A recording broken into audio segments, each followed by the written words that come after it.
For 33, Chen Pingon exhaled softly and patted his cheeks. He stood up and returned to the house at the entrance of the mountain. Go.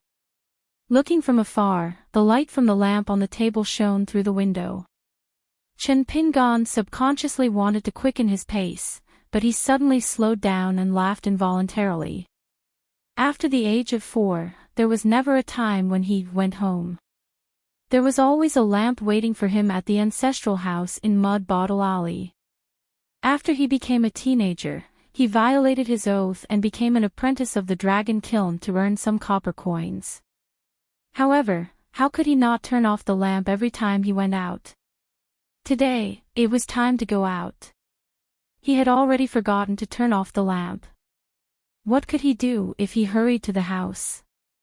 Blow out the lamp. However, he did not feel sleepy at all. He was destined to study under the lamp at night and then light the lamp again. Then what was the meaning of turning off the lamp and lighting the lamp? Chen Pingon walked slowly into the house and closed the door. He sat behind the desk and continued to flip through the archives of the incense room and the records of the ancestral masters of the various islands to fill in the gaps. If his heart was not calm, he should not practice martial arts. As for the cultivation of qi, it was even more impossible. Chen Pingon knew in the lotus flower blushed land that when his heart was not calm, it was meaningless to practice martial arts. Therefore, he often went to the small temple near Zhuangyuan Alley to chat with the old monk who did not talk about Buddhism. Moreover, Chen Pingon could not lift his spirit and qi. It was more complicated than having a disturbed heart.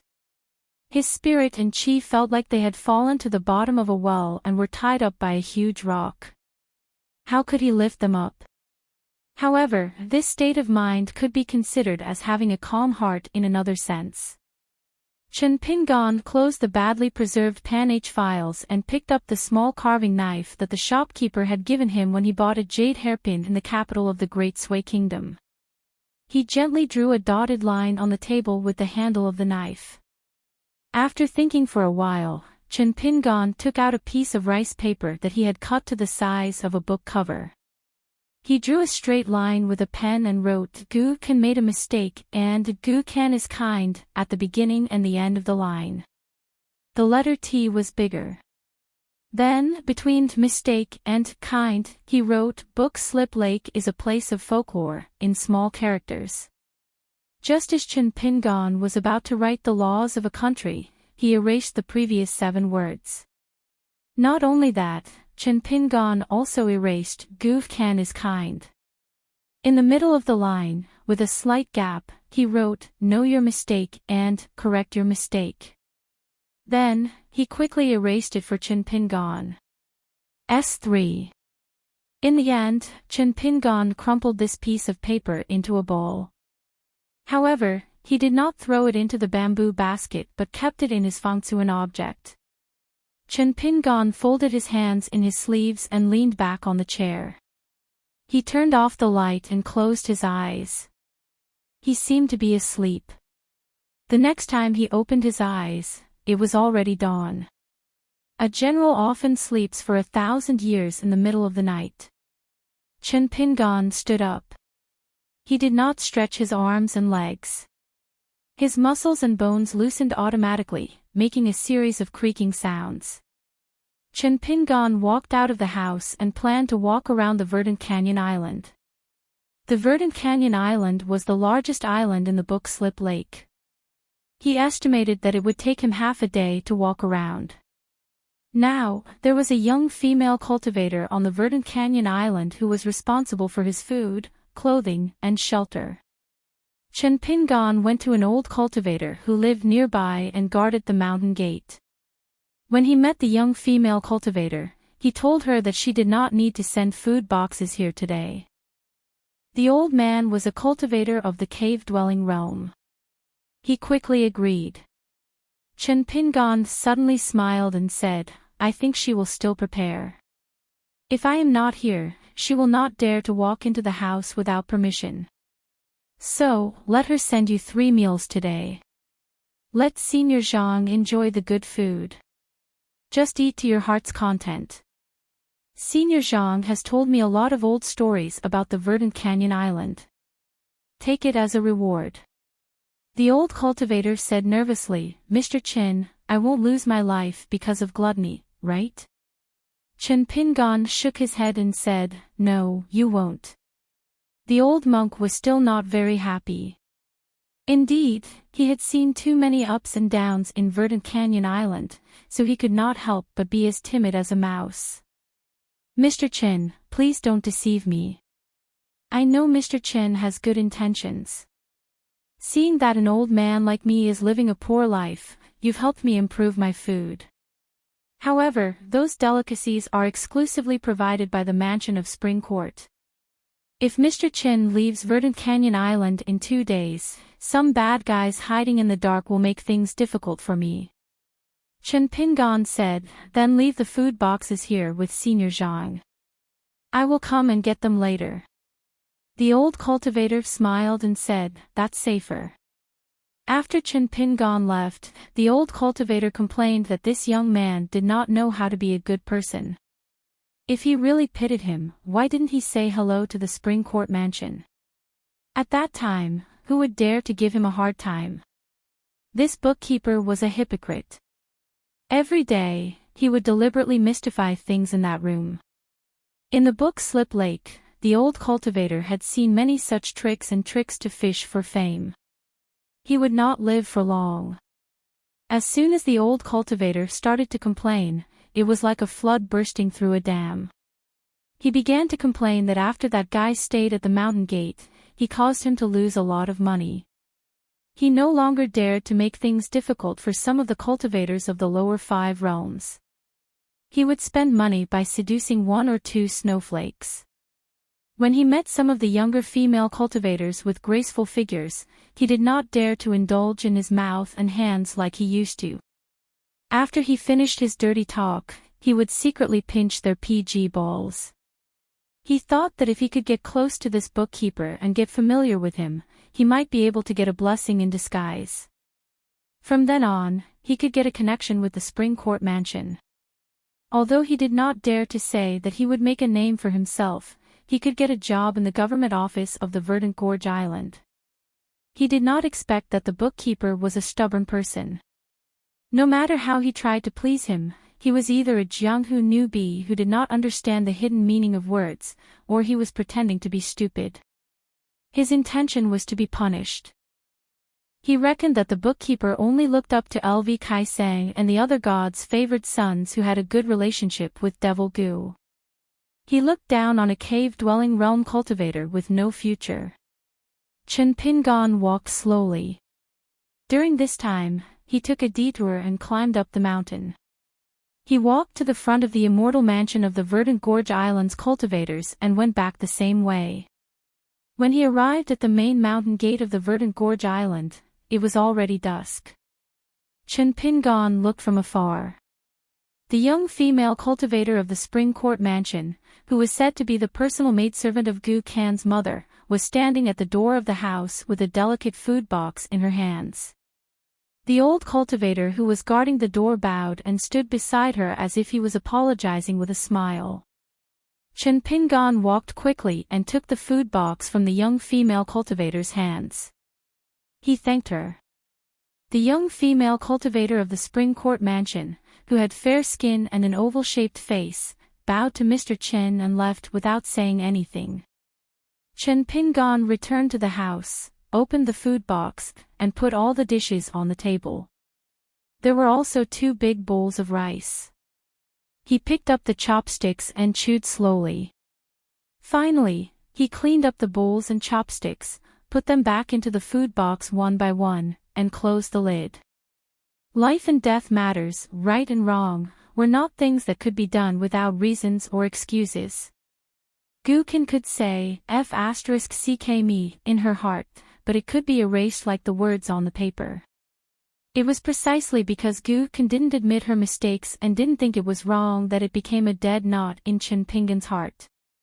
Since he couldn't give up on Gu Kan, he wouldn't deny the fundamental right and wrong in Chen Pingan's heart because of the local customs. He wouldn't deny the principles that were so low that they couldn't be any lower. Chen Pingan wanted to take the first step forward and try to correct his mistakes and make up for it. However, Chen Pingan himself had to take a step back first and admit that he wasn't right enough. Putting aside all the principles, he had to change his path. As he walked, he perfected his thoughts. In the end, he still hoped that Gu Kan could admit her mistakes. Taking 10,000 steps back, there was only the sky that couldn't be climbed. The sky was immortal and immortal. There was no mountain that couldn't be crossed. The mountain was the threshold of the human heart. Chen Pingan wanted to face these thresholds head-on. His own, those of the dead, those who cared about the dead, and those who were still alive. These were the sufferings of the human world that were destined to wear away the eternal knife in his heart. When one made a mistake, there were only two results. One was to make a mistake all the way to the end, and the other was to correct it step by step. The former could allow one to have a moment or even a lifetime of ease and contentment. At worst, before one died, one could say that one had no regrets in this life. The people of Jianghu also liked to shout that they would be a hero again after 18 years. The latter would be especially taxing, and it might not be beneficial even if it was strenuous. If one person pulled out 10 poplars, there would be no living poplars. Chen Pingan wanted to try to verify the pros and cons of this sentence first. As for whether it was right or wrong, no matter what the final result was, it would be set aside from the principles in the book. In the meantime, what Chen Pingan could do at the moment was to ask Gu Kan to restrain himself a little and not continue to kill unscrupulously. He had said so much to Gu Kan, and in the end, Chen Pingan felt as if he had spoken for a lifetime. Fortunately, even though Gu Kan was unwilling to admit that he was wrong, Chen Pingan was not an ordinary person in his heart. Therefore, he was willing to put away his domineering attitude and did not dare to go too far with the path of "I like to kill right now." After all, in Gu Kan's eyes, if he wanted to invite Chen Pingan to his new home, Chunting Mansion, every now and then and have a meal with them and the little Loach at the same table, Gu Kan had to pay something. This kind of rule was very practical. It made sense in Book Slip Lake and could even be said to be unimpeded. Therefore, Chen Pingan asked Mr. Tianhu for a jade token of worship of Verdant Gorge Island and hung it on his waist. The next day, he began to wander around Verdant Gorge Island and chat with people. On the day when the heroes gathered in Gong Willow Island to elect the king of Jianghu, Chen Pingan even borrowed a ferry from Verdant Gorge Island. He put on the golden robe again and carried the sword ferry on his back. He began to travel alone with the identity of the worship of Verdant Gorge Island and the family chi trainer who claimed that he liked to write travel notes of mountains and rivers. With this funny identity that had never appeared in the history of Book Slip Lake, he traveled to many islands outside the law of Book Slip Lake. According to the map of Jianghu given by Mr. Tianhu, he began to travel from more than a dozen vassal islands of Verdant Gorge Island to May Ferry Island, where Mr. Tianhu established his mansion after bearing essence, and White Scale Island, where the ridge was like snow-white fish scales every time the moon shone. When Chen Pingan finished visiting these islands day and night, it was already 3 days later.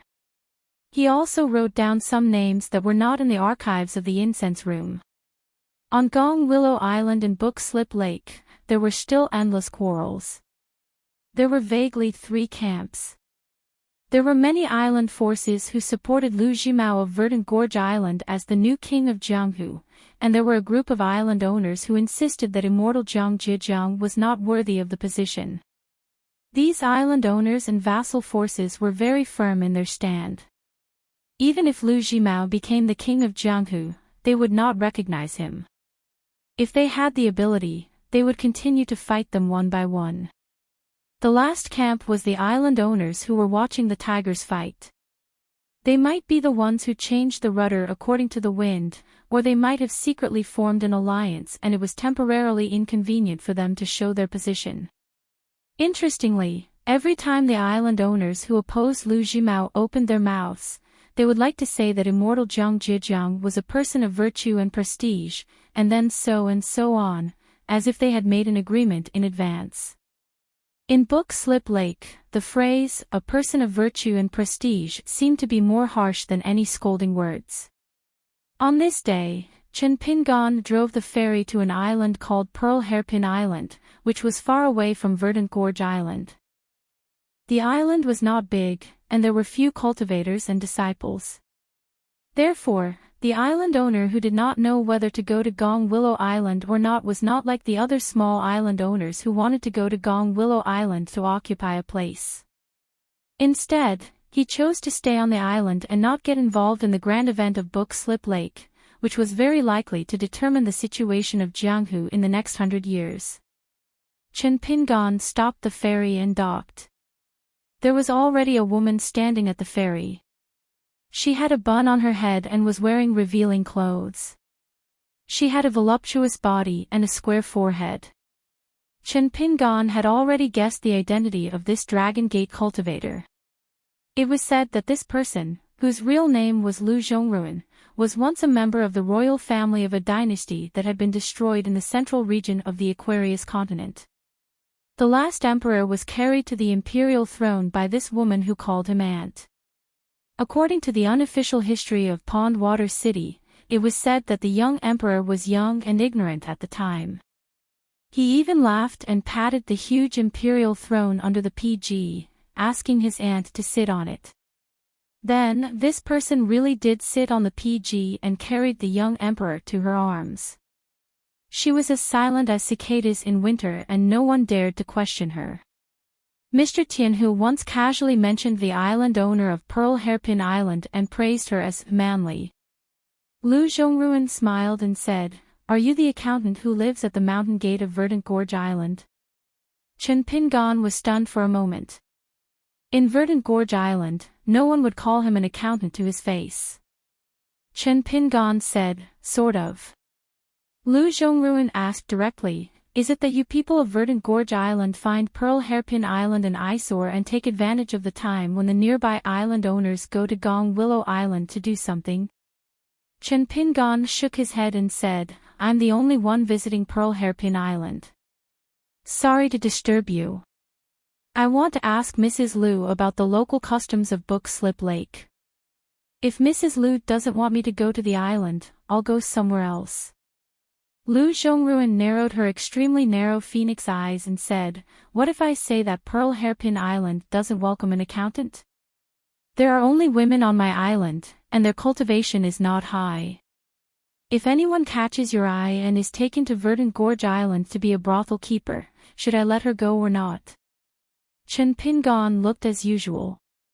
He cupped his hands and said goodbye. He turned and walked to the ferry and really went somewhere else. Lu Zhongruan stood in the same place. Now she was really confused. In fact, she had already prepared an outstanding young woman as a disciple. She was willing to spend money to avoid disaster. Chen Pingan was also rejected in the next neighboring Feijua Island. The island owner was not there, so the steward did not dare to let a minister of worship of Verdant Gorge Island go ashore. If he was caught by the unruly cultivators of Verdant Gorge Island, who could he cry to?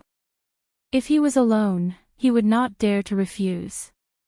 However, he had a big family on the island, so he did not dare to take it lightly.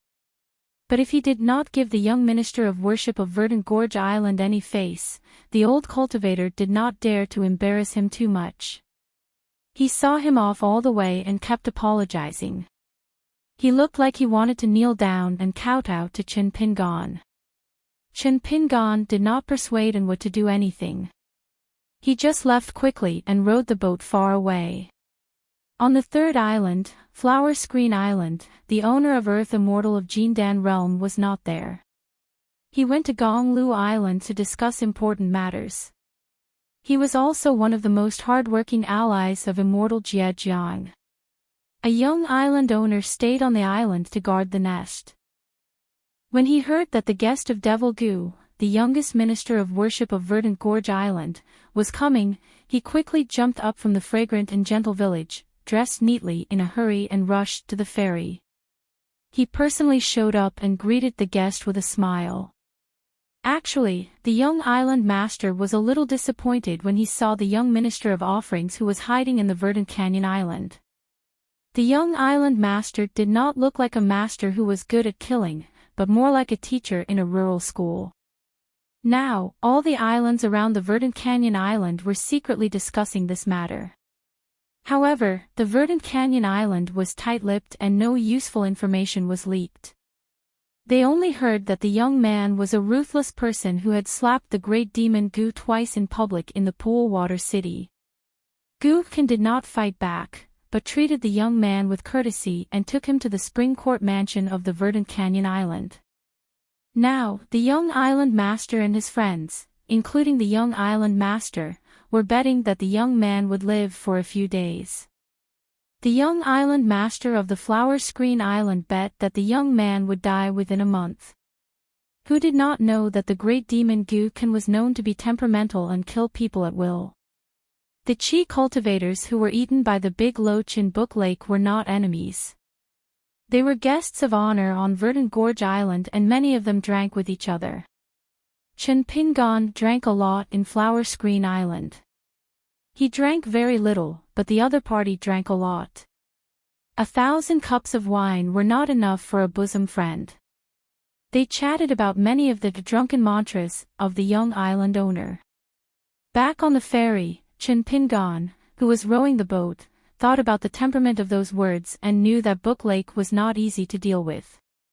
Away from Flower Screen Island, Chen Pingon anchored the boat in the middle of the lake. He took out a pen and paper and wrote down some people and things. After that, he walked and stopped every day like this. He saw different sceneries and people from island to island. Like Pearl Hairpin Island, there were many people who closed their doors and refused Chen Pingon to climb the mountain. On the map of Book Lake in Chen Pingon's arms, a circle was constantly drawn on the island.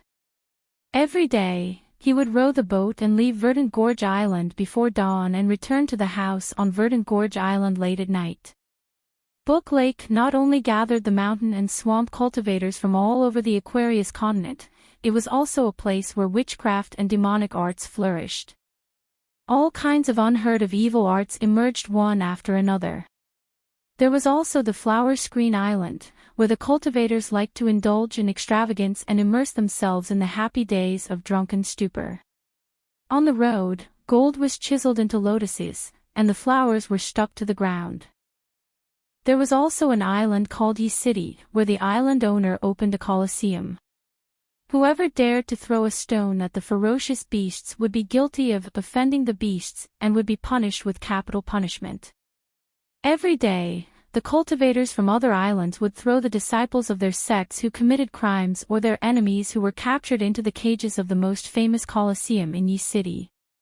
Yi City had its own fine wine and women to serve the cultivators who came to have fun and enjoy the bloody deeds of the ferocious beasts on the island. There was also the island owner of Dress Island, who was said to be a great scholar from a country in the southwest of the Aquarius continent. Now, he liked to collect the hats and crowns of the scholars from all over the continent and use them as chamber pots. One day, Chen Pingon left an island called Asterisk Island. There were 2 immortal sects on the island, both of which were proficient in the dual cultivation technique. When they saw Chen Pingon, one of the women of the sects, regardless of their age, had the gaze of a hungry wolf, a tiger, or a leopard. However, the Qingxia Island's jade token hanging on the young man's waist made them not dare to act too recklessly. When Chen Pingon went down the mountain and boarded the ship shook slightly, and the fragrance of cosmetics lingering around the golden robe dissipated. On the way to the next island, Chen Pingon finally encountered a group of assassins lurking in the lake. There were 3 of them. Chu Yi and 15 each destroyed the life item of one of the assassins' Qi residents, causing them to fall into the water with heavy injuries. One of the military cultivators who took the opportunity to get close, was punched into the lake by the weak and sickly young man when he thought that victory was in his grasp. Chen Pingan rowed the ship and pulled the three onto the ship with bamboo shoots. He asked some questions, and one of the assassins took advantage of Chen Pingan's contemplation to launch a sneak attack. He was easily killed with a punch. Chen Pingan then sent the two living people and the cold corpse tea to the shore near Yunlu city of Book Slip Lake. After one person carried the corpse tea and the other staggered ashore, Chen Pingan turned the ship around and slowly returned. An hour later, dozens of Qi cultivators stormed out of Yunlu city. They were led by a 7th realm sword cultivator. They surrounded Chen Pingan and the ferry in the middle. Chen Pingan asked the sword cultivator, "Do you know who I am? What's my name?" Was it because of a friend's loyalty that he went out of the city to fight, or did he already have a grudge against Verdant Canyon Island? The sword cultivator boasted that he was not even familiar with the two people and could only be considered as a friend of a friend. However, Verdant Canyon Island cultivators were worthy of death. Chen Pingan hesitated for a moment. He did not use the sword immortal on his back. Instead, he took out a talisman with 2 fingers. The talisman of the true body of the day and night wandering god. He killed the realm's 7 sword cultivator and the righteous warriors of Yunlu city who were at the front. He also used his flying sword to kill one of the earliest assassins who had survived the calamity. Ignoring the dispersing cultivators of the Cloud Tower, Chen Pingan, who was increasingly dispirited, did not head to the Verdant Canyon Island. He cut off the 2 heads and hung them on his waist. Instead, he docked the boat again and tied it to the ferry at the ferry port. He walked into the Cloud Tower and came to a mansion with a high gate. He said he was looking for someone, an acquaintance he had just met near the Book Slip Lake. No one stopped him. After Chen Pingan crossed the threshold, he found the assassin who carried the corpse ashore in a courtyard. Beside him was the flying sword Chu Yi that had quietly followed him into the city. Chen Pingan turned his head and looked in a direction. He called softly, "Charcoal Snow." A young woman appeared on the wall. S3. Chen Pingan said, "Don't follow me anymore. Protect Gu Kan. Also, tell Gu Kan to stay out of this. He is not allowed to vent his anger on Yunlu city." The little loach nodded vigorously. As if he had been pardoned, he hurriedly flew away. Chen Pingan placed the 2 heads on the stone table in the courtyard. He sat aside and looked at the assassin who did not dare to move. He asked, "What do you want to say?" The man probably knew that he was going to die. After his last bit of hope was gone, he was suddenly full of courage. He laughed loudly and said, "I will be waiting for you underground." Chen Pingan asked, "What if I go back on my word and kill everyone who knows you in Yunlu city?" The man stared at Chen Pingan. "I am going to die. Why should I care about this?" Chen Pingan turned his head and looked at the people of the mansion standing at the gate of the courtyard. He retracted his gaze and stood up. "I will come and see you again in a few days." Chen Pingan tiptoed and stepped on the wall. It seemed that he had left Yunlu city. However, when he left, the flying sword Chu Yi destroyed the remaining life aperture X of the assassin. In fact, Chen Pingan secretly returned to the mansion after that. Then, he saw a farce. It turned out that the assassin was not a member of the mansion, but an immortal who had a close relationship with the previous family head. He was a cultivator who escaped from Book Lake and his whole family was killed. He was not lurking in Yunlu city where his whereabouts could be easily exposed, but in the border city of Shihao country, which was more than 300 miles away from Book Lake. However, this time Chen Pingan put them here, so the assassin came to the mansion to recuperate. Coincidentally, the other assassin was quite popular in Yunlu city, so he gathered so many cultivators to go out of the city to hunt down the young man from Green Canyon Island. Besides the grudge with Green Canyon Island, they also wanted to take this opportunity to kill Lu Jimao, who was in the limelight at Gong Willow Island. If they succeeded, the forces of Book Lake, which were hostile to Green Canyon Island, might shelter them or even rise again. Therefore, when they discussed in the mansion, they felt that this plan was feasible. Wealth came from danger. They had a chance to make a name for themselves and kill an extremely powerful cultivator from Green Canyon Island. This bold, immortal of sea-viewing realm, who was once respected by everyone in the mansion, was immediately worshipped by two cultivators of the fourth state. They joined forces with a pure warrior of the fifth state and dilly-dallied for a long time. They were afraid that the guy lying in the pool of blood had a trump card, so they finally dared to take action and detained him. The three of them were all sweating profusely.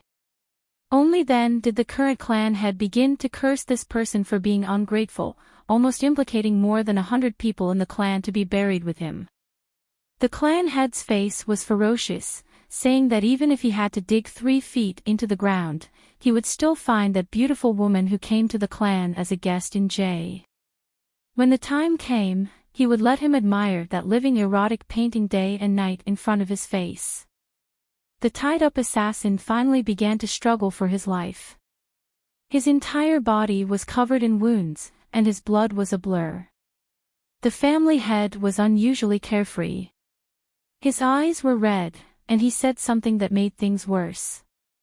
"Don't think that it's hard to find that young girl of yours. Others don't know your background, but I do. Isn't she hiding in the city at the border of the Stonehair Kingdom? I heard that she was a good-for-nothing with no talent for cultivation, but she was born beautiful. I believe that it's not hard to find such a beautiful young girl if you spend a lot of money.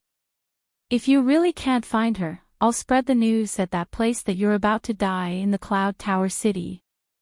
I don't believe that your girl will hide and not show up." 3 days later. In a city at the border of the Stonehair Kingdom, a middle-aged man was already waiting there before the group of people from the Cloud Tower City entered the city. In order to hurry on the journey, the group of people had to eat and sleep in the open and complained constantly. A cultivator of the fourth state and a warrior of the fifth state led the group. They didn't realize that someone was watching their words and actions and even silently recording them on a piece of paper. The group of people searched in the city but to no avail. They immediately rushed to a county city near the Stonehair Kingdom. Finally, in an alley in the county city, they found the family that only had an old woman and a young girl. They weren't very rich, but they were just a well-to-do family. The group of people didn't rush to snatch the girl. After all, this was the county city of the Stonehair Kingdom, not the Book Lake, and definitely not the Cloud Tower City. If the old woman was a cultivator of the Middle Five State, wouldn't they be doomed? The group of people worked together to come up with a plan. They asked the most honest-looking guard of the family to send a message when the old woman was out.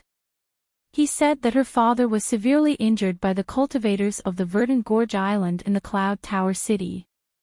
He didn't have long to live and had completely lost the ability to speak. He just didn't want to die.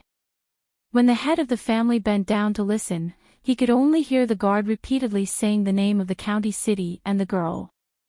Only then did they find this place.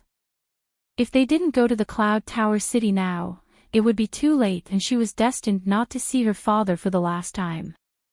The young woman didn't open the door at first, but when she heard the bad news from the Cloud Tower City's guard, she opened the door with a face full of tears. She cried and sobbed, looking as weak as a willow tree. The guard's Adam's apple moved slightly when he saw this.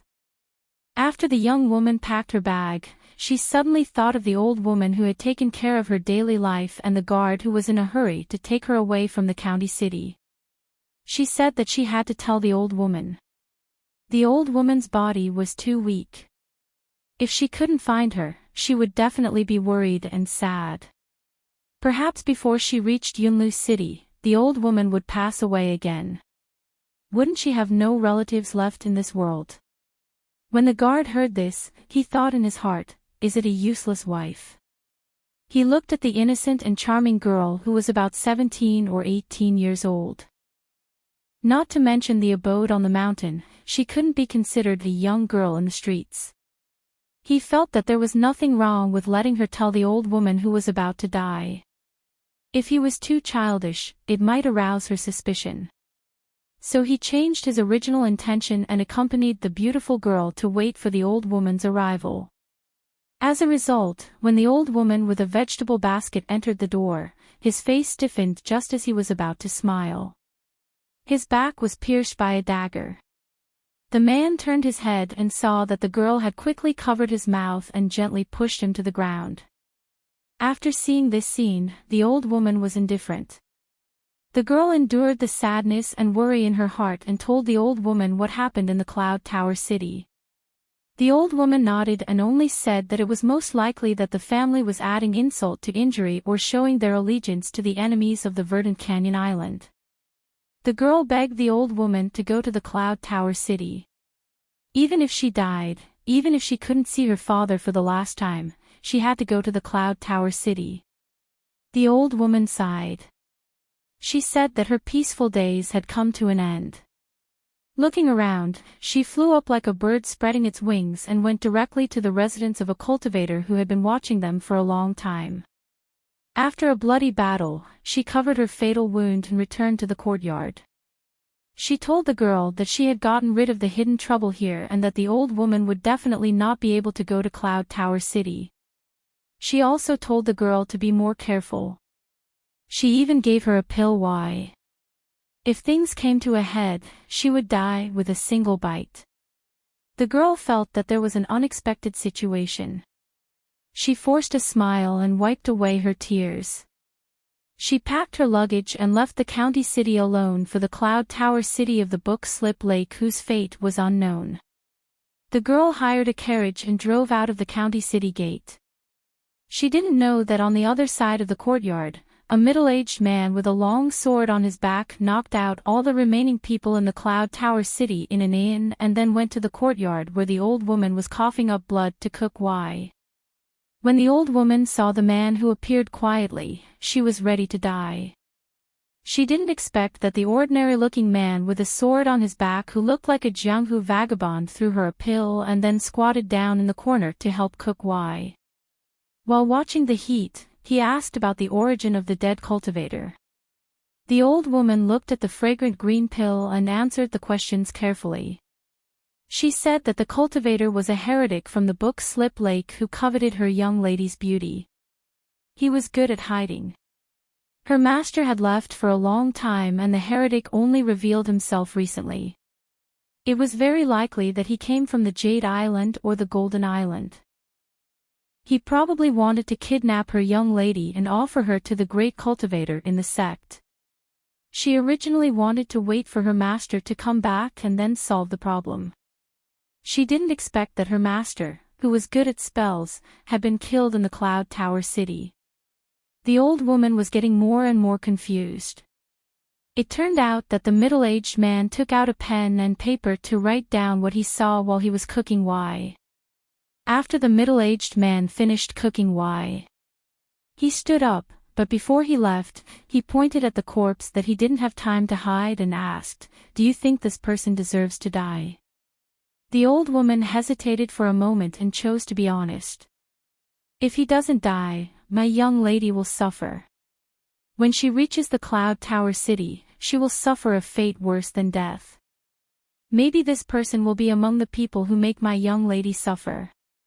The middle-aged man didn't say anything and left the courtyard. In the middle of the night, a graceful figure jumped over the wall of the mansion in the Cloud Tower city. Although she only stayed in the mansion for a few days, she had a good memory. She was only a third-realm martial artist, but she could enter the mansion as if there was no one around. Of course, this was also related to the fact that the three consecrators in the mansion were now on their way back to the Cloud Tower city. However, when she landed quietly in a courtyard, the entire mansion suddenly lit up, and lanterns were lit and hung up high. This woman who sneaked into the mansion at night was temporarily consecrator hired by a sixth realm swordsman with a large sum of money. He deliberately pressed a natal flying sword against her chest instead of between her eyebrows or neck. Then, he used an unsheathed long sword and gently placed it on the masked woman's shoulder. He put 2 fingers together and gently waved, tearing off the veil that covered the woman's face. The young swordsman, who looked like an old man in his 60s, was stunned. He smiled and said, "Not bad, not bad. You're not a cultivator, but you have such skin. You're really a natural beauty. I heard that you're a pure martial artist. I'm sure that after a little training, your bed skills will be even more exciting." The swordsman turned to the owner of the mansion and smiled. "I'm not lying. According to the agreement, you don't have to pay for the remaining half of the divine money." The woman only said that she wanted to see her father for the last time. After that, she was at their disposal. S3, the swordsman put his sword back into its sheath and nodded. However, he moved like lightning. He tapped the woman's neck with 2 fingers and then flicked it several times. A pill Y was vomited out from the woman's mouth. The old swordsman held it in his hand and brought it close to his nose. He sniffed it and had an intoxicated expression. Then, he casually threw it on the ground and crushed it with the tip of his foot. "Beautiful little girl, how can you seek death? Do you know how much the divine money I used to buy your ex-life was? 200,000 taels of silver." For some reason, the woman, whose entire body was numb and soft, could not even bite her tongue to commit suicide. She could only be pressed by the swordsman's shoulder and dragged to a side room in the courtyard. When the door was kicked open, she saw a man with round eyes covered in blood. The woman cried out. The sixth realm swordsman said proudly, after reuniting with father and daughter, "It's time to." At this moment, the swordsman's body instantly tensed up. His natal flying sword had just left his vital chi residence when it made a trembling sound. It turned out that it had collided directly with the tip of another natal flying sword. At the tip of the sword, the swordsman's flying sword was caught between 2 fingers. Swordsman Zombie White turned his head and immediately gave a fist salute. Junior Du Shu of Cloud Tower City greets the sword immortal of Verdant Gorge Island. It turned out that a pale-faced young man with a sword and a gourd was standing beside the sixth realm swordsman at some point in time. The man released his fingers and handed the swordsman 2 small coins. The sixth realm swordsman Du Shu trembled as he accepted the 2 small coins. Without another word, he immediately left the mansion. The tip of his natal flying sword was shattered. It was not something that could be repaired with 4 small coins. How could the divine coins used to repair the natal flying sword be more valuable than his own life? However, it was a pity that the little girl with fair skin was destined to not have the fortune to enjoy it. That night, a carriage slowly drove out of Cloud Tower City towards the city gates of Shirhao Nation. It was already far away from Cloud Tower City in the early morning. Chen Pingon stopped the horse and jumped off the carriage, preparing to return to the ferry outside Cloud Tower City. He hoped that the ferry tied to the shore had not been stolen. Otherwise, there would still be some minor trouble. The girl lifted the curtain and sat in the driver's seat. Her father was already fast asleep in the back carriage. Her life was not in danger, but it would be difficult for her to return to the middle 5 realms in this lifetime. She looked at the young man's back and held back her tears. She said in a deep voice, "One day, I will find you for revenge." However, the young man did not pay attention to her at all. He did not even look at her. This made the girl even more bitter and resentful. Suddenly, she felt a chill down her spine. That was because the man stopped and turned around. Chen Pingon said, "I might have to stay at Book Slip Lake for at least 2 or 3 years. If the time is too short for you and you're not confident in your revenge, you can come to Dolly's Lonquan County to find me in the future." The girl was stunned. Chen Pingan said to her, "You can bring more friends to help you collect your body, because I will only kill you when the time comes." The girl stared blankly at the man gradually disappearing. In the carriage, her father seemed to be awakened by the noise. He coughed and said, "Don't think about revenge." She wiped away her tears and turned to ask, "Father, he was here before, so I didn't ask you. How did we become enemies with him?" In the carriage, the man was speechless. They went around Cloud Tower City and came to the ferry. Not only was the ferry still there, but there were also two cultivators who were not recognized by Cloud Tower City. They were specially guarding it to prevent the blind thieves from killing themselves for the sake of money, which would cause the Qingsha Island's consecrator to vent his anger on the entire Cloud Tower City. Chen Pingan thanked the two cultivators and left with the ferry. As they went further and further, Chen Pingan's thoughts drifted away. After he came back to his senses, he freed one hand and drew a circle in the air. It was a long way to go to Qingsha Island.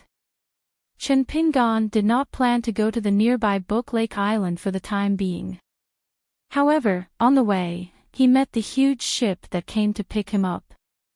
Chen Pingan flew to the bow of the ship. Gu Kan and Little Loach stood side by side.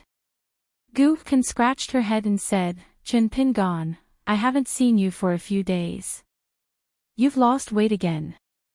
Chen Pingan asked, "How's the situation on Gong Lu Island?" Gu Kan rolled her eyes and covered her sleeves with her hands. "It's so boring." They beat the table and stared at each other, quarreling all day long. But it's not surprising. The longest time in the history of Book Lake to elect a Jianghu monarch was half a year. They were just short of building a hut or sleeping on the floor of the council hall on the island. The shortest one was only a month or so.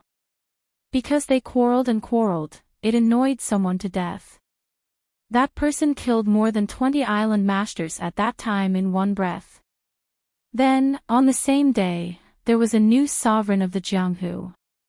She was that person's lover, and also the only cultivator in the Book Slip Lake who sat on the sovereign of the Jianghu as a woman. Chen Pingan nodded. Gu Kan asked curiously, "Did anything fun happen on the shore after leaving Book Lake?" Chen Pingan thought for a moment and said, "I saw a line." Gu Kan and Little Loach looked at each other. Gu Kan did not want to ask for trouble, so she changed the topic and said with a smile, "Qingsha Island has received the first message from the Flying Sword. It's from the nearest cloud mountain in our hometown. That flying sword has already been ordered by me to be enshrined as an ancestor in the sword room. No one will open the secret letter without permission." Chen Pingan looked back at Gu Kan and nodded. He squeezed out a smile and reminded her, "The quieter Gong Willow Island is, the more careful you and Little Loach have to be. I guess Dolly and Zhuiying Dynasty will secretly compete with each other in Book Lake. If you encounter such a situation, you'd better take a step back and not rush to take action as long as either party is involved. Whether Lu Jimao of Qingsha Island can become the Jianghu monarch or not is not something you and Little Loach can decide by eating one or two earth immortals of Jindan realm." Gu Kan said, "I'll remember it. I know what's important. I'll think about who can be killed and who can't be provoked before I take action." Little Loach rubbed his belly. He was actually a little hungry. Then Chen Pingan withdrew his gaze and continued to look at the lake in the distance. He did not know if he would have another chance in this life to look back at the beautiful jade. For 34, writing with a runny nose, I feel a bit uncomfortable. When he arrived at the Verdant Gorge Island, Chen Pingan went to the sword room to retrieve the reply letter that Wei Ba had sent from the cloud-padding mountain. The flying sword flashed and disappeared, returning to the Longquan County of Greatly. After parting ways with Gu Kan, Chen Pingan went to the room at the entrance of the mountain alone. He opened the secret letter and saw that it was a reply to Chen Pingan's questions. As expected of Wei Ba, He answered 3 of the questions that Chen Pingan had asked the gentleman Zhong Kuei and the old fan Jun Mao of Dragon City. The letter was filled with more than 10,000 words. It explained the rules of the separation of yin and yang, how a person could become an otherworldly item after death, the reason and opportunity of reincarnation, the many complicated procedures that involved the 2 forbidden lands of Fengdu and Hell, the deviation of the entrance to the Yellow Springs Road caused by the local customs of various places, the difference between ghost servants, and so on. It explained everything in detail to Chen Pingan. At the end of the secret letter, Wei Pai added 2 secret techniques that he had written himself. One of them was a heretical technique that Wei Pai had collected in the royal family of Holy Water Country. It used the essence of water between heaven and earth to quickly find the light of the true spirit, condense the scattered souls, and reconstruct the soul. After this technique was completed, it could be used to order all ghosts near water. Therefore, it was a secret technique of Holy Water Country that only the imperial tutor and the consecrated immortal masters could study. The other secret technique was a heretical Taoist technique that Wei Pai had inadvertently obtained from the armory of Holy Water Country. This technique was similar to witchcraft, but it was mixed with some sword techniques of the ancient Shu kingdom. It was used to break the barrier between yin and yang, and use the area where the sword light reached as a bridge and a path to connect the world of the living and the underworld to communicate with the deceased ancestors. However, it needed to find a living person who was born with a strong yin qi as the resting place for the otherworldly item to return to the world of the living. This person was called Xingting by Wei Pai in the secret letter. It had to be a person with a strong ancestral yin qi or a cultivation genius who was born with a good talent to cultivate ghost techniques. The latter was the best. After all, the former would damage the ancestral yin qi, while the latter could use it to cultivate and turn a disaster into a blessing. Chen Pingan repeatedly browsed through the secret letter from Cloud Mountain. What the bookkeeper didn't know was that the Verdant Gorge Island would soon be exposed after the 2 battles in the Yellow Moon Island and the Cloud Tower City. Now, the Book Lake was abuzz with the news that there was a young foreign consecrator in the Verdant Gorge Island with amazing combat capability. Not only did he have 2 talisman divine puppets that could easily kill a 7th realm sword cultivator, but he also had 2 natal flying swords. The most terrifying thing was that he was also proficient in close combat. He had once killed a 6th realm military cultivator with 1 punch. Talisman Immortal Master, Earth Immortal Sword Cultivator, and Martial Arts Grandmaster. What was the background of this bookkeeper of the Verdant Canyon Island? For a time, Lu Jimao's momentum on Gong Willow Island skyrocketed, and many fence-sitters began to flock to Verdant Gorge Island. At the Spring Court Manor, a woman said to Gu Kan, who rarely came home for dinner, Can, don't learn from Chen Pingan. Gu Kan was wolfing down his food. He said vaguely, no, of course I won't. The woman smiled with relief. She picked up a silk handkerchief and wiped the oil stains on the corner of her son's mouth. She said in a low voice, Chen Pingan is such a good man. I liked him very much. But in the Book Lake, good people don't live long, but scourges live for thousands of years. It's not a bad saying. Although I have never left the Spring Court Manor to see the outside world, I have chatted with the maids every day. I know the difference between the Book Lake and the Mud Bottle Alley better than Chen Pingan. Gu Kan nodded and said, Mother, don't worry. I know.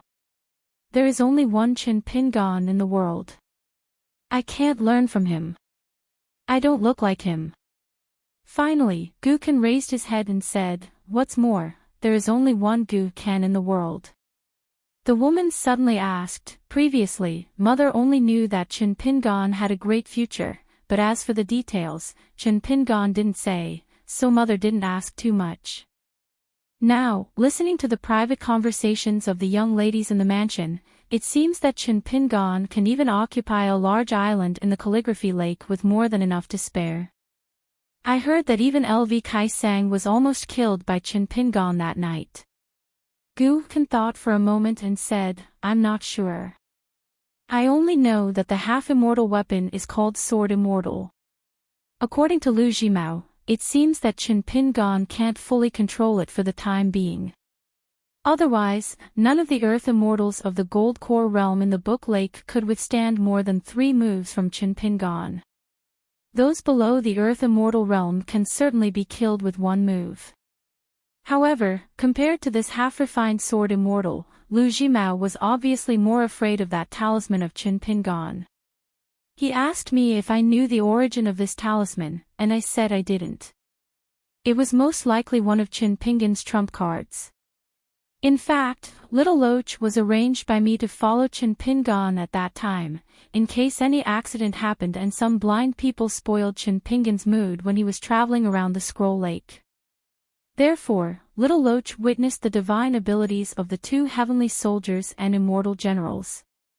Little Loach said that they seemed to be different from the immortal talismans and Taoist talismans of the talisman puppet sect. What was contained in the talisman gallbladder was not a bit of spiritual light, but the golden body of the god of mountains and rivers. The woman sighed and said, so Chen Pingan is already so promising. Gu Kan's table manners were not good, and now her face was greasy. She tilted her head and said with a smile, yes, as long as Chen Pingan wants to do something, he can do it. It has always been like this. What's so strange about it? The woman looked at her son's innocent face and felt a little helpless. There were some things that a mother had to think more about. It had nothing to do with her ability as a woman. When Little Loach went to the palace hall, she went to the backyard of the palace hall. If you are going to be a lobbyist for that bastard, please go home immediately. Chen Pingan had to paddle the boat and leave to find Yu Hui, whose Taoist name was Ghost King of Mountain Lake. He was one of the few great Gue Xiao of Book Lake. His cultivation level was in the Golden Core realm, which was not something that Gue Xiao of Dragon Gate realm could compare with. Now, he occupied the entire Moon Hook Island and had the same status as Lord Tianhu. They were both officials under Lu Jimao's command. Compared to Gue Xiao of Ma, who was not famous, Yu Hui was notorious and was becoming more and more famous in Book Lake. Moon Hook Island was a large island with great strength, and the old island master of Golden Core Island was famous for being a tough nut to crack.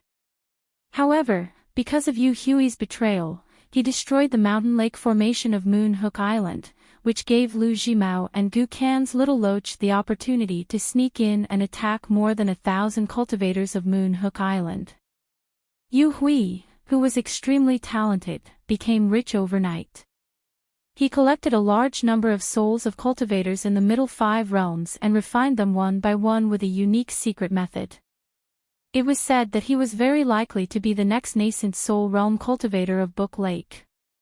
He also occupied the wives and daughters of the old island master of Moon Hook Island.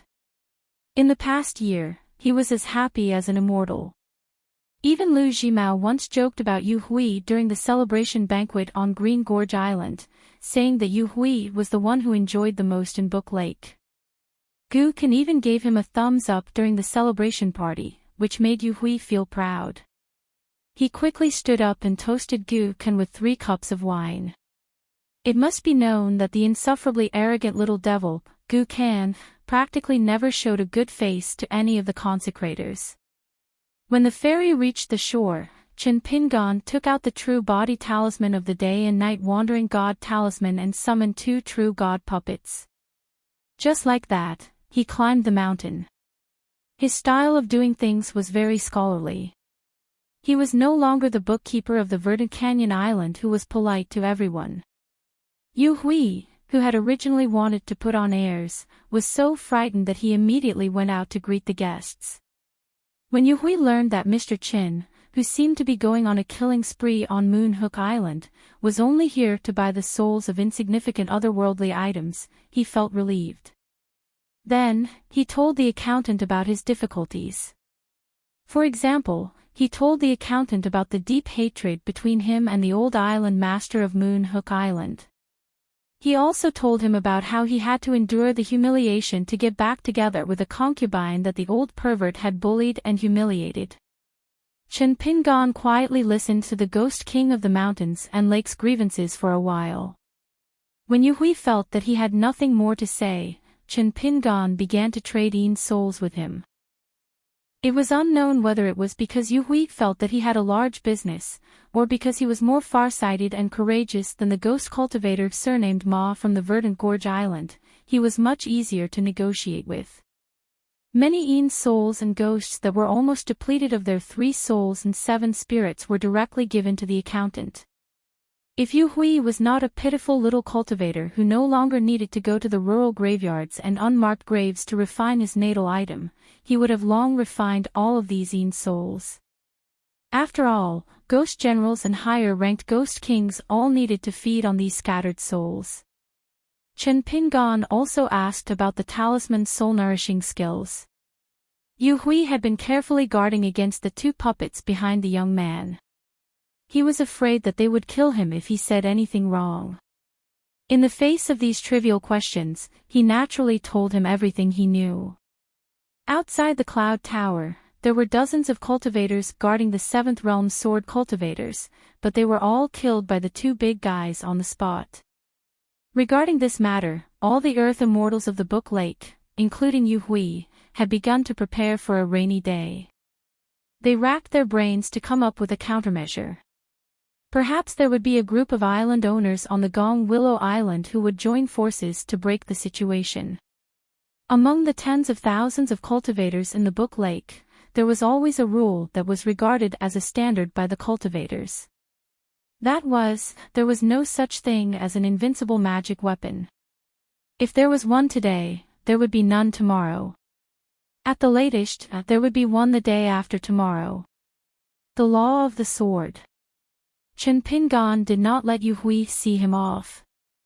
When he reached the ferry, he put away the real body talisman of the day and night wandering god that was getting dimmer and dimmer.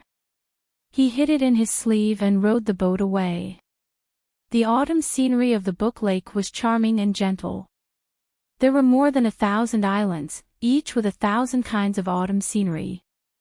Chen Pingan was not in a hurry to return to the Verdant Gorge Island. He stopped the ferry on the lake, took off the blade-strengthening gourd and drank a mouthful of wine to refresh himself.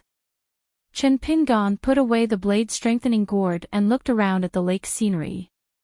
The old Mr. Wen Xing once said that a gentleman's nature was not different. He was good at using things.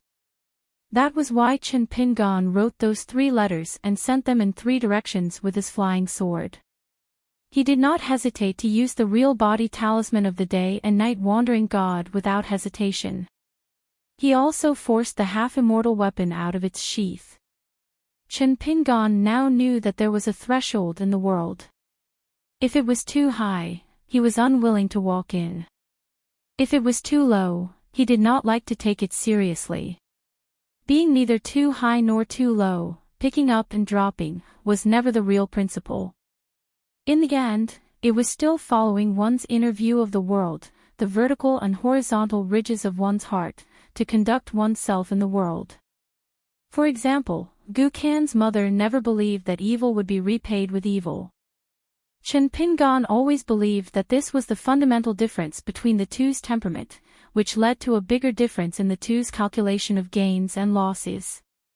One valued material objects, while Chen Pingan was willing to calculate gains and losses in addition to material objects. This had almost nothing to do with what he had experienced when he left his hometown and how many books he knew. If one were to delve deeper, it would involve a person's most simple view of the world, and it would involve Imperial Tutor Cui Shi's so-called one. Chen Pingan had actually thought of this step before, but he chose to stop and turn back. It was useless to think too much. All the fundamental cognition that determined a person's nature and behavior, whether it was broad or narrow, big or small, right or wrong, thick or thin, all fell on the word blind. It was a competition of martial arts.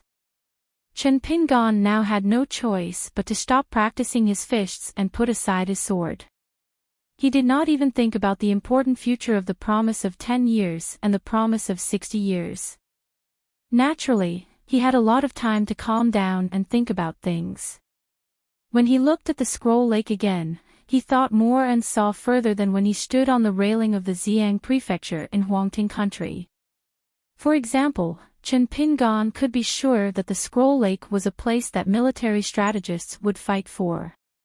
Before the Dali cavalry went south, it was a place outside the law for mountain and swamp cultivators to take refuge. It was a place of little value in the eyes of the Zhuiying dynasty. Now that the balance had been broken, it was bound to usher in a world-shaking change. Chen Pingan was also waiting.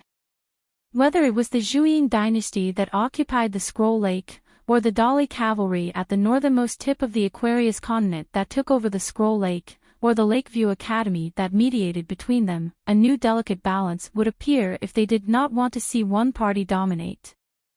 There would be signs that the law of one country was enough to cover the customs of another country. On the Willow Palace Island, they still quarreled with each other every day. This was an extremely rare scene at the Scroll Lake. In the past, there was no need to talk. They would have already used their magic weapons to see who was better. Since it was an alliance between the island masters, there were still rules to be followed. Gu Kan, Lu Kaisang and Yuan Yuan did not show up at the Mountain Wealth Hall. Although most of the island masters saw them, they would greet them with a smile. They might even call the three little brats brothers, and they would not feel ashamed. During this period of time, Gong Willow Island was overcrowded with people. Most of them were the trusted aides and confidants of each island master. After the female cultivator who was the previous ruler of Book Slip Lake suddenly died on the way out, Gong Willow Island, which was originally under her care, had not been taken care of for more than 200 years. Only a few old wild cultivators who were still sentimental would occasionally send people to clean up Gong Willow Island. Otherwise, Gong Willow Island would have long become a dilapidated ruin overgrown with weeds and foxes and rabbits. The old island master of the Willow Palace Island was the only upper 5 territories wild cultivator in the Aquarius continent, Lu Laoqing. He was born in a small broken place called Betail Ferry in the southeast of the Aquarius continent. He formed his gold core in a small immortal sect, hanging on a plank road between 2 mountains. 435, Wanxiu put away the bracelet again. A seemingly exquisite and cute fire dragon wrapped around her wrist, making a slight snoring sound. In the Battle of Furong Mountain, there were 2 earth immortals of the Jindan stage, and it even ate a young man with good martial arts, which made it a little full. Wanxiu asked a question that caught Old Master Song off guard. Can I move some Furong stones back to Longquan County? I want to open a shop in the alley of the town. I want to open a shop with fengshui stone. Dr. Song of the Ministry of Rites had always been known for his quick thinking in the Dali imperial court. He once had a conversation with His Majesty about 37 questions and answers between the monarch and his minister within 30 minutes. At this moment, he couldn't keep up with Miss Ruan's thoughts. After thinking about it, he smiled and said, Miss Ruan, as long as the things nearby are big enough, it doesn't matter even if you empty Furong Mountain. After Wanxiu got the answer, she immediately let Dong Gu and Su Xiaoqiao start to dig the mountain. When the 2 junior brothers and sister were digging the old farmer, Wanxiu said to the old man, Mr. Song, don't worry, I won't let you come here for nothing. In the Book Slip Lake, the Green Tong city we passed by, and on the way back to Dali, if we still follow the original route, I will help you find 3 suitable candidates for cultivation. Together, they can almost fill one. Su Xiaoqiao, what's his name? In the distance, Su Xiaoqiao whispered softly, Han Jin. Wanxiu nodded and said, yes, he is not worse than this Han Jin. One is the grandson of the old man who sells crisps at the Earth Temple in Green Tong City, which is the closest to us. Another is the little girl who I gave a candy to at the Sweet Dew Temple stall in Shihao Country. She is the cute little girl with 2 blushes on her face. The last one is at the immortal fairy called Liuji-du. When I bought a large bag of yellow osmanthus persimmon pancakes, I met a local child. At that time, he was competing with me to see whose appetite was bigger. As a result, he had a toothache and ran home crying to find his parents. The 3 dolly men couldn't believe it. Was it really not a joke? Unexpectedly, Dr. Song nodded and said, "When Mr. Dong and Miss Su have dug enough Furong Mountain, we will return to the Earth Temple in Green Tong City and find the child named Tong Shan." The men immediately knew that since Dr. Song remembered the child's name, it was obvious that he must be a piece of jade with good aptitude. Ruan Xiao raised her head and looked in the direction of Gong Lu Island. When she made this movement, the fire dragon on her wrist, which had originally planned to hibernate, opened its eyes and looked in that direction with her. Su Xiaoqiao suddenly said, "Senior sister, Master has told us that you are not allowed to, except for official business at Calligraphy Lake." Su Xiaoqiao glanced at the black-robed young man, Dong Gu. This time, on the path to Furong Mountain, it was this second senior brother of the same sect who revealed his true form and forcefully broke through the barrier of the formation. He was severely injured. Not only did he lose a fang, he also lost at least 40 to 50 years of cultivation. Dong Gu's face was stiff. He added the last 2 words that Su Xiaoqiao didn't dare to say, "Nonsense." Ruan Xiao looked around with some regret, "Then let's leave it." Dong Gu and Su Xiaoqiao nodded at the same time. Song Fuzi also nodded. Ruan Xiao looked at their identical actions and found it interesting. She smiled, "What are you doing? Are you chicks pecking rice?" Her smile made the young man who had long been attracted to Ruan Xiao. He was in a trance. In the Crying Ape Street in the Pond Water City that specialized in selling immortal artifacts, an old man in a long green robe was walking on it. His face was ordinary and his aura was ordinary. He was like a rich man in an ordinary house. His 2 fingers repeatedly rubbed a piece of snow as he walked and looked around. He shopped a lot but did not buy anything. Fortunately, there were many strange people and strange things in the Crying Ape Street, so no one cared about this tall and thin old man. The old man walked to a shop. The old shopkeeper, who was proud of his success, was drinking wine. There were 2 dishes, salted peanuts and silver fish fillets, a specialty of Book Sword Lake. When he saw the old man in the long robe, the old shopkeeper didn't even bat an eyelid. The old man seemed a little regretful. He asked curiously, "Shopkeeper, did you sell the great imitation Chu Huang sword?" "Oh, you sold the painting of a lady. Did you meet a sucker?" The old shopkeeper who guarded this ancestral shop had a strange temperament. He didn't know how to do business. If an ordinary shopkeeper met a customer who didn't know how to speak, he would have rolled his eyes or directly chased him away. However, the old shopkeeper didn't. Instead, he was interested. He smiled, "Yes, it's the same customer. A foreigner who knows his stuff. You can't be considered a sucker. You can't buy anything." The old man clicked his tongue and said, "Not bad, not bad. You are much worse than your great-grandfather in business. But your luck is much better. You can even sell this. I thought you would eat dust for 100 years. The old shopkeeper glanced at the stranger. "You talk big. Which immortal master of Book Sword Lake are you?" But if I remember correctly, any slightly capable island master is now on Gong Lu Island. Who has the time to come here and pretend to be an old immortal? The old man said worriedly, "There are hundreds of people eating and drinking on Gong Lu Island. It's just a cesspool." The old shopkeeper was a little happy, "Those immortals flying here and there aren't us mortal masters. Gong Lu Island can't be turned into a toilet. Besides, Gong Lu Island is like a graveyard. Who cares what it will become after the meeting?" The old man sighed, I care quite a lot. The old shopkeeper found it more and more interesting. He waved his hand, brother, want a drink? The old man shook his head, it's not much better than swill. I don't drink. The old shopkeeper laughed and scolded, good intentions are treated as ill intent. Forget it if you don't want to drink. But your bad temper is to my liking. Take a look at the items in the shop.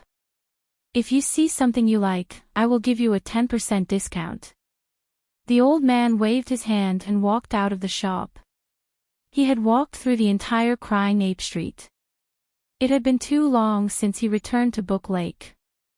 Things were still the same, but the people had changed. He did not see any familiar faces. The old man walked out of Crying Ape Street and came to a quiet alley in Pondwater City. At the end, he took out a key and opened the door. Obviously, the old man was not the kind of cultivator who liked to criticize his subordinates. He nodded and said, it's not your fault. I was traveling with two friends when we talked about this. Even though they are in a high realm and have high vision, they also had the same thought as you, Wang Guanfeng. It's almost unbelievable. It's not a problem to bet on Lu Jimao. If you're not afraid that I'll cheat the Wang family of your money, just put all your money on him. The old man smiled and said, as for that Gu Kan, I'll kill him myself. You just have to pretend to be deaf and dumb and wait for the changes. You don't have to do anything. Just wait for the money. Wang Guanfeng swallowed. The old man looked indifferent. Since we're all wild cultivators, no one's life is more valuable. No one can kill from the beginning to the end. At least in the Book Slip Lake, there's no such logic in my place. Wang Guanfeng prostrated himself on the ground. In fact, there were rules in the Book Slip Lake. If the old man of the Book Slip Lake didn't mention it, the young people didn't know about it. The old woman at the gate of the ghost cultivator's mansion was a little livelier recently. Every day, she hoped that the young accountant would come to visit her. Even though Mr. Chen came and went in a hurry every time, he didn't stop at the gate. He just greeted her and left. He didn't even chat with her. However, the old woman named Hong Su, who was neither human nor ghost, was still a little happy. After the accountant left this day, she stood at the gate of the mansion and looked at the back of the figure in the distance. She didn't even notice that her master appeared beside her. When she suddenly realized it, the ghost cultivator surnamed Ma snorted. What? You still want a sparrow to fly to the branch? You want a master like Chin Pingon to favor you and take you in as a servant girl? She hurriedly curtsied to the ghost cultivator and said miserably, Master, you must be joking. How would this servant dare to have such improper thoughts? I deserve to be struck by lightning. The ghost cultivator threw a small bag of immortal money to her. Chen Pingon will often come to the mansion as a guest. 1 piece of snow every day is enough to restore you to your previous appearance. Then, you'll be able to maintain your appearance for about 10 years. This will prevent Chen Pingon from thinking that our Zhu Xian mansion is a Yama's palace that can't even afford to hire a living person as a concierge. She held the bag of immortal money with both hands and bowed to express her gratitude. Of course, she wouldn't really have any thoughts about the young and gentle accountant. No matter how beautiful or ugly a woman was, it didn't mean that she would like a man no matter how good he was. It also didn't mean that she wouldn't like him no matter how bad he was. Yu Lao, who was the matchmaker for men and women in the world, must be an old urchin. The future Nanue god of Dali was a first-class god on the same level as Wei Pai. Moreover, Fan Junmao was much more narrow-minded than Wei Pai, so he could not afford to offend him. However, Chen Pingon had clearly written in the letter that he had sent. Since Chen Pingon was the one asking for help, and both sides were doing business, Fan Junmao shouldn't have done this. Today, Chen Pingon greeted the old woman at the gate, and then went to find the ghost cultivator surnamed Ma. Without stopping or chatting, Hong Su, who had recovered her appearance to that of a 40-year-old woman, did not feel disappointed. Instead, she felt that it was quite good. Inexplicably, she felt more comfortable. After leaving the verdant canyon island, Chen Pingan found Gu Kan and Little Loach standing at the end of the path. Gu Kan asked Chen Pingan if he was free tonight, and Gu Kan said that his mother cooked a home-cooked meal again. Chen Pingan said that he could not tonight, and that he had to go to 2 islands far away from the verdant canyon island. When he came back, it would be very late, and he could not even have supper. Gu Kan was a little disappointed. Chen Pingan did not say anything. Gu Kan walked Chen Pingan to the outside of the house at the mountain gate, and suddenly asked, "Chen Pingan, in fact, you have some opinions about my mother, right?" Chen Pingan rubbed his head. "Don't think too much about these things. If there are any problems, I will find time and opportunity to talk to your aunt. But on your side, I will never say anything bad about your mother." Gu Kan seemed to understand, and left with Little Loach. Chen Pingan went back to the house and buried his head in the desk. In the tall building of the Pond City, Chui Dong put down a secret letter. Chui Dong rubbed his eyebrows and thought carefully. Chui Dongshan still stayed in the Golden Thunder Pool, and did not leave, but now he was imitating Chen Pingan's heaven and earth pillar. The direction of the world and the ups and downs of people's hearts were traceable, and this had always been Chui Dong's profound knowledge. Chui Dong said to himself, on the one hand, Chen Pingan came earlier than expected, because Gu Tao's brain, and of course, Chen Pingan's, were better than the embroidery river god, so the possibility of Wan Xiu and Gu Kan hurting each other in the Book Lake was strangled in the cradle. But this was part of Chen Pingan's plan. "Even if you were not here, I would not stop him." On the other hand, I slightly underestimated Gu Kan's composure. I did not act rashly and directly drove the Loach to provoke Wan Xiu that night. As for Wan Xiu's affection for Chen Pingan, her attention was diverted from the Loach, and the ambition of Lu Laoqing, the owner of Gonglu Island, both of them were bigger than I thought. These were not small variables. According to the deduction result of the Riding Dragon Alley incident, I could roughly conclude that Wan Xiu was a very important existence to the old Divine Lord. She was even more important than Li Lu and Fan Junmao. She was very likely to be one of the great spirits of the divine path, so she could see the karma of a person. With her, Chen Pingan knew the imperial examination questions in advance.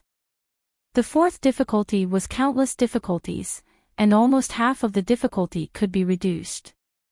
But I still let Wan Xiu, who found many excuses and refused to move in Green Tong City, stay in the Book Lake justifiably, and let you accept your defeat wholeheartedly. Speaking of this, Chui Dong looked at Chui Dongshan with a smile. Since Lu Laoqing secretly entered the boundary of the Book Lake, he still did not communicate with Dolly's spy through any channels. This showed that Lu Laoqing, a wild cultivator of the upper 5 realms, had planned to cut off all means of retreat after climbing up the relationship with Sun Yuan, the lord of Jade Gui's sect. He chose to bet all of his belongings in the Book Lake as a sign of allegiance for the Jade Gui sect to establish their sect in the Book Lake. Generally speaking, Lu Laoqing, as the owner of Gonglu Island, had many old connections hidden under the surface. As long as the Jade Gui sect was located in the Book Lake, Lu Laoqing would not lose and would even make a small profit. It was just that Lu Jimao and the behind-the-scenes Song clan would get the majority of the profits. However, as a wild cultivator, who would not bet on such a good bet? Not to mention Lu Laoqing, the #1 wild cultivator of the Treasure Bottle continent. Even if Lu Jimao's wings were strong, facing Lu Laoqing, who was deeply rooted in the Book Lake, once the latter disturbed the situation, the former might not be willing to die together. This was the general trend. Lu Laoqing had it. A single person could monopolize the power of the wind and clouds. How difficult it was. Lu Jimao was still far from it. Half of his credit was due to his disciple, Gu Kan, and an animal. He was like a woman who had saved up bit by bit. How could he compare with an old bastard like Lu Laoqing, who had single-handedly slaughtered his way out? Cultivation, temperament, and skills were not on the same level. Lu Jimao was given another 100 or 200 years to manage the territory and accumulate connections, then he would have to ascend to the upper 5 realms. On the other hand, Lu Laoqing was a hero that Cui Dong himself admired. Cui Dongshan walked upside down and said casually, "Wen Xiu stays in the Book Lake, you can also take advantage of the situation. The changes caused by 1 or 2 key chess pieces will not affect the overall situation at all. You can also reverse the general trend that you want." Cui Dongshan turned around and stood still again. He said indifferently, "Find an excuse for the Song clan and let them leave Green Tong City quickly." Cui Dong smiled and asked, "Why is that?" "It's obviously a small profit for you, and you don't want it." Cui Dongshan rubbed his cheeks with all his might. "Of course I want to gamble. If I lose, at most I will go bankrupt. If I win, I will leave Cliff Academy and help you plan the general trend south of the Aquarius continent." Cui Dong truly did not understand, and could not help but ask, "Why is that?" Cui Dongshan acted shamelessly, "I like it. I like to see the look on your face when you calculate and calculate, only to realize that you have calculated nothing." Cui Dong laughed out loud, "Then you will be disappointed." After Cui Dongshan punched him, it was his turn to ask, "Why?" Cui Shirt smiled and said, "You can take a guess." She would look straight at the pale-faced accountant and write seriously with her head down. In the end, Chen Pingan put away the pen and paper and cupped his fists to thank her. She covered her mouth and laughed, then reminded in a small voice, "Mr. Chin, remember to tell your friend that he must write a book. If he really can't, I can take out a few snowflakes to spend money." Chen Pingan frowned and said, "How can I take out money that goes against my conscience?" "Don't worry, my friend still has this much money. Also, you have to believe in his writing ability. There will definitely be bookstores willing to buy it." After Chen Pingan left, the gatekeeper's old woman was still full of smiles. She could not help but jump on the spot. She found that the old master of Zhu Xian Mansion was standing beside her. She quickly stopped smiling. She did not expect that old-fashioned and strict old master to ask a question. "Later, tell Chen Pingan that the story between me and the eldest princess, Lu Zhongruan, can also be written. As long as he is willing to write, I will give you a small sum of money as compensation." She timidly said, "What if this servant can't convince Mr. Chin? Will the old master punish this servant?" The ghost cultivator surnamed Ma cursed and strode over the threshold. "Then he is blind and deaf. It has nothing to do with an ugly person like you. Motherf asterisk Ker, how can your trivial family affairs compare to the soul-stirring love and hatred between me and Lu Zhongruan? That Chen Pingan is not a fool." At this point, the ghost cultivator coughed and turned his head, saying, "When you mention this to Chen Pingan, remember to talk properly and torture him." She felt relieved and nodded vigorously. Then she was a little puzzled. "Ha! When did the old master become so reasonable?" 10. 436. In the house at the entrance of the Qingsha Island, there were maps of the Book Lake Island and the nearby cities, prefectures and counties, household registration files of the incense house, pedigrees of the ancestral halls of each island, and manuscripts of nearly 200,000 words. Most of them had been put into the drawers of the cabinet, just like the medicine drawers of the Yang family's shop and the dusty drugstore. But the desk was still piled up like a mountain. In the house, there was a desk, a row of cabinets against the wall, a dining table, a chair, 2 benches, and a small stool. That was all. Later on, because Gu Kan often visited the house, she liked to sit at the entrance of the house for a long time from the end of autumn to the beginning of winter. If she was not basking in the sun, taking a nap, she would be chatting with little Loach. When Chen Pingon visited a purple bamboo island, he asked the extremely scholarly island master for 3 purple bamboos, 2 big and 1 small. The former was chopped into 2 small bamboo chairs, while the latter was roasted and polished into a fishing rod. But after making the fishing rod, he had no chance to fish in the Book Lake.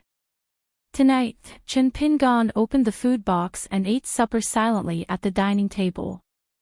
Chen Pingon was still waiting for the reply from Mount Taiping of the Tongya Island.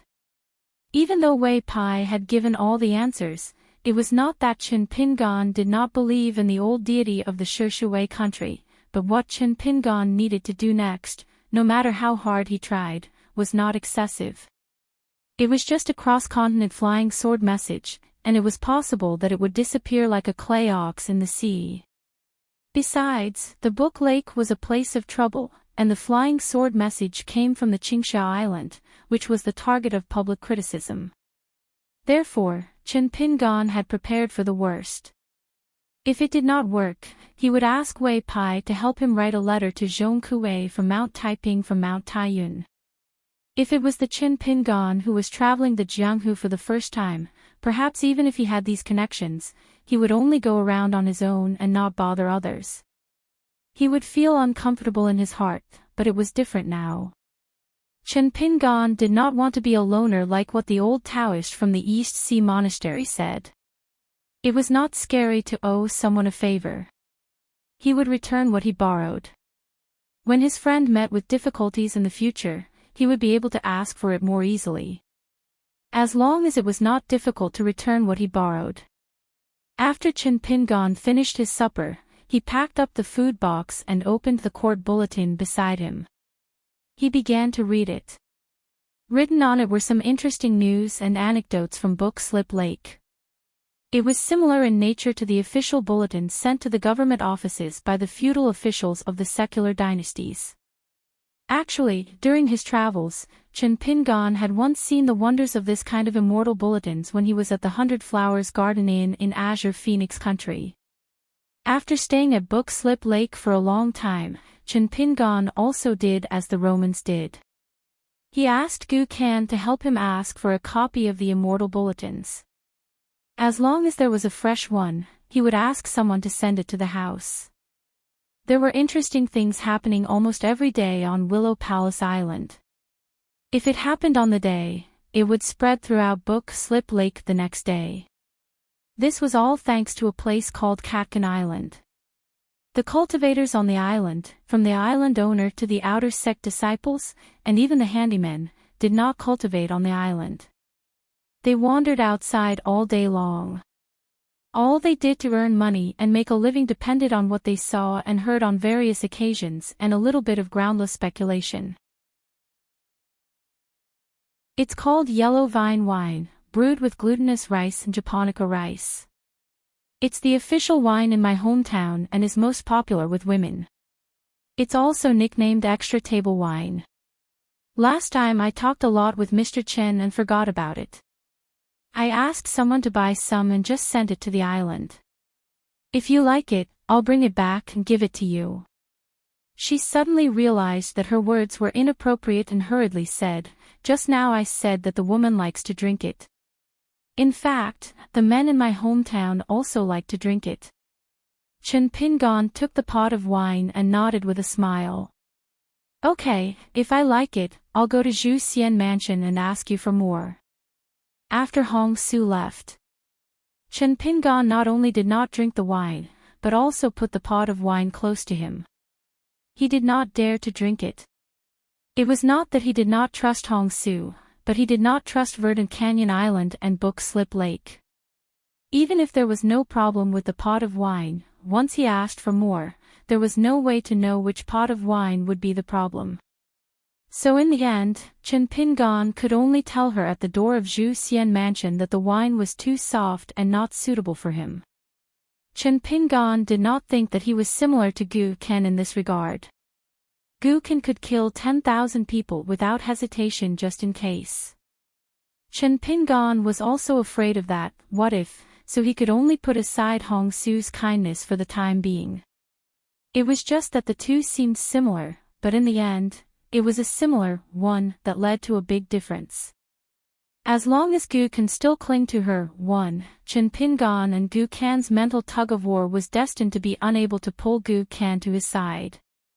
Chen Pingan had also temporarily given up.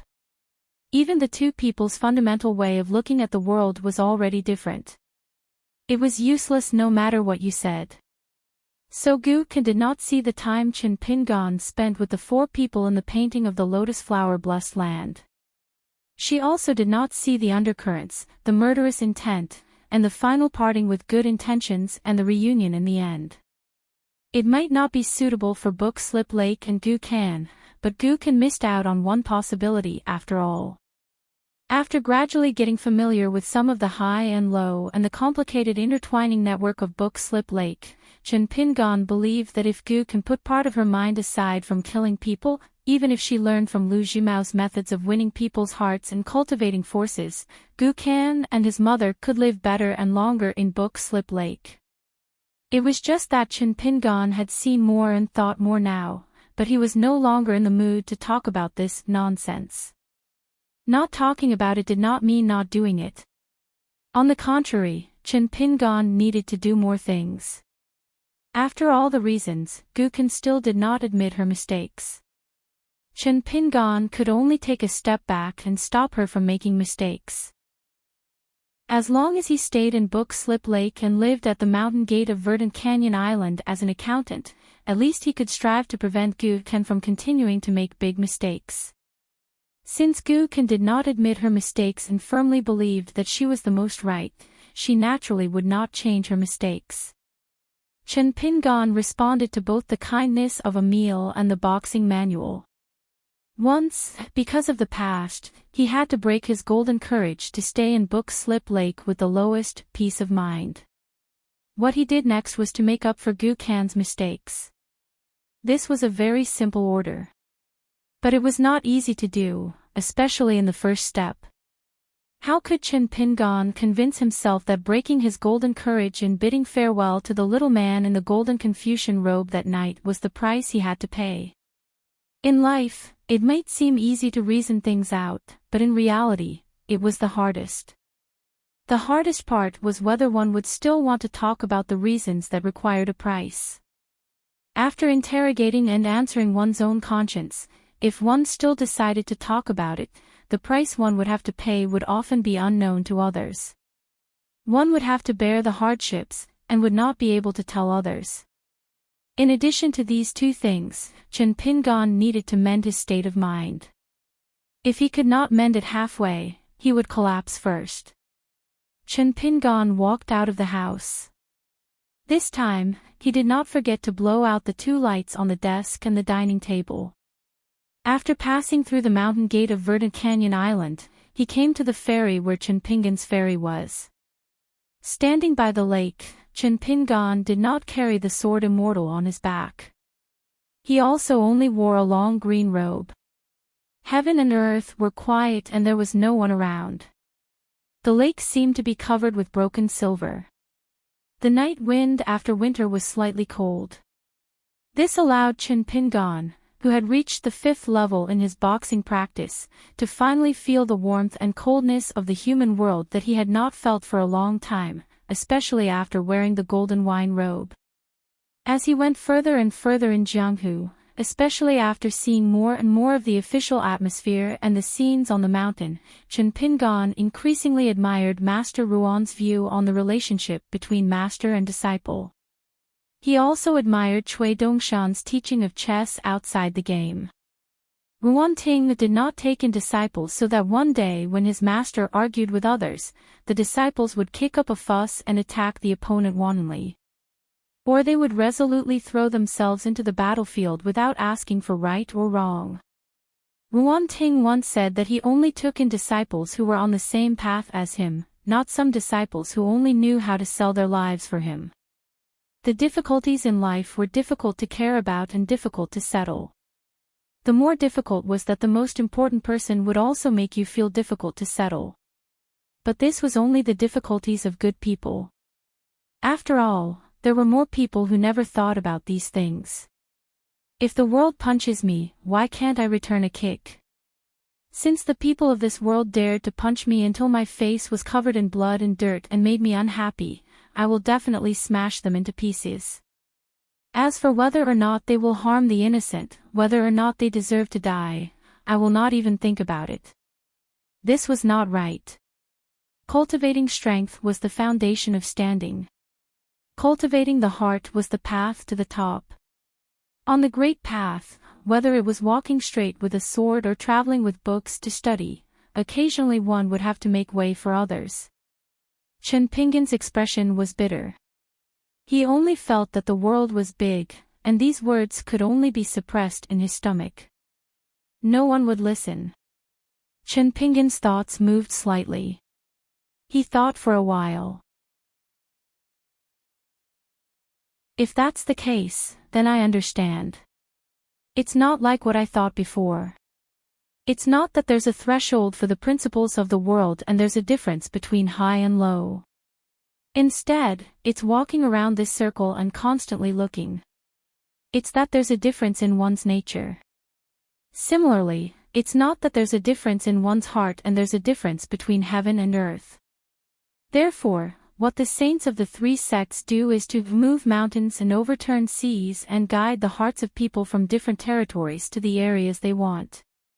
If we don't look up first and don't walk in circles on flat ground, but only take a step back with the help of order, and don't mention all kinds of original intentions, and only say that the true nature of the world exists, Confucianism is expanding and stabilizing the territory of material things, while Taoism is lifting up this world so that we can be higher than all the other sentient beings. Chen Pingan closed his eyes and took out a bamboo slip. There was a desolate but still beautiful and moving text engraved on it. At that time, he just felt that the idea was strange but clear. Now, it seemed that as long as he looked deeper, it actually contained some true meaning of Taoism. A basin of water overturns the ground. Mustard floats in the water. Ants attach to mustard seeds. They think they're in a desperate situation. When the water dries up, they find that the road is clear and there's nowhere they can't go. What Taoism seeks is not for us people to be existences with low temperaments like ants. We must look at the world from a higher place. We must be different from the birds, beasts, flowers, and trees of the world. Then what about Buddhism? Chen Pingan stretched out his hands and drew a circle. With the breadth of Confucianism and the height of Taoism, the world of 10 directions will be integrated into one. There will be no omissions. Chen Pingan finally murmured, "Do I know a little bit about the one?" With a bang, the accountant, who had exhausted all his strength and spirit, leaned back and closed his eyes. His face was full of tears. He reached out and wiped his face. Then he stretched out a hand and raised it slightly. His vision was hazy with tears. Through the gaps between his fingers, he was muddle-headed. He was about to fall asleep, but he was already extremely exhausted. However, the deepest part of his heart was full of joy. He murmured, "Who embellishes the sky when the clouds disperse? The color of the sea is originally clear." Chen Pingan closed his eyes and slowly fell asleep. With a smile at the corner of his mouth, he whispered, "It turns out that I can also smile without dividing people into good and evil." When Chen Pingan first came to the Book Slip Lake, he openly lay on the ferry that had drawn a big circle and didn't have time to erase a charcoal word. He was sleeping soundly on the Green Canyon Island. No one knew when. There was a man in a cyan robe who was still unruly and an increasingly attractive girl in a cyan robe with a ponytail almost at the same time. They didn't say anything. They didn't even look at each other. The scholar, who didn't write a letter in the Hall of Ancestral Masters of Taiping Mountain but came to another continent in person, picked up Chen Pinggan's charcoal and squatted at the leftmost place under the circle. He wanted to write but hesitated. However, instead of being annoyed, his eyes were full of smiles. There is a high mountain in front of me. Do you want me, a gentleman of the academy in the past, to take a detour? The girl in a cyan robe stood outside the circle at the end of the straight line, eating the new pastries from Green Tong City by the Book Slip Lake. She said vaguely, there is still a little difference between God and man. It hasn't been explained thoroughly. The scholar held the charcoal in his hand, raised his head and looked around. He said, what a good saying that when faced with difficulties, one must be bold. What a good saying that when drunk, one's courage is still open. The girl in a cyan robe also said, if one's heart is not hidden, all the laws will be clear. He then turned to look at the girl in a cyan robe with a single ponytail who was nibbling the pastries. Don't take advantage of Chen Pinggan when he is asleep. But if you must do it, I, Zhong Kuei, can turn around. This is called a gentleman has the beauty to help others. She then looked at him and asked in confusion, you are Zhong Kuei. You are a person, ghost. You are strange. I can't understand you. Zhong Kuei reached over his shoulder and pointed to the accountant who was snoring like thunder. This guy understands me, so I am here. Zhong Kuei looked at the Book Slip Lake which was different from others in his eyes and muttered, how can I be the only gentleman in the world? How big a cesspool is the world? Ruan Xiu looked indifferent. I know you want to help him, but I advise you not to stay to help him. You will be more of a hindrance.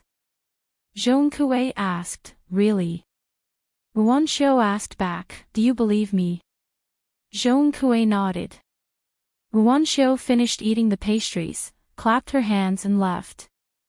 Zhong Kuei thought for a while and gently put the charcoal back to its original place. He stood up and wrote 8 words in the air on the Book Slip Lake. Then, he left and returned to Tongya Continent.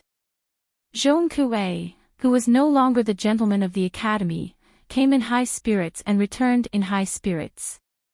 The words he left were, everything is appropriate, nothing is forbidden. 437, in the tall building of Pond Water City. As the imperial tutor of Dolly, Cui Dong had already put aside 3 flying sword messages and ignored them. Cui Dongshan walked slowly along the edge of the Golden Thunder Pool with his hands behind his back. He asked, what's the meaning of what Zhong Kuei wrote? What did Wan Xiu see? Cui Dong replied with a few questions and dismissed Cui Dongshan. Do you think I'm a Tao ancestor? The final truth of all deductions requires a large amount of information to be gathered. Don't you have this bit of common sense? Cui Dongshan was even more ruthless. I'm just looking for something to talk about.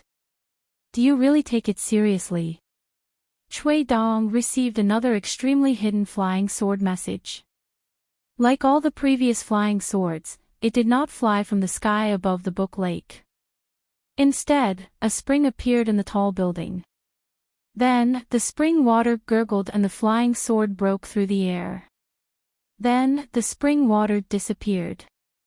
This was naturally one of the top secrets of Dolly's military. It took a lot of effort from Dolly's Mahist cultivators and, of course, a shocking amount of divine money. Cui Dong still did not open the flying sword.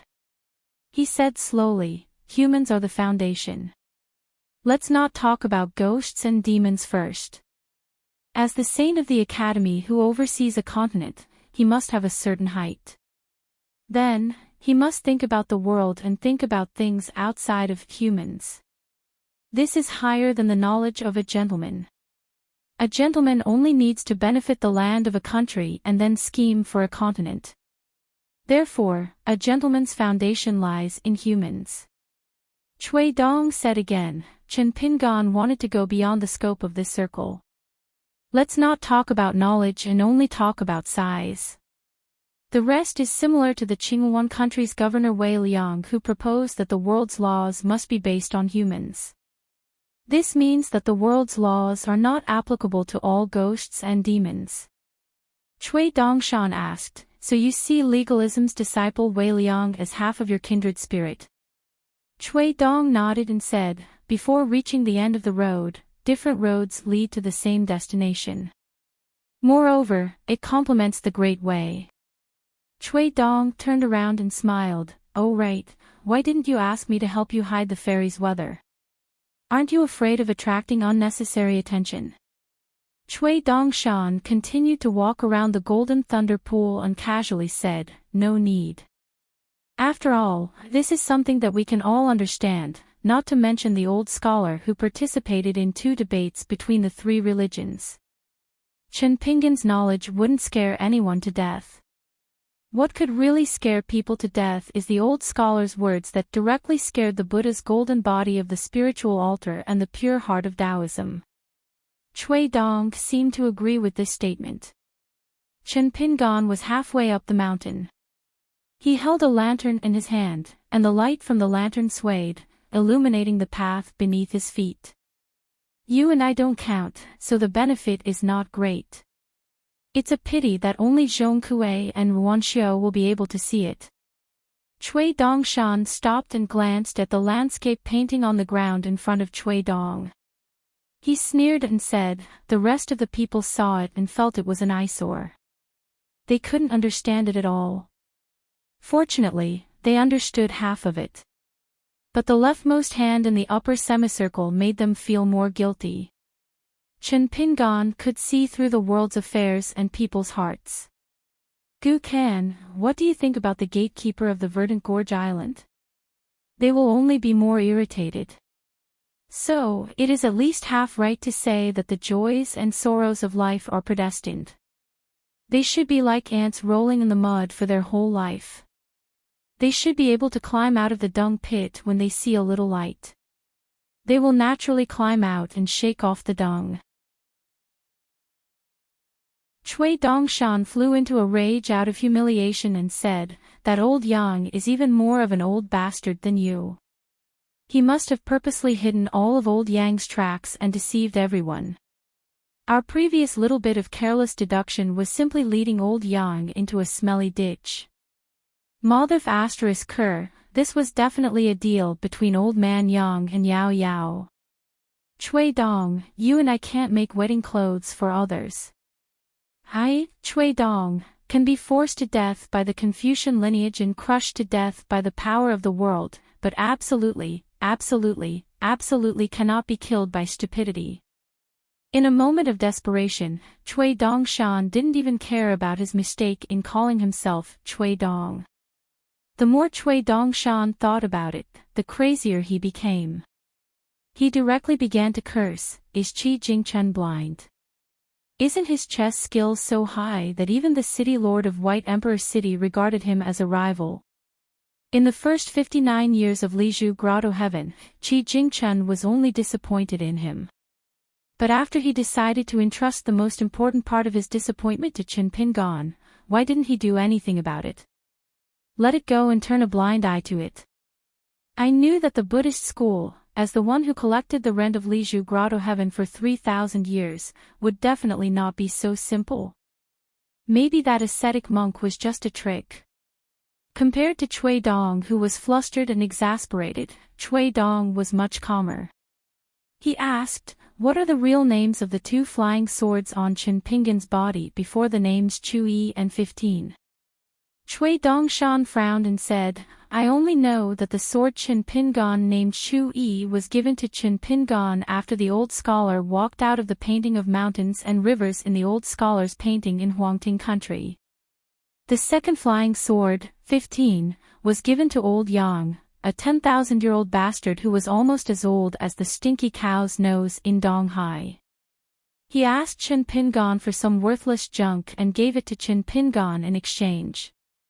Old Yang said that it was called 15, but it was obviously a bullshit name made up by Chen Pinggan for Chu Yi. Chui Shi lowered his head and stared at the fragments of images that he had extracted from the painting of the River of Time with a unique secret technique.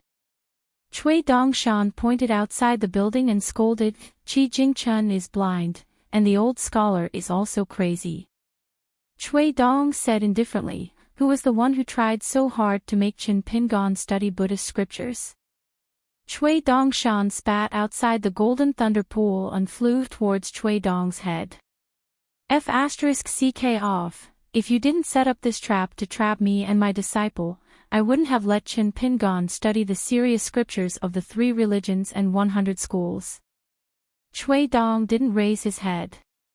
He waved his sleeve and the spit hit Cui Dongshan's face. Cui Dongshan casually wiped his face and felt indignant. He was still cursing the heavens and earth. He finished looking at all the images of the old man Yao that Chen Pingon spoke of for the second time. Cui Dong said softly, "Don't forget, there's still that locust tree leaf with the character, Yao, that Qi Jingchen asked for. A locust tree has so many ancestral locust tree leaves, but only one of them fell. Take out this section of the River of Time and let us take a look." Cui Dongshan did as he was told. When it came to important matters, Cui Dongshan was never awkward or pretentious. In the painting, after Qi Jingchen asked for the only locust tree leaf that was willing to leave its branch for Chen Pingon, he once quietly turned his head and looked at the highest point of the locust tree leaf. His smile was somewhat mocking. Qi Jingchen looked at this point. But it just so happened that many years later, when the two of them were overlooking the painting, the 3 of them looked at each other as if they were separated by the River of Time. Coincidence? On purpose? Cui Dongshan was horrified. Cui Dong's face was gloomy. Cui Dongshan muttered, "Is Qi Jingchen mocking those old ancestors of the locust tree's surname for not having eyes, or is he mocking the 2 of us for not being able to guess what he's doing? Or perhaps both?" Cui Dong kept his mouth shut. He slowly pondered and calculated this matter in his heart. Cui Dongshan sat down on the ground and howled, "Just what have we done? Old bastard, your cultivation is higher than mine, you're older, you've eaten more weights. Why don't you tell me? Right now, my heart is filled with panic. It's just like my teacher's heart is dried up, almost unable to write at the ferry. Right now, my heart is also tired, I can't scold you." Cui Dong pretended to be deaf and mute. Cui Dongshan scratched his head with both hands, "These days are hard. Teacher is worried, and so is this student. We can't enjoy the blessings together, but we have to endure the misfortune together. There's no way to pass it, no way to pass it." Cui Dong suddenly laughed, "You're even more afraid of Qi Jingchen than I am, so I know that at the beginning of this situation, you hoped more than I did that Qi Jingchen was dead. But now, have you changed your mind? Do you hope that Qi Jingchen can come back and haunt us again?" Cui Dongshan was silent. Cui Dong pointed at the painting of horses, "Put it away. There's no point in thinking too much about it. Right now, there's no meaning in trying to guess Qi Jingchuan's intentions." Cui Dongshan moved his butt, inching to the side of the painting of horses. He slapped Qi Jingchuan's face on the painting, but it was not enough to vent his anger. He slapped it twice more. "Is there a junior brother in the world who schemes against their senior brother like you? Ha! Come, if you have the guts, come out and say something. Let's see if I don't quarrel with you." Cui Dong said, "Don't you feel ashamed?" Cui Dongshan angrily put away the painting of horses. Cui Shi changed the topic. "Since you mentioned the quarrel, do you remember that there was a time when the old elementary scholar won a quarrel between Buddhism and Taoism? When he returned to the school, he wasn't very happy. Instead, he drank some wine and lamented to us.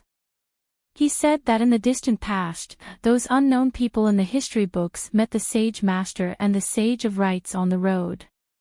They dared to argue about their own principles and were not afraid. When they understood something, they laughed heartily. When they felt that something was wrong, they argued loudly. I remembered very clearly that when the old scholar was saying these words, his expression was even more enthusiastic than when he was debating with Buddhism and Taoism. Why is that? Cui Dongshan said angrily, the old elementary scholar's heart is higher than the sky. Cui Dong asked a long series of questions in one breath. Why is it that learning to read is getting easier and easier compared to ancient times, but people are more and more in awe of the teachings of the saints and sages? The disciples of Confucianism actually feel that their knowledge is not as high as that of the sages, and that today's people are destined to be inferior to the ancients. Why is it that there is more and more knowledge in the world, but the temperament of the people of the future is getting shorter and shorter? Cui Dongshan sighed. Probably when our lives get better and better, we become slower and slower in our treatment of the world, just like those high and mighty gods of the past. Cui Dong narrowed his eyes. For us, as long as we can survive the coming catastrophe, isn't that a good thing? Cui Dongshan's face stiffened. Cui Dong sneered, are you regretting it? Cui Dongshan trembled all over. This was an unprecedented thing for the carefree and lawless white-clothed youth. Cui Dong suddenly stood up, you found a good teacher. Other people, such as this book slips lakes trash. Even if that stinky cow's nose was thrown into the river of time in lotus blossom blessed land, not to mention 300 years, even if they looked at it for 3,000 years, they still wouldn't be able to see anything. Cui Dongshan was puzzled. Why are you saying this? Every time you say something nice, I panic. Cui Dong looked at the moonlit lake outside the building. Now that Dolly has a lot of things to do, I can't stay here every day to receive the most important flying sword messages. It will delay our important matters. I'm different from you. Chen Pingon can't pass this hurdle, so you will be implicated. I've long been in an invincible position. Therefore, it's not without reason that you and I have different priorities.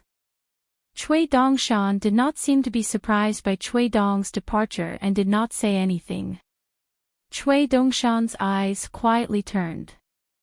Cui Dong's back faced Cui Dongshan. I advise you to show some backbone. Don't think about playing some dirty tricks while I'm not here. If you do that, I will be very disappointed in you. Cui Dongshan, who was sitting on the ground, lightly waved his sleeve, as if he was sweeping the floor. Cui Dong said, before I leave, if you have any questions, ask them quickly. Cui Dongshan was not polite and immediately asked, are you really going to let Lu Laoqing kill Gu Kan? Are you not going to do anything? Cui Dong shook his head. In any case, it has nothing to do with a dead end. I'm not Chen Pingon. Why should I care about the life and death of a brat? If he kills Gu Kan, Lu Laoqing will still have to do business with our Dolly. At most, he will change from Lu Jimao to Lu Laoqing. Look, even the surname is the same. In fact, it's better this way. Lu Jimao can't convince the public. His style of doing things is no different from the corrupt dynasty's officialdom. It's better to change to Lu Laoqing. This person knows the general situation better. If he cooperates with our Dolly in the future, it will be very convenient. He won't be like Lu Jimao, who is very likely to fall into a quagmire. After gaining benefits, he will be powerless to do things. It's easy for him to be a coward. Maybe he will even give Lu Jimao a chance to raise the price. Therefore, even if Lu Laoqing becomes the ruler of Jianghu and asks for a higher price, Dolly will inevitably lose more in the early stage. But in the long run, Dolly can still earn back the money. Cui Dongshan hurriedly asked, if, and I'm saying if, Qi Jingchen is really haunting us and comes after you leave, what will you do? Cui Dong replied, of course I have a backup plan. In the dark place of Book Lake, just like in Lizhu Grotto Heaven, Taoism left Master Lu there. I'm not you. If I say something, I can do it. Don't guess. Once you cross the line and don't follow the rules, I have other backup plans to deal with you. Cui Dongshan was silent. This time, he waved his two sleeves and swept the floor. Cui Shi lamented, a man's virtuous is like a rat's, his ears are everywhere. Rats will never know that they are stealing when they move the food. He turned his head and asked with a smile, then what about us? Attaining immortality. If there's an unknown existence at a higher place and it's looking at us, what are we doing? Cui Dongshan muttered, why are you asking me when you've already figured it out? Isn't it because we have to figure it out that we chose to do that thing? Therefore, among the 4 people in the lotus flower blessed land painting, the most interesting one, Zhu Lian, observed the fire from the other side of the river and came to the correct conclusion. He said that you and I are the ones who see the fish in the abyss. Cui Dong laughed, I'm afraid you'll become the next Gu Kan. You're forgetful. Cui Dongshan rolled his eyes. Cui Dong smiled and said, Qi Jingchen and I, Lizhu Grotto Heaven and Book Slip Lake, both times were gentlemen's disputes. Cui Dongshan's expression was strange. Cui Dong said, if you have doubts, it means that I have also doubted myself this time. But I'm telling you now, it's a gentleman's dispute. Cui Dongshan asked again, Qi Jingchen can watch Xiao Qing switch to another lineage. After all, it's within the Confucian school. Qi Jingchen can also leave 3 books for Song Jisin to explain the essence of legalism for Song Jisin. After all, the dispute between Confucianism and legalism isn't excessive. But if Qi Jingchen pushes Qin Pingan to Buddhism and Qin Pingan doesn't turn back, what's going on? Even if Qi Jingchen was overseeing Lizhu Grotto Heaven and had a lot of deep thoughts about Buddhism, I don't think he's really escaped from Zen. I firmly believe in this. Then, is Qin Pingan really Qi Jingchuan's junior brother? Is he Li Baoping, Xiao Yao, and Song Jisin's disciple or protector? Or is he Qi Jingchuan's true successor? Or is he nothing at all? Cui Dong laughed and said, I don't know. Cui Dongshan muttered, I knew it. Cui Dong said to Cui Dongshan as if he was a senior teaching a junior, little brat, don't say, I admit defeat to anyone in the future. It's easy to lose one's spirit and qi, but difficult to regain it. A chess player admits defeat in his heart and just throws the pieces on the board. Who would say, I admit defeat? Cui Dongshan's interest waned, don't tell me what to do. We're not the same person anymore. Cui Dong didn't put away the picture scroll on the ground. Naturally, he left it to Cui Dongshan. He finally smiled and said, now you should sigh with emotion. My master has a lot of worries. Cui Dongshan didn't refute. Instead, he echoed, looking at the green hills from afar, it's hard to walk on the mountain road. There are even mountain bandits on the road. Cui Shi took a step forward, as if passing through a door, and disappeared in a flash. Everyone was well aware of this, so they did not complain too much. It was not that they did not have resentment, but the general trend was such that it was beyond their control. Perhaps immortal Jiang Jia would laugh out loud in his sleep. Chen Pingan did not relax after hearing the news. There were some things that he could guess. For example, Grain Island was most likely a pawn of the Song clan. The heavy losses on Green Tomb and Heavenly Grandma Island were secretly caused by the imperial tutor, Cui Dong. However, there were some things that Qin Pingan could not guess. For example, did the Zhuiying dynasty have a backup plan? If so, who would it be? When the time came, would the thunderous strike that would try to turn the situation around be targeted at Lu Jimao, Gu Kan, and Little Loach? Or, would they simply retreat in the face of difficulties? The Zhuiying dynasty, which was surrounded by the smoke of war at the border, was already too busy to fend for themselves. Would they simply abandon the useless Book Lake? Perhaps even the potential influence of Li Mu's presence on Green Canyon Island was in the calculations of Embroidered Tiger. Was this what they meant by making the best use of everything? Chen Pingan only asked Gu Kan not to go out easily during this period of time, in case of the crazy counterattack of the Zhuiying dynasty. Gu Kan nodded with a smile. Lu Jimao also reminded him not to be complacent recently. No matter who the party was, he could not attend. He only needed to wait for 2 or 3 months. By then, no one would dare to stop him even if he went to the door of the ancestral hall on Green Tomb Island and Heavenly Grandma Island to pee. Therefore, Lu Jimao was particularly cautious. Even the banquet to celebrate his ascension was deliberately postponed to the beginning of spring next year. He was afraid that when the verdant Canyon Island opened the mountain and rivers formation, the people who came to congratulate him would be mixed with the good and the bad. If they really stabbed him at that time, the verdant Canyon Island would suffer a great loss. Chen Pingan and Gu Kan sat on the left and right of the small bamboo chairs and chatted for a while. In the middle of winter, there were almost no birds on the lake except for a few. It should be snowing soon. After Gu Kan left, Chen Pingan walked to the ferry and pondered in silence. At dusk on this day, Chen Pingan suddenly looked up from the writing desk and walked quickly to the window. Outside Green Canyon Island, an old cultivator hovered in the air and sneered, "My name is Lu Laoqing.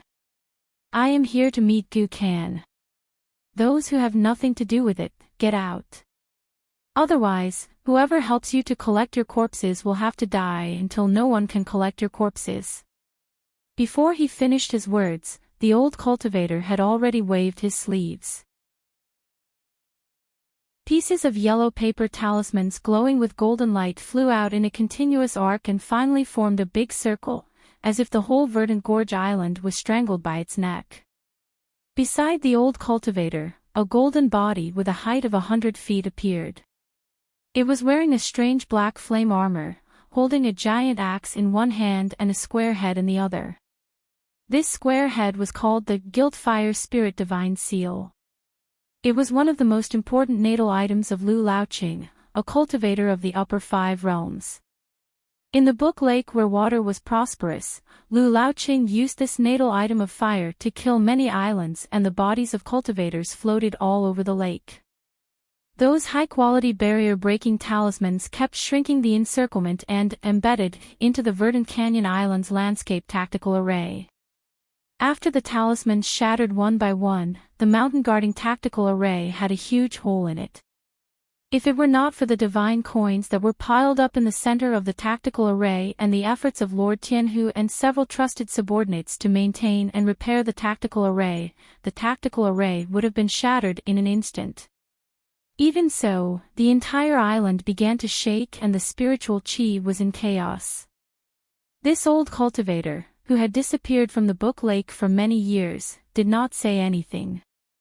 The giant axe next to Lu Laoqing. It chopped down with its axe and the mountain-guarding formation of the Green Canyon Island, which was known to be indestructible, collapsed on the spot. A black dot flew out of the Spring Court mansion and revealed its true form in the air.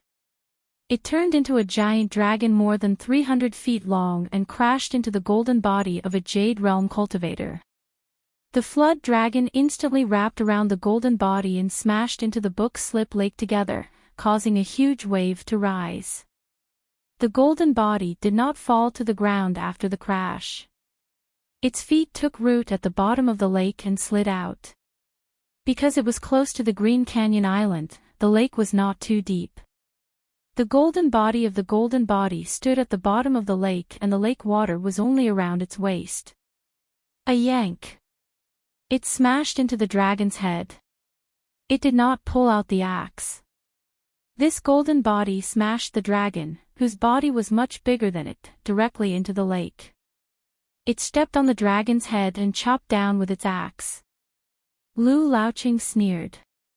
After getting such a big piece of the glazed golden body, he had not been idle recently. He had been stuck at the bottleneck of the Jade Realm for more than 200 years. Although he had not reached the immortal realm, he was not far away.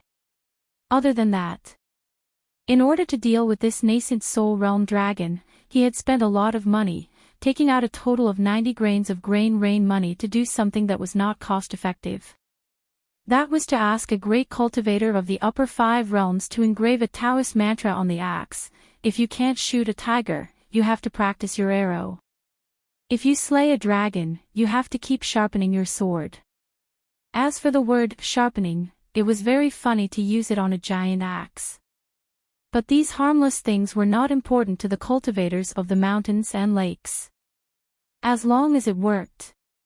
It was badly mutilated. The water in the book lake rolled and boiled rapidly. Blood flowed out from the dragon's wound, and the smell of blood filled the air. However, the dragon was a great demon known for its tough body. It was not completely powerless.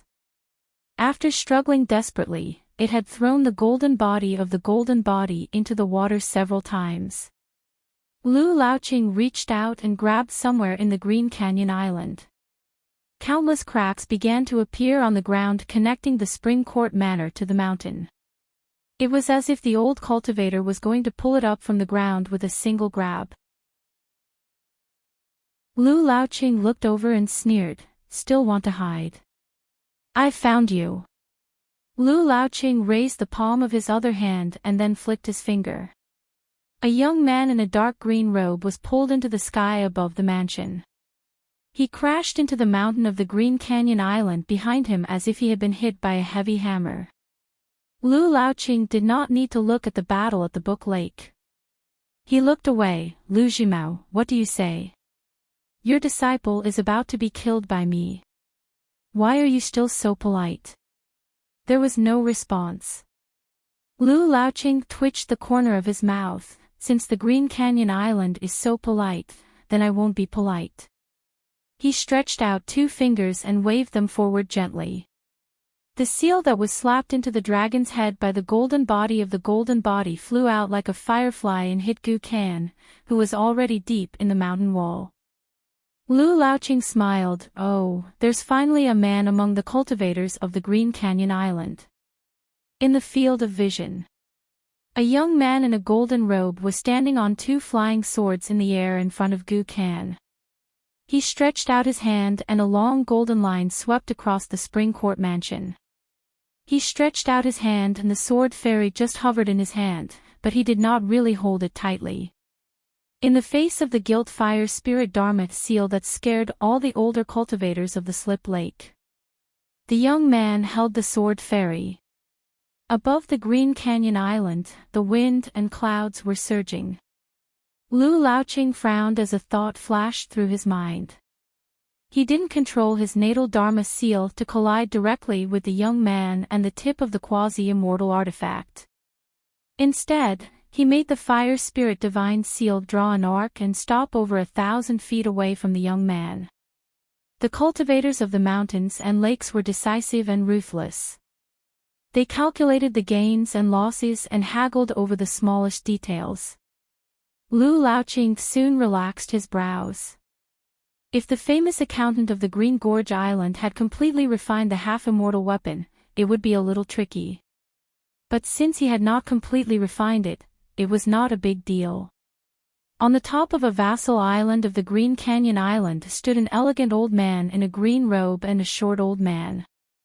They were all foreigners. The old sect master of the Jade Gui sect, Sun Yuan, and the old sect master of the Invincible Divine Fist Gang, Gao Mian.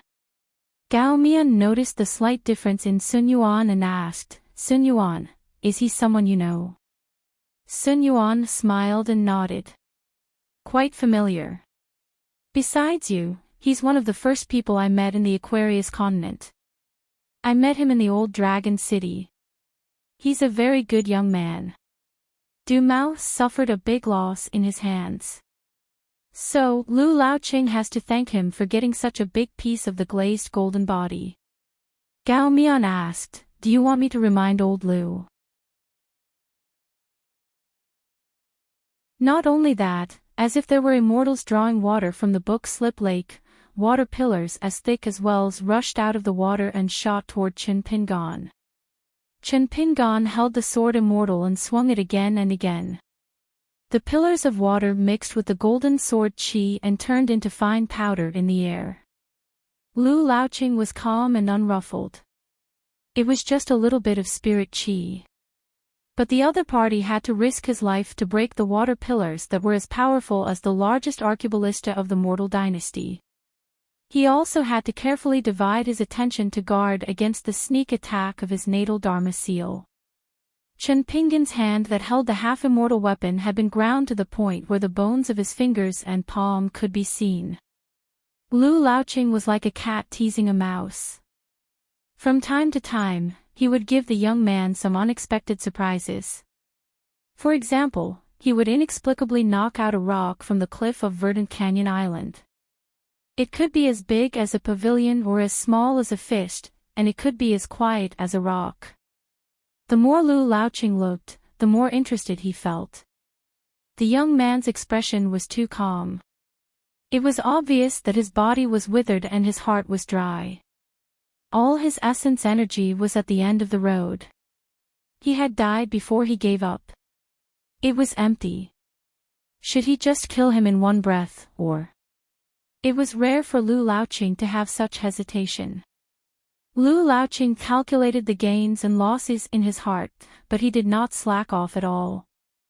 He wanted to see how long this young sword cultivator, whose soul could not bear the burden and was trembling uncontrollably, could last.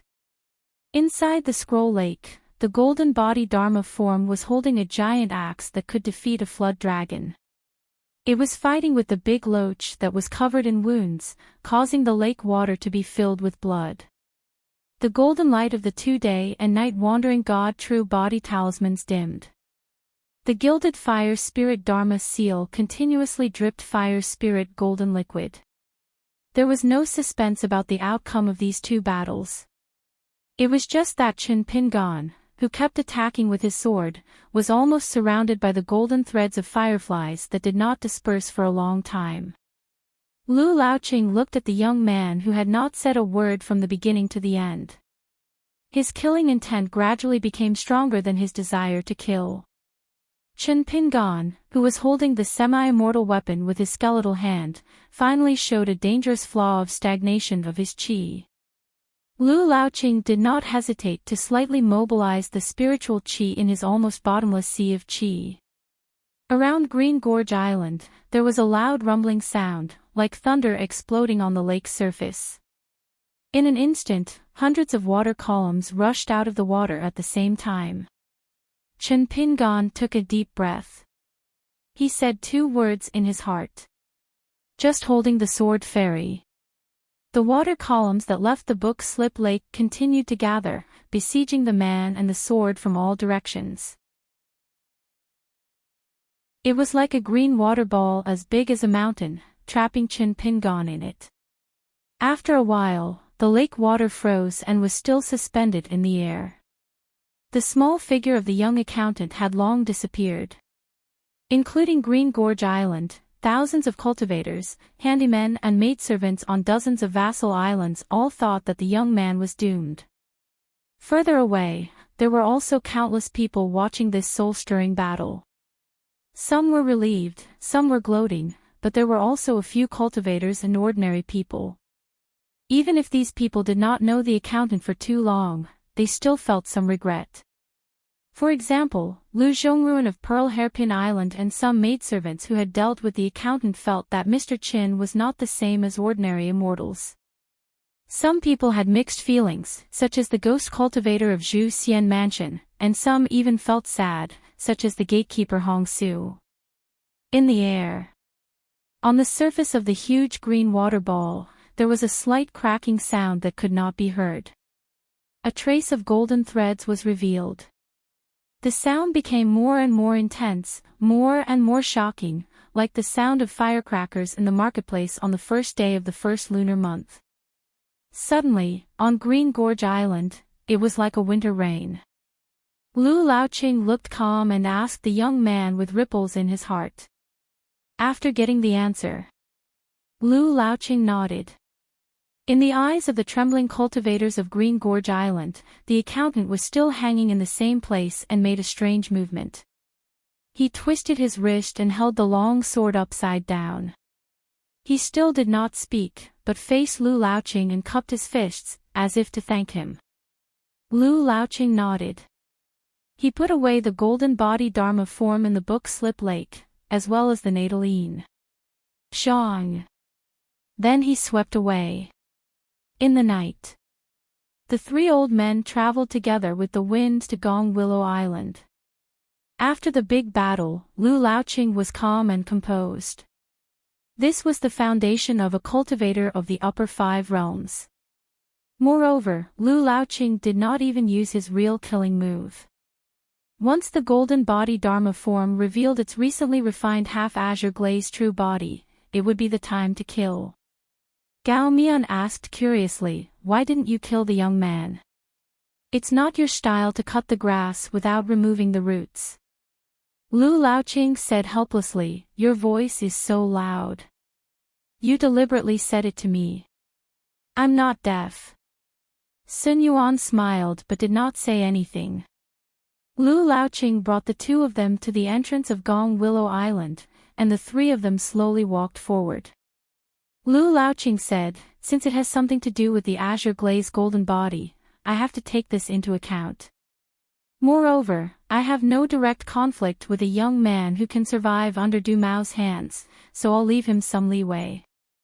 Killing people to establish my might, injuring people can also establish my might. It's about enough. Moreover, that kid was more tactful and made a deal with me." Gao Mian laughed and said, "Which is more, sentimental or fearful?" Lu Laoqing's face darkened. Sun Yuan suddenly said, "If that young man didn't cup his fists at that time, old Lu would definitely have gone back on his word and killed him on the spot."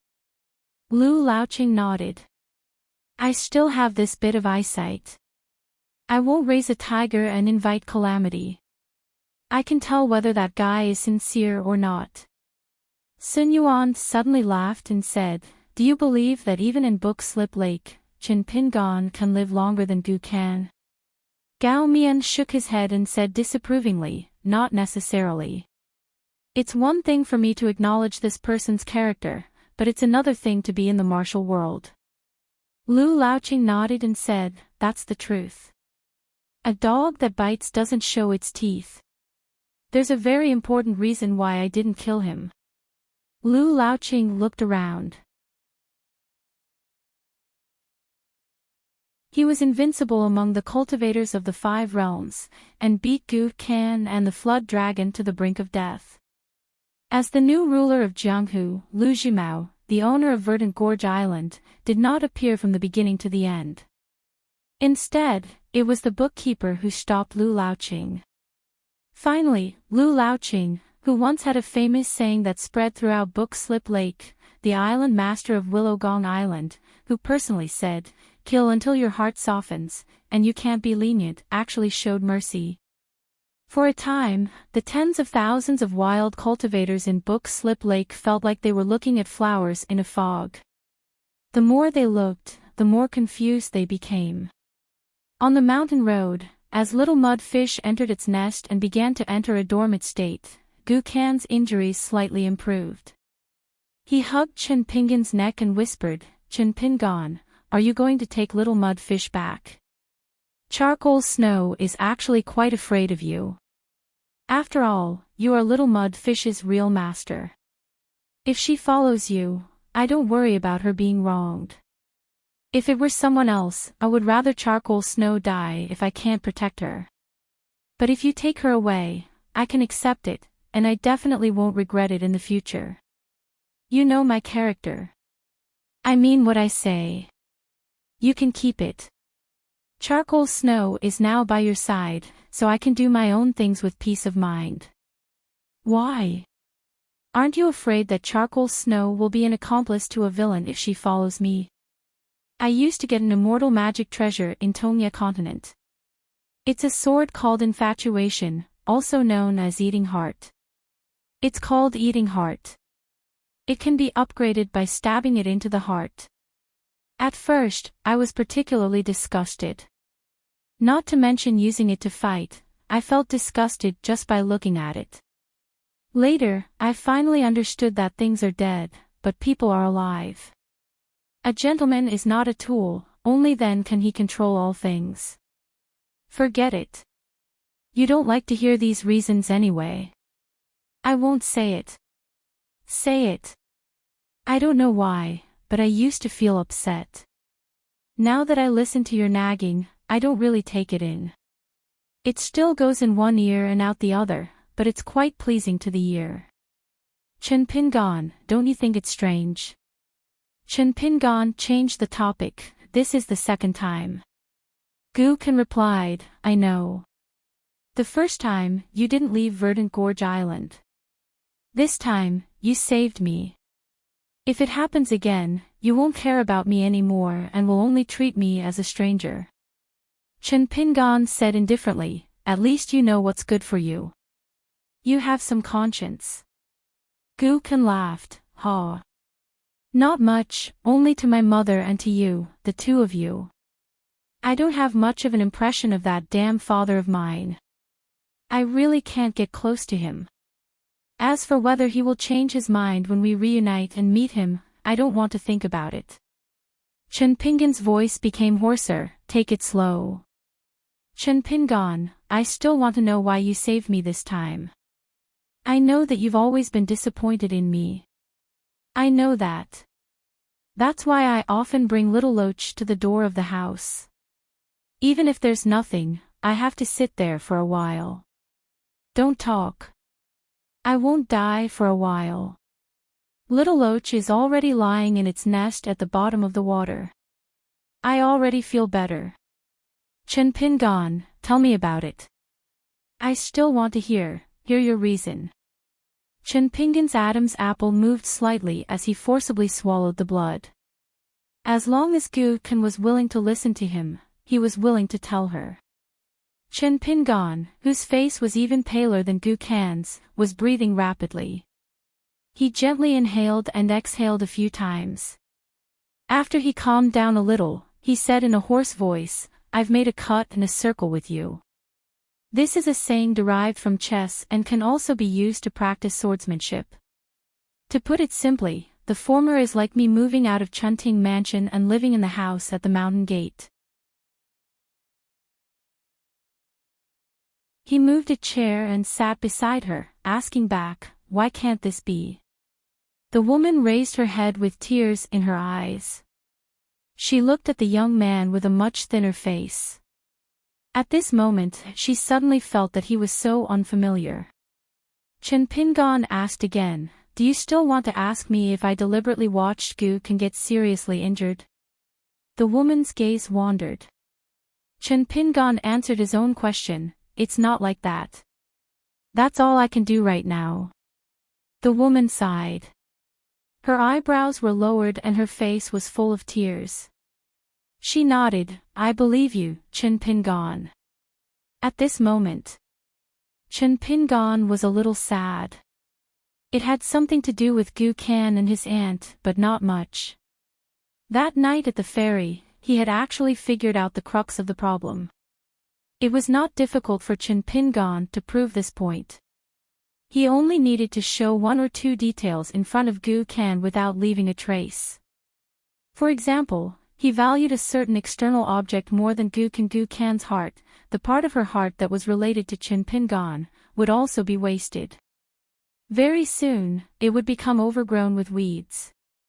In the end, given Gu Kan's temperament, she might even turn against Chen Pingan and become his enemy. Chen Pingan did not want to verify or test people's hearts. Even if he knew the answer, what could he do? Putting aside everything and only talking about grievances and gains and losses, he was not afraid that Gu Kan's view of him would change from a family member to an enemy. When Chen Pingan was at ease, he was not afraid of the strength of any enemy's fist. Kai Qinqian and Fu Nanhua in the alley, then to the mountain-moving ape, and all the enemies on the road were the same. Chen Pingan didn't want to lose Gu Kan, who had come to this point for the sake of his mother, when he had already lost that little slug from back then. He did not want Gu Kan to be as sad as he was. Was it true that the deeper a person thought, the more speechless he would be with others? Chen Pingan sat on the chair, closed his eyes and rested for a moment, and then stood up. The woman asked nervously, "Chen Pingan, where are you going?"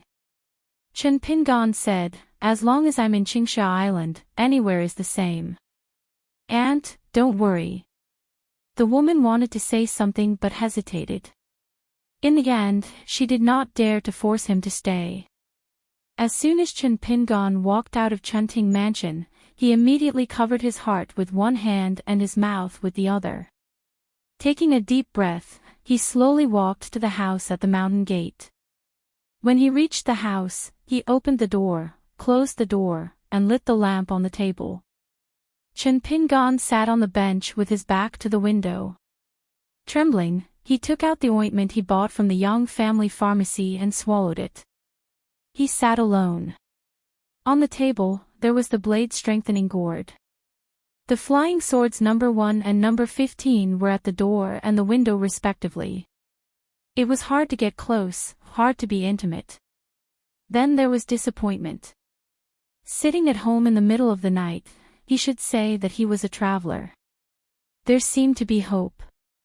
But in the end, there was still disappointment. After eating the ointment made by old Yang, Chen Pingan, who had lost all feeling from his body to his soul, stared at the lamp in a daze. The lamp was getting thinner, and the sky was about to brighten. The young man, whose eyes were as still as an abyss, turned his head and looked out of the window. It was dawn. 18. For 38, in the cold season, the lake water was vast and the cold air was bone-piercing. Gu Kan had been unconscious for 3 days and 3 nights. Chen Pingan would sit beside the bed for a period of time every day, smelling the strong smell of medicine. Just like before, Gu Kan and Little Loach would go outside the house to bask in the sun. Chen Pingan would sit by the bed from time to time to check on Gu Kan's pulse. After being ill for a long time, Chen Pingan was not an outsider. He could tell if the injury had worsened or healed. The effect of the elixir that Lu Jimao asked Lord Tianhu to bring was obvious. It was very likely to be similar to the rare elixir that Lu Yong of the Azure Tiger Palace refined for Earth Immortals. Gu Kan woke up one day and saw Chen Pingan sitting on the chair. Gu Kan grinned, but soon fell asleep again. Her breathing had become much steadier. After Chen Pingan left Spring Court residence, the woman hesitated for a moment and asked an old Dragon Gate cultivator to invite Lu Jimao over, saying that she had something to discuss. The woman sat by the bed and gently held Gu Kan's hand, which was still a little hot, and was about to cry. The woman's mind wandered for a long time before she sighed softly. Fortunately, Kankan's life was not in danger. It was a pity that the immortal rice that Spring Court residents had meticulously prepared was delayed. Cultivators were very particular about their food. The Yao family of the 100 schools of thought had contributed greatly in this matter. Food was the most important thing for the people. Qi cultivators, as mountain dwellers, were also suitable for this. With the 24 solar terms in a year as the approximate nodes, there was a complete set of seasonal medicinal supplements. It could benefit a cultivator's body and spirit. The medicinal supplements for cultivators were similar to the food supplements for wealthy families. Of course, if they wanted to be linked and benefit one's cultivation, they would need to do it day after day, year after year. Therefore, they had to be rich, very rich. The woman's eyes soon became determined. The resilience of an unfortunate woman in the face of life's hardships, the persistence of a mother worried about her son's future, and the shrewdness of a widow who had to be careful with every copper coin, were like the bricks and tiles that were pieced together to form the ancestral house in Clay Bottle Alley, sheltering the mother and daughter who depended on each other. She stepped over the threshold. There was a girl outside the door who wanted to help close the door, but the woman glared at her and quickly retracted her hand. The woman gently closed the door herself. In a luxurious living room of the Spring Court mansion, the woman saw true Lord Jiang Jia, who had just taken a seat, the current sovereign of the underworld of Calligraphy Lake. He was Lu Jimao, the otherworldly immortal who had single-handedly brought them out of Mud Bottle Alley. Lu Jimao looked at the woman in front of him. She used to be a country bumpkin, but now she had become the female resident of the Spring Court mansion on the Green Gorge Island. 3 years had passed, but her beauty did not diminish. Instead, she looked more noble and her skin was like that of a young girl. Lu Jimao also knew that the maidservants in the mansion said that she was now more noble than the Madam of the Stone Hair Kingdom. The master. Maybe he could use this to control Gu Kan. As long as it brought her glory and wealth, she would do her best to cling onto it and hold it tightly in her hands. She would guard this family business and leave it all to her son in the future. That would be the best ally of the Verdant Gorge Island. He wasn't like now. His appetite grew bigger and bigger. He lived in Spring Court Manor, which wasn't any worse than a lord's manor, and he started to look at Lu Jimao's Hengbo Manor. At the start, he tried to please Lord Tianhu and tried to figure out his thoughts. Now, he was still polite on the surface, but there was a sense of arrogance in his bones. Not only that, the village woman, who had become extravagant, even began to study. Not only that, she even began to touch the 4 arts. She even had a few young ladies from rich and powerful families teach her etiquette and red tape. This made Lu Jimao amused. She was truly a wonderful person. But the regret in Lu Jimao's heart disappeared as quickly as it came. Lu Jimao smiled and asked, "Madam, do you want to talk to me?" The woman nodded and said, "I want to confirm something with you. Why did Chen Pingon come to the Verdant Gorge Island? Is it really not to take back the little loach from Kankan? Also, the little loach said that Chen Pingon gave you a jade pendant. What's the origin of it?" Lu Jimao did not drink the tea. He gently placed the teacup lid to the side. Steam rose from the teacup as he smiled and said, "So that's what it is. I thought that Madam wanted to denounce me and ask why I, Gu Kan's master, didn't protect my disciple." The woman said, "Let's not talk about this. I believe you have your reasons, so you won't hold a grudge against me. I can also promise to help you and say something honest to Kankan, otherwise, wouldn't you be letting the wolves and leopards around you take advantage of you?" Lu Jimao smiled. "Who said that women have long hair and short knowledge?" Lu Jimao nodded and said, "That jade pendant has a great origin. It's not convenient for me to reveal it. As for the purpose of Chen Pingon coming to the Book Lake, it's really hard to guess. To be honest, I don't understand it either. After I became the accountant of the Verdant Gorge Island, I was even more confused. But I believe that Chen Pingon doesn't have any bad intentions toward Gu Kan." The woman frowned. She felt that Lu Jimao was too coy today. In the past, Lu Jimao would never be so sloppy when discussing secret affairs with her. Could it be that he had become the co-owner of the book and Slip Lake after a few days of complacency, and was scared out of his wits by Lu Laoqing on the Green Canyon Island? Did he lose his sense of propriety after experiencing great joy and sorrow? Could it be that Lu Jimao, such a fierce and ambitious person, was actually worse than a woman like her in temperament? Lu Jimao narrowed his eyes and said with a smile, "Madam, you know better than me about Chen Pingon's temperament. He likes to cherish old friendships and is devoted to Gu Kan, who he watched grow up. He can't wait to give all the good things to Gu Kan. But things are different now. People change after leaving the Mud Bottle Alley full of chicken dung. Chen Pingon probably joined the Confucian school, so he likes to reason with people. But he may not be suitable for the Book Lake. That's why he slapped Gu Kan twice in the pool water city. In my opinion, he only did that because he really cares about Gu Kan. If it were ordinary people, they would only be happy when they see their relatives and friends prospering and would not care about anything else. Madam, let me give you an example. If it were Lv Kai Sang, when he saw that Gu Kan was rich, he would naturally think that it was a talent and that it was a good thing to have a strong fist. The woman twitched the corner of her mouth. Lu Jimao sighed, speaking of which, Chen Pinggan's idea is not wrong. It's just that he doesn't understand the book lake and doesn't know that the Jianghu here is dangerous. Fortunately, after staying here for a period of time, he should have learned some of the rules of the book lake, so he stopped pointing fingers at Gu Kan. Madam, let's talk about the opposite again.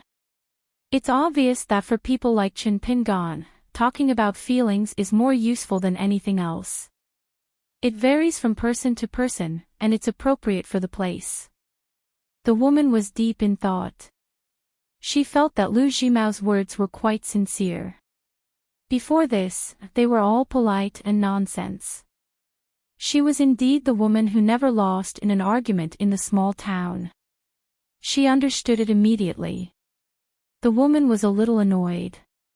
According to Lu Jimao's words, she did not do well from the moment she saw Chen Pinggan carrying Gu Kan back to Chunting Mansion that night until Chen Pinggan finally left the house.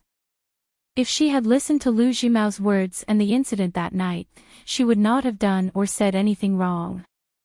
In the past 2 years, whenever she had free time, she liked to let the maidservants in the mansion rub her shoulders, pat her back, fan her to get rid of the heat, and hold a stove for warmth. She would also let a maidservant who was said to be the first daughter of the assistant minister of the Ministry of Rights read the contents of various books. She had also listened to the great principles that the scholar officials and refined scholars held in high regard, but she did not like to listen to them. However, there were some allusions that often enlightened her. For example, she heard that a person's house was on fire. After hearing the news, he first asked if anyone was hurt and did not ask about the damage. This person immediately became famous among scholars and benevolent people. The woman realized that she actually had a chance and could use it. This was the best way to win people's hearts. There were also some famous meritorious generals who held high positions but were willing to suck pus for the soldiers. After that, all the soldiers in the army were willing to die for them. The woman had her own experiences. The woman wanted to slap herself. Lu Jimao's words were actually the principles in the books.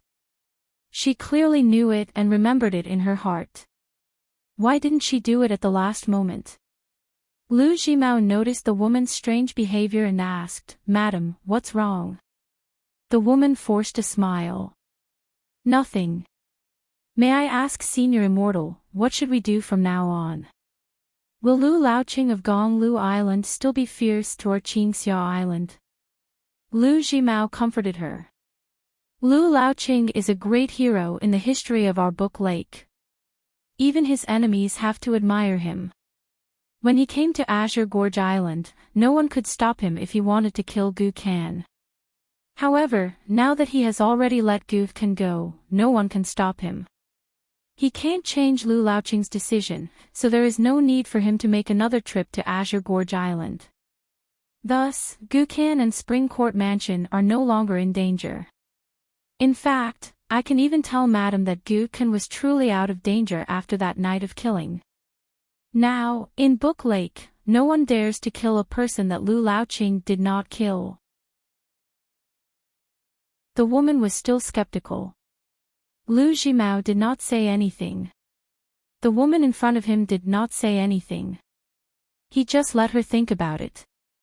No matter if it was the truth or not, as long as he said it too firmly, she would be suspicious and choose not to believe. The woman turned around and picked up the teacup. She lowered her head and drank the tea. Her posture and movements were graceful and elegant. Lu Jimao suddenly lowered his voice and asked, "Madam, why are you so worried about Chen Pinggan?" The woman's eyes were gloomy. "Senior Immortal, you just said that people change." Lu Jimao stroked his beard and smiled. The woman asked, "Senior Immortal, tell me, am I a bad person in Book Lake?" Lu Zhimao shook his head. Of course not. You are a good person. You are fair in rewards and punishments, and you are not mean to servants. The woman asked, even bad people have occasional kindness. What I did to Chen Pingan back then was just to give him a bowl of rice. Is it strange? I am guarding against Chen Pingan now because of Can Can's marriage and cultivation. I am not going to harm Chen Pingan. What is strange about that? Lu Zhimao suddenly understood. I understand now that Madam has said so. The woman covered her mouth and laughed. Then, with a pair of watery eyes, she asked, Is Senior Immortal looking down on the tea of our spring court residents? Is that why you are not willing to drink a single sip? If I remember correctly, these are tea leaves from the Rainbow Drinking Island personally sent by Lord Tianhu. Could it be that Senior Immortal has hidden better tea leaves? Madam, your words hurt me. All right, I will spend money to hire people to search everywhere and bring back a few pounds of tea leaves that are better than the ones from Rainbow Drinking Island. Lu Zhimao pointed at the woman and laughed. He gently put the lid back on the teacup and left, telling the woman not to send him off. The woman stood up and sat back down. After pondering for a moment, she stood up and left. The old butler, who was standing far away at the courtyard door, hurried into the living room. Normally, he would let the servants clean up the mess. However, it was different today. The island lord was here, so he felt that he should clean it up himself. When the old cultivator put away Lu Zhimao's cup of tea, there was no tea left. Only a few green tea leaves lay at the bottom of the cup. The old cultivator sighed. The island lord still trusted the Spring Court residents and Madam as much as ever. After leaving Spring Court residence, Lu Zhimao returned to his own residence. He first sent someone to the capital of Zhuiying dynasty to buy a few pounds of the most expensive tea leaves. Senior Immortal Jiang Jia, who was most likely to reach the upper 5 realms, sat on a priceless table in a secret room. On the table, he opened his palm. There was a small ball of crystal clear water. He took out a white bowl from his sleeve and put the ball of water in it. He sat there until late at night. Then, Lu Zhimao used his powers and appeared in front of the house at the mountain gate. He knocked on the door lightly. He pushed the door open and entered. Chen Pingan had already walked around the desk and sat beside the table. He gestured for Lu Zhimao to take a seat. It was both a good thing and a bad thing that the young man from Dolly, who came from Clay Bottle Alley, did not scold him on the spot. Lu Zhimao and Chen Pingan sat opposite each other. He smiled and explained, Earlier, Mr. Chen did not allow me to disturb you, so I had no choice but to be a host. Now that Mr. Chen said that you were looking for me, I did not dare to ask you to walk more than a few steps, so I came to visit. I hope Mr. Chen can forgive me for not informing you beforehand. As a nascent soul stage cultivator, and on the territory of the Verdant Gorge Island, he could be said to know when to yield or stand tall. Chen Pingan was expressionless. He reached out his hand. Lu Zhimao quickly twisted his wrist. A crystal-clear jade pendant hovered above his palm. He did not dare to touch it. He pushed it gently and Chen Pingan kept it. Lu Zhimao took out a bowl of water and pushed it towards Chen Pingan. Finally, it stopped in the middle of the table. He smiled and said, Gu Can's mother came to see me. I hope Mr. Chen can listen to her. Of course, my actions are despicable, but it can be considered as a show of sincerity. The surface of the white bowl rippled slightly. Soon, the sound of Lu Zhimao and the woman talking in the living room of Chunting Mansion could be heard. Unexpectedly, Chen Pingan reached out his hand and covered the mouth of the bowl with his palm. He shattered the ripples and the white bowl with the echo water returned to silence. His other hand was the hand that held the semi-immortal weapon Sword Immortal that night. Even though Chen Pingan had smeared the bottle of elixir that Lu Tai gave him, the elixir that could regenerate flesh and bones, it was still a ghastly sight. Lu Jimao's face was filled with sincere admiration. He said, "Mr. Chen, you are a true gentleman. I, Lu Jimao, am measuring the heart of a gentleman with my own yardstick." Chen Pingan retracted his hand and covered it with his hands. "I know what kind of person she is and what she thinks. Maybe what she said was worse than I thought. But the moment I moved out of Chunting Mansion, her words and actions no longer have much to do with me." Lu Jimao nodded to show that he understood. Chen Pingan said slowly, "Back then at Mud Bottle Alley, in order to help Gu Kan, whom you chose, keep that little loach's opportunity, you used a secret technique to bewitch Kai Chinchien of Yunxia Mountain. You also used a sinister divine skill to secretly engrave the words death wish in my heart. You lured me to assassinate Kai Chinchien and Fu Nanhua. It was like throwing an egg at a rock so that I would disappear completely." Lu Jimao said, "I admit that it did happen. I won't deny it. Mr. Chen, don't you have a semi-immortal weapon? You can stab me in the heart or in the head. I won't fight back. You and I will be even from now on. After that, if Mr. Chen still doesn't want to let me go, I'll give it a try." Chen Pingan smiled. "I've seen the way Book Lake does things again. I'll never get tired of it. There's something new every day." Lu Jimao kept a straight face and didn't say anything. In fact, in Book Lake, other than Gu Kan and the woman, Lu Jimao gave people the impression that he was a man of few words. He only smiled at everyone. Especially in the eyes of Lord Tianhu and the vassals like Yu Hui, Lu Jimao's sanctimonious appearance and ruthlessness was a great deterrent. People who didn't speak much all year round were either simple and honest and not good with words, or they were full of schemes. That was why the old island master of Heavenly Granny Island, who disliked Lu Jimao the most, who was once the only level 8 sword cultivator in Book Lake, a pitiful worm whose soul had been destroyed, gave Lu Jimao a harsh comment, "Fake perfected lord, smiling Buddha, Shura saber hidden in his sleeve." Chen Pingan then did something that made Lu Jimao's eyelids tremble.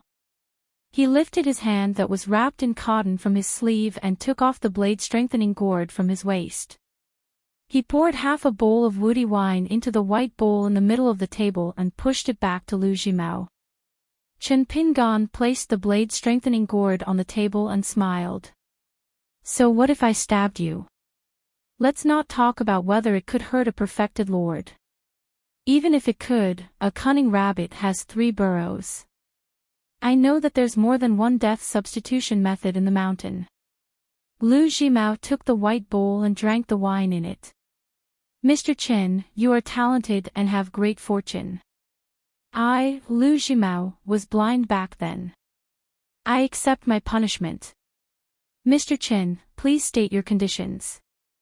Chen Pingan said, "If I say I'll let bygones be bygones, you won't believe me, and I won't believe it either." Lu Jimao laughed heartily and pushed out the white bowl. "Just because of Mr. Chen's generous words, I'll ask for another bowl of wine."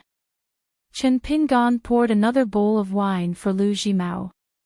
It was almost half a bowl. Lu Jimao drank it in one gulp. If the cultivators of Verdant Gorge Island saw this scene, they would probably think that it was a happy meeting between the host and the guest.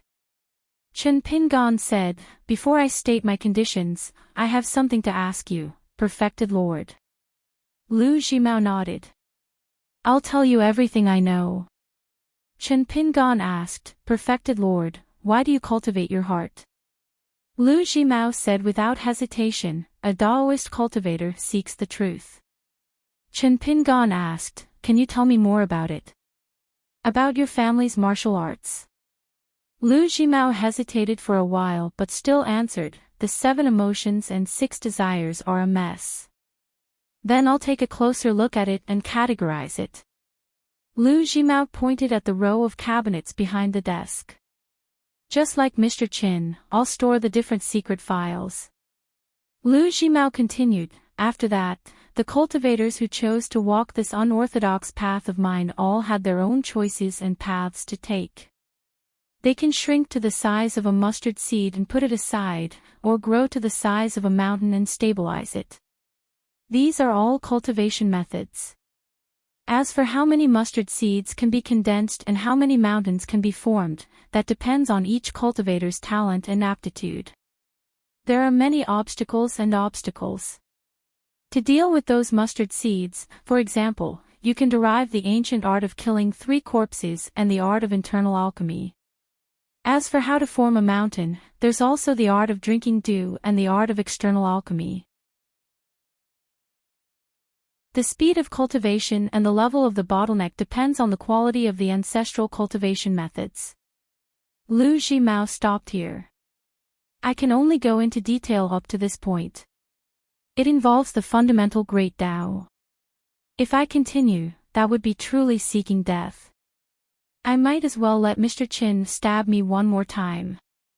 Lu Zhimao asked, I know Mr. Chin already has a plan. Why don't you just say it? Chen Pingan smiled. There's no hurry. I have another question. Lu Laoqing is the Oriole behind. He destroyed Verdant Gorge Island's hundreds of years of fame in the Book Lake, along with Little Loach. Can you still be the ruler of Jianghu? Will you spit out the fat meat in your mouth and give it to Lu Laoqing with both hands? Will you seal off more than 10 islands and become the ruler of Book Lake? Or will you take the risk? Lu Laoqing is the Oriole behind, and you still have Dolly's slingshot. Lu Zhimao did not answer directly, but sighed and felt wronged. He said helplessly, I'm afraid that the Great Li has now secretly turned to support Lu Laoqing. Without a backer, the Verdant Gorge Island is small and weak, and can't make any trouble. In Lu Laoqing's eyes, I, Lu Zhimao, am no better than those naked girls on the island. Not to mention taking off a few clothes, even peeling off my skin and pulling out my tendons is not difficult. Chen Pingan smiled. I heard that you're good at making tea and drinking cheap wine. I can't do that. I can't get used to drinking tea. I only know what's on paper. Lu Zhimao said bitterly, I'll remember Mr. Chen's words. Chen Pingan's smile faded. You want to bury the hatchet between us? Sure, but you have to hand it over to me. Lu Zhimao shook his head. No way. Mr. Chen, don't even think about it. Lu Zhimao smiled.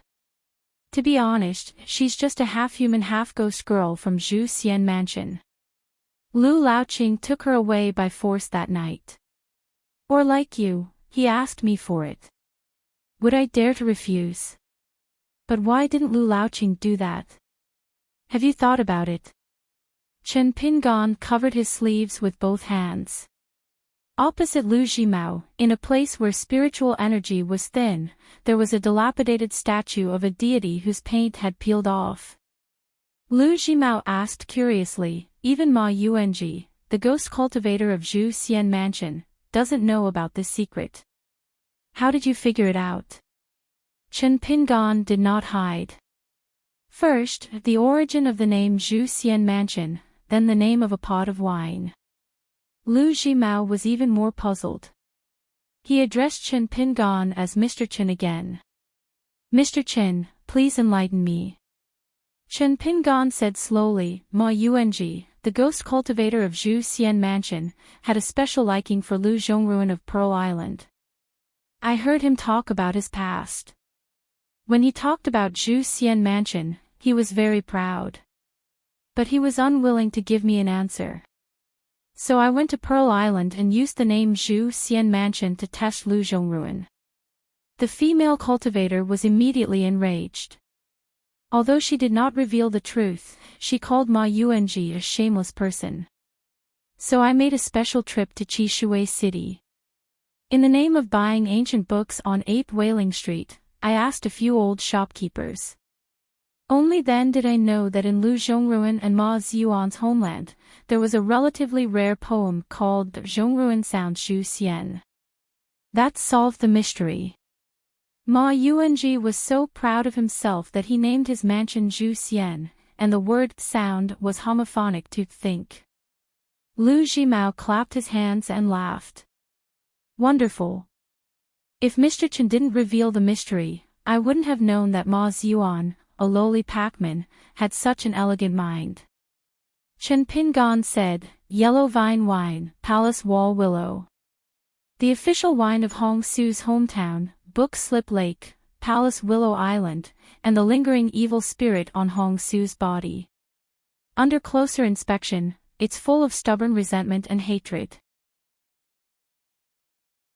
I don't even need to look through the secret records of Book Slip Lake. The love between Lu Laoqing and his disciple female cultivator ended without any illness, the latter's sudden death, and Lu Laoqing's departure from Book Slip Lake were all things that the world knew. Moreover, you, Lu Zhimao, are so cautious. Naturally, you know that the biggest opponent to become the master of Book Slip Lake is not the two islands of Tian Lao Qingzhong who have Grain Island as your and Dolly's spies, but Lu Laoqing who has never shown up.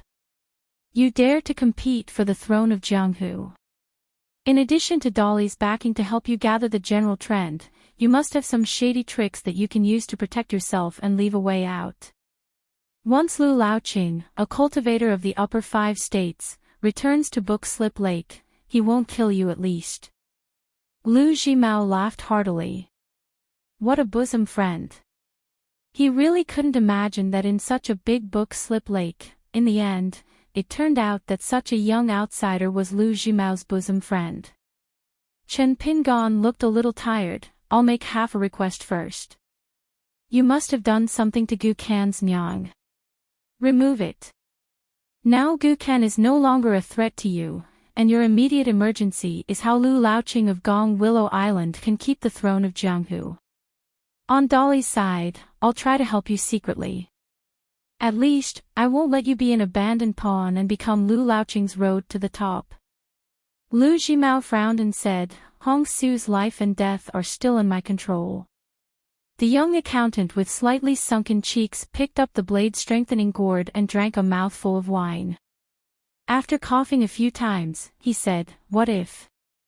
What if Lu Laoqing is no longer the island master of Gong Willow Island? What if it involves his progress on the Great Way? Is Hong Su really so important?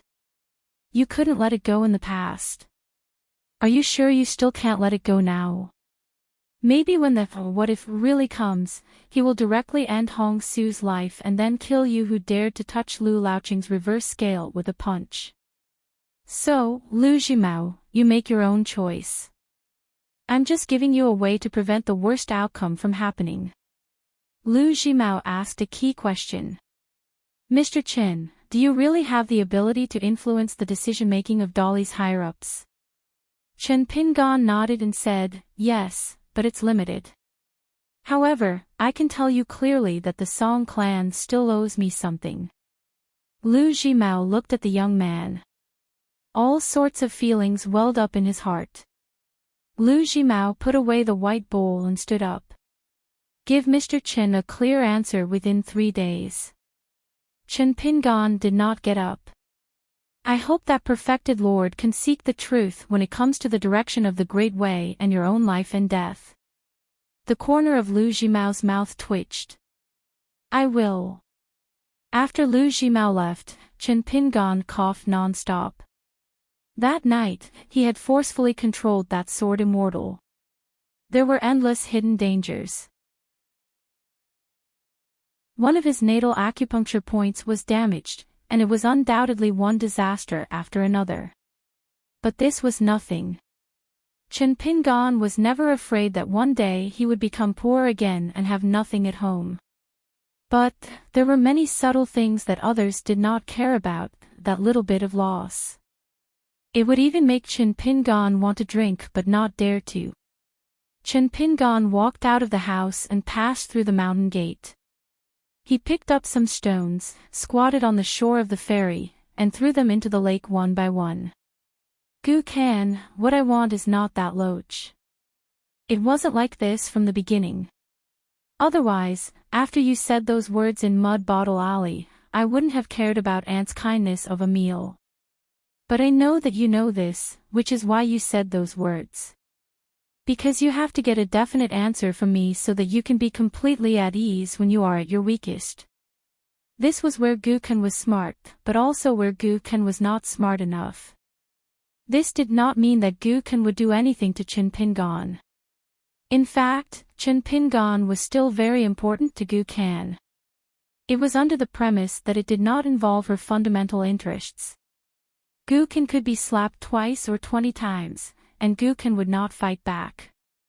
The truth was very simple. Chen Pingan had always been the straw sandal boy in Mud Bottle Alley, and Gu Kan was actually still the child with the slug. But at that time, the straw sandal boy and the slug could only rely on each other. Moreover, they did not know their own hearts and the other's hearts. As the river of time slowly moved forward, people would meet and separate, and people's hearts would separate. What Chen Pingan wanted was Gu Kan or Aunt. Even if it was just a casual question. Chen Pingan, are you seriously injured? Are you okay? Chen Pingan finished throwing the stones in his hand. Squatting there, he raised his head and gently exhaled. It was midwinter, and it was foggy. Chen Pingan shrunk his shoulders, lowered hhis head, and cupped his palms, gently exhaling to warm them. On the Palace Willow Island that was the center of attention. Lu Laoqing had already spread the word to the entire Book Lake that no one was allowed to come within 1,000 feet of the island. No one dared to go beyond that. On this day, after Gao Mian, who still had poor alcohol tolerance, fell into a deep sleep, only Sun Yuan and Lu Laoqing were left drinking in a dilapidated pavilion. To the earth immortals in the eyes of ordinary people, what they cared about was longevity. They did not care about the heat and cold of the year. The two of them did not chat much. Sun Yuan suddenly laughed. It's about time to go back. Lu Laoqing nodded. Tongyi continent cannot do without Elder Sun. Sun Yuan shook his head. Gao Mian will not think too much about it. He thinks that my trip to the Aquarius continent is for him. In fact, that is only half the case. You are different. Now that you are a member of the Jade Gui sect, I should be honest with you about some of the secrets. Lu Laoqing, who was like a god in the Book Lake, said in a deep voice, Elder Sun, please speak. Sun Yuan had given Zhu Lian a book about the fight between a scholar and a beauty in the dusty medicine shop in Old Dragon City. He was humble in front of Gao Mian and was simply the little follower of the invincible Divine Fist Gang's old master. Sun Yuan had been enjoying it all the way. He was not faking it or scheming anything. But on Lu Laoqing's side, facing Sun Yuan, he looked up to him. Sun Yuan said softly, as for me, I actually have a great chance, but I don't want to ascend to the 13th realm. There are too many restrictions, unlike the current immortal realm. Even if the sky falls, the tall man will hold it up. For example, our Tongyi continent used to belong to the Tongyi sect and that Du Mao. But now, even if I don't want to admit it, I have to. As for why I don't take a step forward and ascend to the Ascendant Realm, I am not sure if it is right or wrong. You will know in the future. Sun Yuan twisted the wine cup in his hand, but I am the sect master of the Jade Gui sect after all, I still have to consider my family. Once Du Mao dies, his great Tao collapses and dissipates.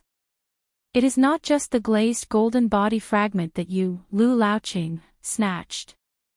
There are also those mysterious and indescribable things, which are what we cultivators call fated chances. Therefore, how much Jiang Shangjin can take from the fated chance that originally belonged to me and how much he can snatch from the hands of the cultivators of the Tongyi sect will depend on his ability and fortune. If Jiang Shangjin really gains nothing and is chased to this calligraphy lake by me, Lu Laoqing, you will have to do more work and help this useless person. If Jiang Shangjin is not bad, it will be a good thing. A Jade Gui sect located in the Aquarius continent, and two of them have a chance to reach the immortal realm. I believe that even the Heavenly Lord Qi Jin, the neighboring Lakeview Academy, or the Song clan will not dare to humiliate you. Lu Laoqing nodded. These were the truth. The reason why Lu Laoqing did not establish a sect in Calligraphy Lake was not as simple as being disheartened. The path was complicated and extremely dangerous. Moreover, it was very distracting and karmic. If he was not careful, he would delay or even obstruct his great Tao from reaching the top. Moreover, every time he ascended, whether it was his realm or cultivation, he would take another step forward. The thoughts of the people close to him would also be indescribable and unspeakable. Lu Laoqing had suffered greatly and suffered greatly. Back then, he had almost lost his life. The yellow vine wine was buried in the willows of the palace walls. It was an old account that was very old and muddled. Even Lu Laoqing, who had a heart of stone, was unwilling to mention it. If he had not thought it through thoroughly and the Jade Gui sect was located in Calligraphy Lake, Lu Laoqing would probably never return to this sad place in his life. The longer he spent with Sun Yuan, the more frightened Lu Laoqing became. This was not only because Sun Yuan was an experienced peak immortal realm cultivator.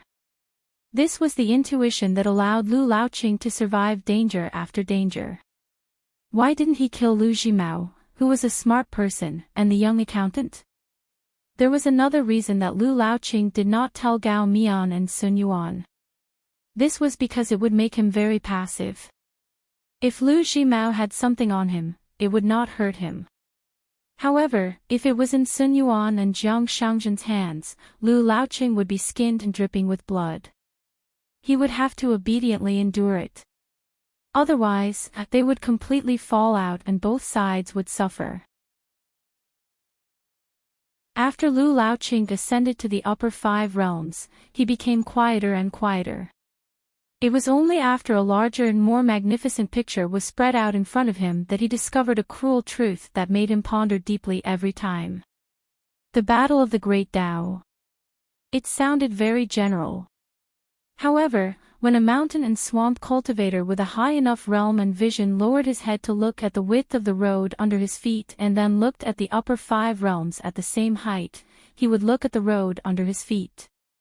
It was a small and bumpy road, the difference between it and a main road. Did Lu Laoqing really not want to become the sect master of a large sect like Sun Yuan? Did he not want to be able to truly decide the direction of a continent? He had the will but was powerless to do so. Sun Yuan smiled as he looked at the Aquarius continent cultivator in front of him. Lu Laoqing in Sun Yuan's eyes. He was a person with luck and power. It was extremely rare. The extremely outstanding pure jade realm. Even Jiang Shangjin, who was the best at fighting and had a powerful natal item, might not be his opponent. However, once he ascended to the 12th realm, the immortal realm, Jiang Shangjin would be able to turn the tables. Therefore, Lu Laoqing was the head consecrator of the Jade Gui sect, which was just right. Jiang Shangjin's temperament was not bad and had a bellyful of evil tricks. His roots were similar to Lu Laoqing. They were both natural mountain and swamp cultivators. The more chaotic the world was, the more they were like fish in water. Sun Yuan smiled and said, Lu Laoqing, relax. I will ensure that you ascend to the immortal realm safely and steadily. At that time, you will not be the one toasting me every time. If there is another drinking session, no matter how big or small, I will return the favor. Lu Laoqing raised his wine cup and smiled, then I will toast to Elder Sun again. Sun Yuan clinked their cups and drank. Naturally, Lu Laoqing was the first to drink, while Sun Yuan drank slowly. In a spacious room on the top floor of a tall building in Pond Water City, Cui Dongshan was about to walk out of the lightning pool several times, but he retracted his feet. He jumped and jumped, flapping his sleeves vigorously. He was like a big white goose flapping its wings randomly. In the misty Gong Willow Island, the landscape painting left behind by Chui Dong could no longer be seen. If the scholarly sage above the Aquarius continent wanted to see it, he could, of course, see it. However, under the premise that it did not involve major issues, such behavior was considered rude and even unreasonable. And this principle was so high that it became a rule of etiquette. It was the iron law that the Sage of Rites had set for the scholarly sage. It was a shackle that tied the scholarly sage's hands and feet. It was very fun.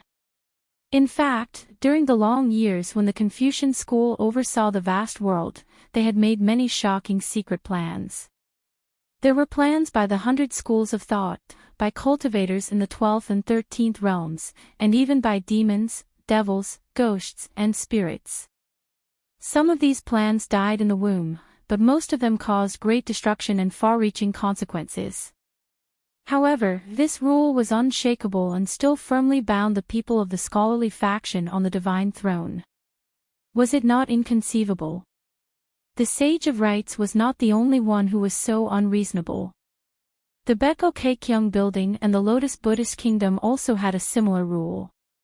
Chui Dongshan stopped his actions and sat cross-legged in front of the chessboard again. His hands reached into the chess jar and randomly stirred it, making the two jars of colored cloud seeds clinking against each other. Even if Chui Dongshan could not see what happened on Gong Willow Island, he still had to praise Sun Yuan's words and actions that night. The older the ginger, the spicier it is. Lu Laoqing is still too inexperienced. Chui Dongshan took out a colored cloud seed and heavily knocked it on the chessboard. I've reminded Lu Laoqing. How to choose is not only a test of the mind of a lower sex consecrator, but also a favor to Lu Laoqing. But these are all small matters. Now that the territory of Calligraphy Lake is coming, it's a juicy piece of meat in the mouth of the greatly iron cavalry and a chicken rib of the Zhuiying dynasty. The war that will decide the ownership of the central region of the Aquarius continent is on the verge of breaking out. Then, one of the 72 sages of the Central Plains Confucian temple above us will definitely be watching without blinking. After all, Lu Laoqing was a wild cultivator. Even if he had intuition, he could still come into contact with the situation firsthand. In terms of transactions and undercurrents, he is far inferior to the Dali imperial tutor. Chui Dongshan stared at the chess piece and coldly laughed. Old Lu, so your understanding of Sun Yuan's shrewdness is still too shallow. At the peak of the vassal island, a few words were said. It was said to the real big shot behind the scenes. Some were direct, some were indirect. Chui Dongshan muttered to himself, firstly, Sun Yuan reminded you of Lu Laoqing. The meaning behind his words was, in fact, already biased. So, whether you kill Chen Pingan or show mercy, you will be grateful to Sun Yuan. This is called human nature. Even if my master knows about the process, he might be grateful to Sun Yuan, who spoke up for justice. Chui Dongshan took out another chess piece and placed it on the chessboard. Secondly, if you don't kill my master, he, Sun Yuan, will be in a small place. He will be able to gain the favor of the literary sage, who is in a precarious situation and has almost no light. Even if the literary sage can see through people's hearts, the truth is there. He has to pinch his nose and admit it. This is the way of a gentleman. Scholars can't help it. Chui Dongshan took out another chess piece and casually threw it on the chessboard. Thirdly, it is the real big benefit. It is immeasurable. Sun Yuan said this to the sage above him who had dealings with him, and also to the sage who almost didn't even have a cold pig head meat to eat. As long as there is a battle of the great Tao, even if Sun Yuan knew that the tall woman standing behind Chen Pingan was, he would still be killed. Kill him all the same. Do you really think that one of the 72 sages who handed over a "I'm good at nurturing great spirit" jade token is not angry? Of course, he is not angry at my master. On the contrary, this sage is very magnanimous. Otherwise, he would not have said such generous words in Old Dragon City. But the more this is the case, the more he, as one of the sages who supervised the hunting of the Aquarius continent, is dissatisfied with the woman who dared to use her sword and wanted to poke the biggest hole in the world. Even such a heroic figure is like this. Wouldn't that pitiful person who was sent to the Confucian temple to reflect on his mistakes be happier? Would he think more highly of Sun Yuan? It has always been extremely difficult for a higher sect to establish a lower sect. It is not a matter of money or whether one's fist is hard or not. It is just a matter of whether the Confucian Academy agrees or not. Cui Dongshan moved his gaze away from the chessboard and glanced at the blurry Gong Willow Island on the scroll. Lu Laoqing, in this way, how many sentences did Sun Yuan say? How many words? How much did the Jade Gui sect get in the end? Cui Dongshan slapped the chessboard, and 4 chess pieces flew up high before landing gently. Cui Dongshan clicked his tongue and said, "Is it useless for a cultivator to cultivate the heart?" Cui Dongshan waved his sleeves, and the 4 chess pieces flew out with a bang. He said angrily, "Damn it, including the old bastard, all of you quickly go burn incense and kowtow. Don't let my master overcome this heart tribulation. Otherwise, none of you will be able to escape." Calligraphy Lake, Xingyang Mountain, Qingfeng City, Zhenwu Mountain, Tongyi Sect, Jade Gui Sect, Song Clan, Beko Keikyung Building. Cui Dongshan's voice became lower and lower. Finally, his expression became sluggish for a long time before he suddenly wailed, "The old bastard is right. My master has a lot of worries." After Sun Yuan quietly left Calligraphy Lake, he went directly to the sea and did not go to the southernmost Old Dragon City. He rode the wind and the sea to return to Tongyi Continent. Lu Zhimao and the island master of Grain Island visited Gong Willow Island together.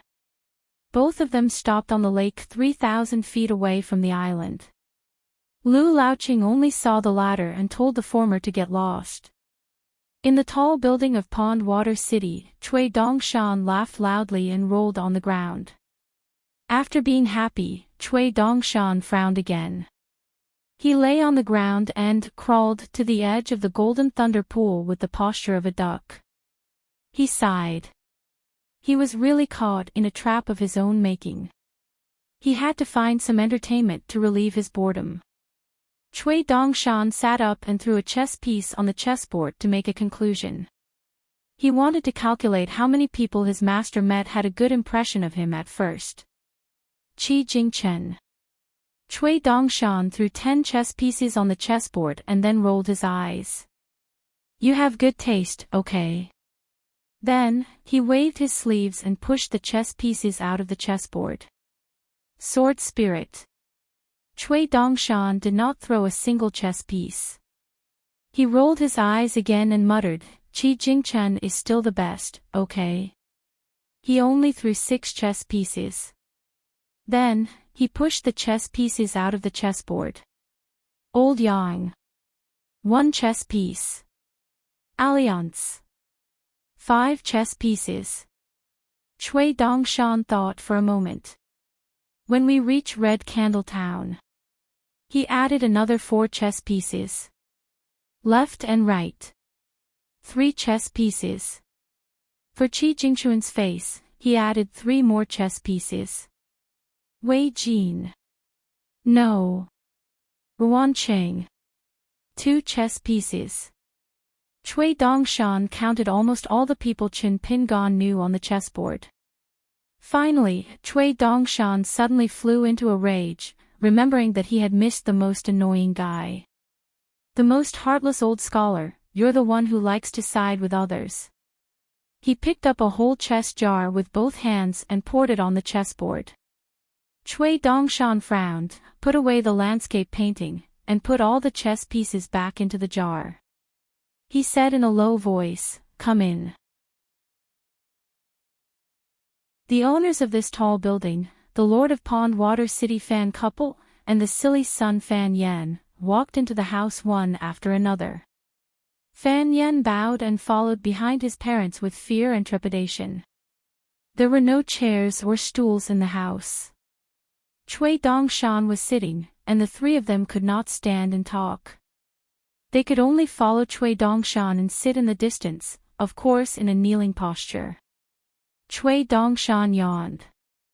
The Fan family of Pondwater City used to be two-faced spies, selling intelligence between the Song clan and the Zhuiying dynasty. As for the authenticity of each spy report, it depended on whether the chief spy of Dolly's Green Wave Pavilion, who was in charge of Book Lake, offered a higher price and had better means of controlling people's hearts, or the idiots of the Zhuiying dynasty. It turned out that the Lord of Grain Island was much smarter than the spy in the Zhuiying dynasty. In the end, the Fan family of Pondwater City chose to completely rely on the Dolly cavalry. The husband of the Lord of Pondwater City did not say anything. Instead, it was the mistress of the Fan family, who was said to only know how to spend money and spoil her son, who told him the situation of Book Lake and the border army of the Zhuiying dynasty in an orderly manner. Cui Dongshan was expressionless. The woman did not dare to be negligent. Because before he left, the imperial tutor of Dolly left behind a very important message regarding the young man on the roof as the left and right assistant minister of Dolly's 6 departments. After a discussion with her husband, the woman came to a conclusion. The guy on the roof should be at least an earth immortal cultivator of Dolly, or a direct descendant of some pillar state. The woman glanced at her husband beside her. The Lord of Pondwater City quickly stood up, bent over, and walked to the edge of the strange and mysterious golden thunder pool. He lowered his head and stretched out his hand, handing over a secret letter from the imperial tutor of Dolly to the Fan family. He said softly, "The imperial tutor told me to take out this letter if you still haven't come out of the top floor today." Cui Dongshan waved his hand, grabbed the secret letter, tore open the envelope, and threw it away. After he opened the letter, his face darkened. This scene made Mr. and Mrs. Fan's eyelids twitch. How dare he treat a secret letter from the imperial tutor of Dolly like this? If the couple had such an honor, they would have enshrined it as an imperial edict. Cui Dongshan rolled the letter into a ball, held it in his hand, and cursed. The content of the letter was, "I said you were forgetful, so you were not convinced. What about now? This circle was drawn by you, Cui Dongshan. Did I compete with you on this matter? In the end, I told you that you crossed the thunder pool and did not follow the rules, so I targeted you. Then, you left the circle and followed the rules. What can I do? You were the one who went into a dead end, drawing a circle without knowing it. How are you different from Chen Pingan?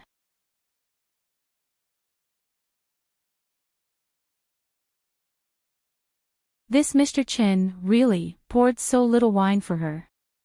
A white bowl that weighed 1 or 2 grams, and then it was only 1.5 grams. This wine was given to him by her, sigh. He looked at her, then looked at the bowl and poured more wine. Hong Su finally couldn't hold it in. She held the bowl with one hand and covered her mouth with the other. Her unstoppable laughter seeped through her fingers. Chen Pingan also laughed. This time, he finally filled her bowl to the brim. Hong Su's bright eyes narrowed into crescents. She held the white bowl with both hands and sipped the wine. Chen Pingan raised his head and drank a mouthful of yellow vine wine. The two didn't chat much. Hong Su was curious.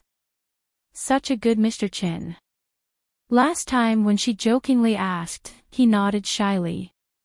Where was that girl now? If he saw such a lonely Mr. Chen, he would feel sorry for him, right? Chen Pingan took a sip of wine and looked into the distance. He said softly, Hong Su, we're friends, right? Hong Su nodded vigorously. Chen Pingan grunted, as if he was talking to her, but also to himself. So, no matter what happens in the future, don't be afraid. No matter how big the matter is, quickly remember one thing. At the mountain gate, there's a bookkeeper surnamed Chin. He's your friend. Hong Su was a little baffled, but she was still very happy. She quietly turned her head to look. The accountant beside her had unknowingly changed into a thick green cotton coat as the winter chill grew heavier. 10.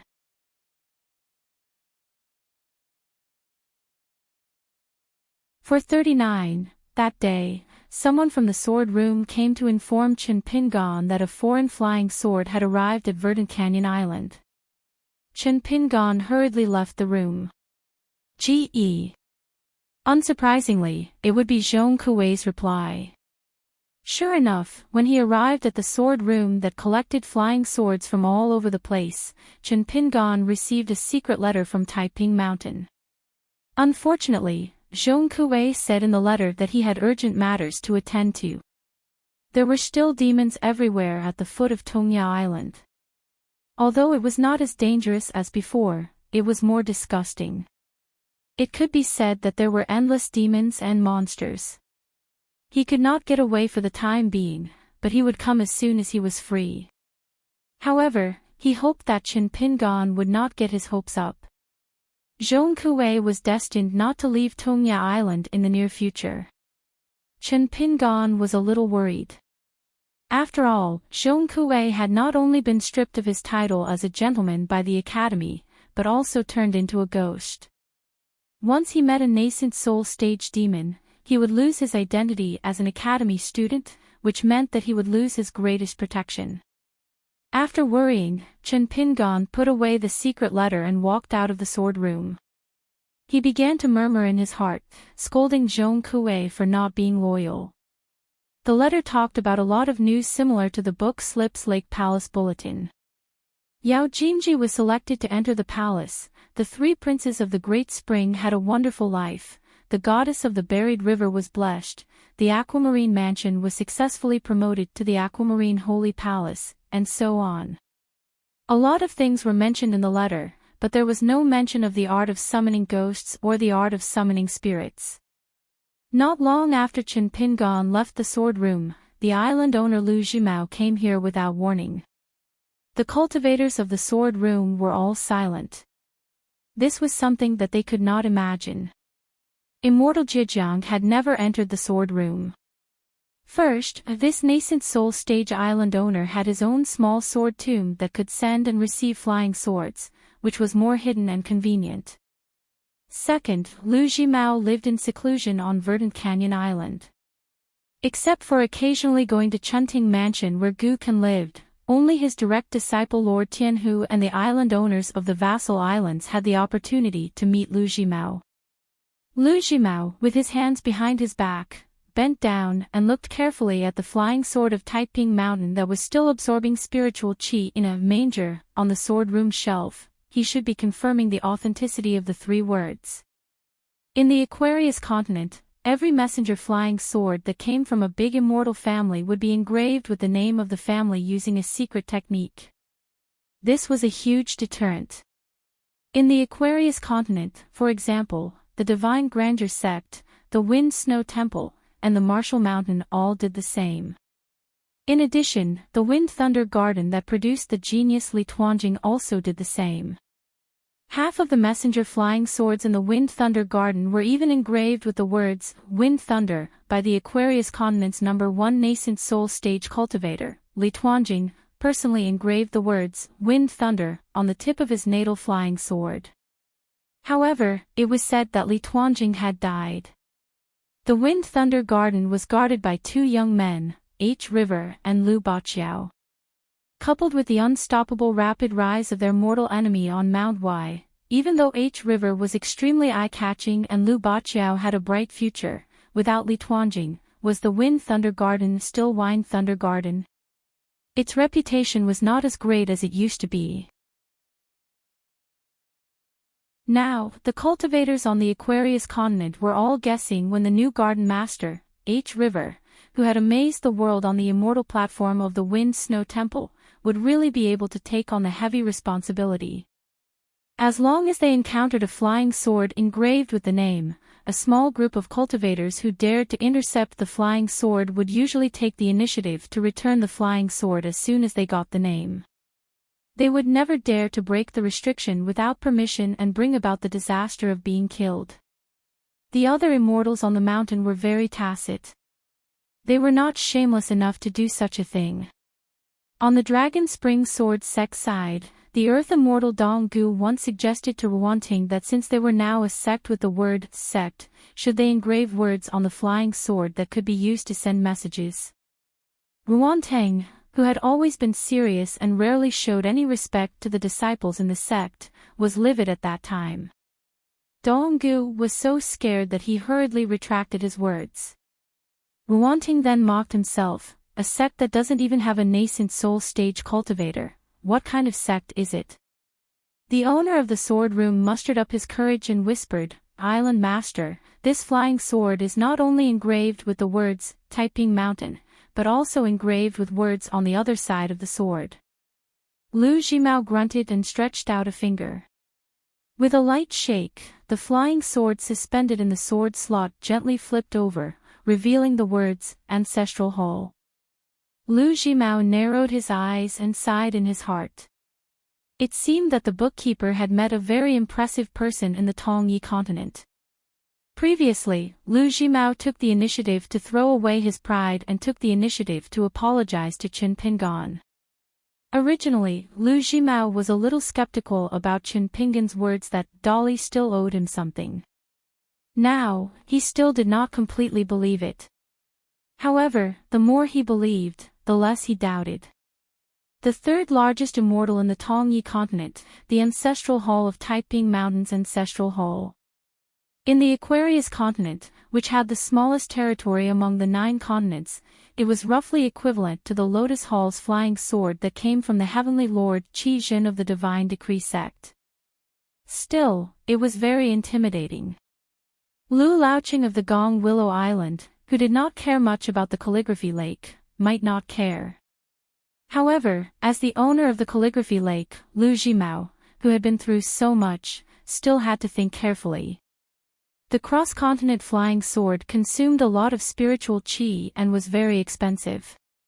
The steward of the sword room of the Verdant Canyon Island made a special trip to discuss this matter.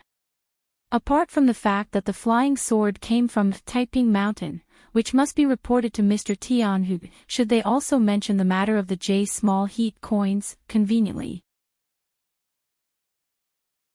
After weighing the pros and cons, they gritted their teeth and decided not to bother Tianhu with such a small matter. In the end, the sword room people paid for the J small sum of money out of their own pockets. Everyone shared the burden of the Verdant Gorge Island and got through the difficulties together. Lu Jimao looked away and turned to ask, "Did Mr. Qin say anything about the divine money that this flying sword consumed in the sword room?" The owner of the sword room shook his head and said, "No, it seems that Mr. Qin does not know the rules of the sword room." Lu Jimao smiled and asked, "Then did you give Mr. Qin a hint?" "It's okay to talk about the rules. Otherwise, the sword room will lose money in the future." The owner was shocked and immediately replied, "The sword room did not give any hint at all." Lu Jimao said to himself, "This Mr. Qin is becoming more and more open with the Verdant Gorge Island. Actually, it's a good thing." Lu Jimao asked again, 2 days ago, Mr. Qin was here and sent 2 letters to his hometown." The owner nodded and said, "They were both sent by flying sword to Longquan County. However, there was a slight difference. One letter was sent to Mount Biyun and the other to Mount Luopa." Lu Jimao suddenly asked, "Do you think this Mr. Qin is good at fighting?" The sword room people looked at each other. Lu Jimao waved his hand and said, "Forget it. You won't be able to reach that stage." Lu Jimao took a step forward and left the sword room. He went straight back to his Hengbo prefecture. Ms. Tianhu, who reported the news to him, was still standing there. Lu Jimao said, "Just do as Qin Pingan asked." No matter how much manpower and resources it takes, just do it as the top priority for the Verdant Gorge Island. Remember, don't make a big fuss. Just do it quietly and bring him back to the Verdant Gorge Island. Chen Pingan is smart enough. He is not fighting with the Chunting Prefecture. You don't have to do anything unnecessary. Ms. Tianhu nodded and did not say a word. After all, her master never listened to those words. Even if she said a lot of flattery, it would not be as good as putting a small thing on the merit book. Her master would see it. Lu Jimao smiled and said, "Today, the sword room did a good thing. The 4 people including the owner are quite smart. Go to the secret file and delete the record of them filling their pockets in the past 100 years. Just take it as the more than 40 pieces of rain money earned by not following the rules as an extra reward for their hard work." Lord Tianhu nodded. Originally, according to his master's plan, after becoming the ruler of Jianghu, there would be a huge round of rewards for meritorious service and punishment to serve as a warning to others. This was a 2-pronged approach, some on the table, some under the table. However, the situation had changed. With the addition of Lu Laoqing of Gonglu Island, the former was not suitable. They could only delay it until the situation was clear. However, some people who did not know what was good for them would cause the latter to increase the intensity of the punishment. Whoever dared to be unlucky at this time would be punished in the future. Besides, severe punishments were used in troubled times. Ms. Tianhu left the Hengbo prefecture quietly. When she returned to the Fairscale Island where she had established her own residence, she was greeted with the sight of this Earth Immortal Patriarch. All of them fawned over her. Some of them were sincere, but most of them were insincere. Ms. Tianhu did not like or dislike this at all. If she did not do this to earn a living at Book Slip Lake, she would have to work like a cow or a horse for the rest of her life. Worse, she would slowly starve to death. First, she had 2 trusted elders who had moved to the White Scale Island residence with her. They were to inform the fishing room of Verdant Gorge Island, who had the most experience in dealing with similar matters, and the 2 vassal islands that were on good terms with her, about the matter that Chen Pingan proposed and Lu Jimao said. They were to work together. She walked through a secret passageway that was several kilometers in length all by herself before stealthily arriving at the secret chamber that she used to cultivate. This secret chamber was located in the belly of the island beneath her residence on White Scale Island. The deeper she went, the more abundant the water element condensed from spiritual energy essence became. This so-called secret chamber was actually just a chair placed next to an underground river. The entire underground area was shrouded in a faint green light manifested from the manifestation of water element. Not only that, but wisps of white light seeped out of the ceiling and walls of the secret chamber before surging into the mouths of the WIRMs carved into the chair. When Ms. Tianhu sat down on the dilapidated old dragon chair, she took a deep breath. Her face was filled with intoxication as she gripped the chair's armrests with both hands. Flood dragon chi and water fate spiritual energy continuously flowed into her palms and madly surged into her natal chi residence. Spiritual energy surged and tempered her cultivation. Ms. Tianhu's face contorted. There was both pain and pleasure on her face. She was sweating profusely. 2 hours later, Ms. Tianhu opened her eyes and exhaled a mouthful of foul air. She gently waved her sleeve, and the foul air flowed along the underground river into Book Slip Lake, preventing it from corroding the precious spiritual energy here. Ms. Tianhu was slightly tired, but she was more satisfied. The path of cultivation was filled with hardships that were terrifying. However, the joy in it was far greater than the love between men and women. Therefore, the undying vows and vows between men and women were nothing more than scratching an itch in the eyes of a reborn chi cultivator of the middle 5 realms, especially an earth immortal cultivator. However, nothing was absolute. If the great Tao itself involved the Tao of love, then even a nascent soul cultivator would be covered in mud and unable to transcend it. Regarding this matter, Wind Thunder Garden's Li Tuanjing was the best example. With this person's astonishing cultivation talent, he should have become a sword immortal of the upper 5 realms earlier than Wind Snow Temple's Wei Jin.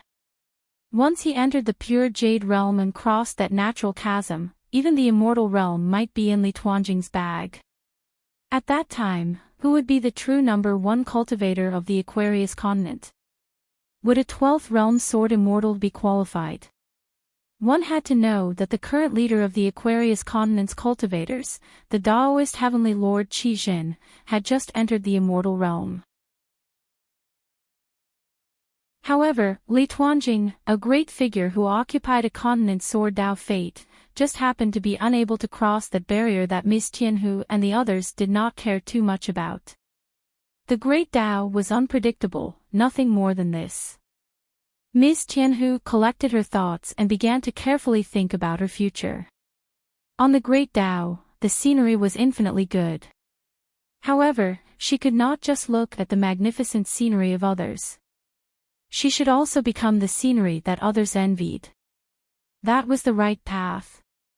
She thought of her little junior brother who was lying on the sickbed.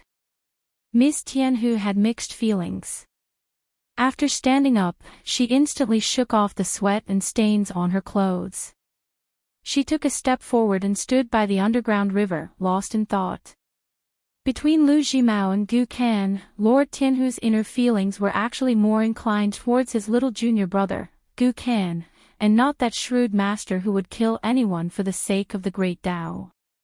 Moreover, he would kill in a baffling manner, not knowing the reason even at the moment of his death. This was the most terrifying part. On the other hand, although Gu Kan was unruly and did not know how to do business, as long as Miss Tianhu persevered, she would be able to pay a price and receive an unexpected reward. Her little junior brother was ultimately still a child.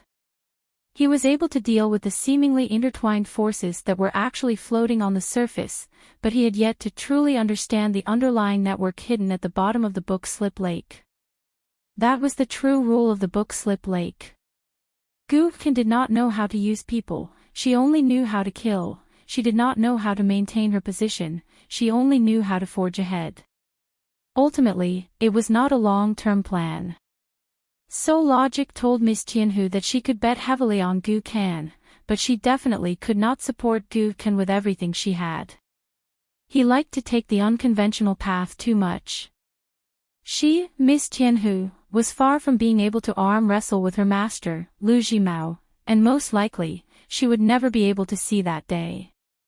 In truth, Miss Tianhu felt that it was a pity that Gu Kan was able to conquer a small country in a short span of 3 years, but after reaching a high position, he had not thought of how to defend his country. She could actually teach him bit by bit, and impart everything that she had painstakingly pondered over the past 200 years, but Gu Kan had truly grown too quickly, to the point that even Lu Jimao and the entire Book Slip Lake were caught unprepared. How could Gu Kan listen to Miss Tianhu's opinion? Maybe if she gave Gu Kan, who had extremely good qualifications, emotions and talents, to slowly build up her heart, at that time, she might truly be able to stand on equal footing with her master, Lu Jimao. Unfortunately, Lu Laoqing came. In an instant, Gu Kan and his loach had been beaten back to their original state.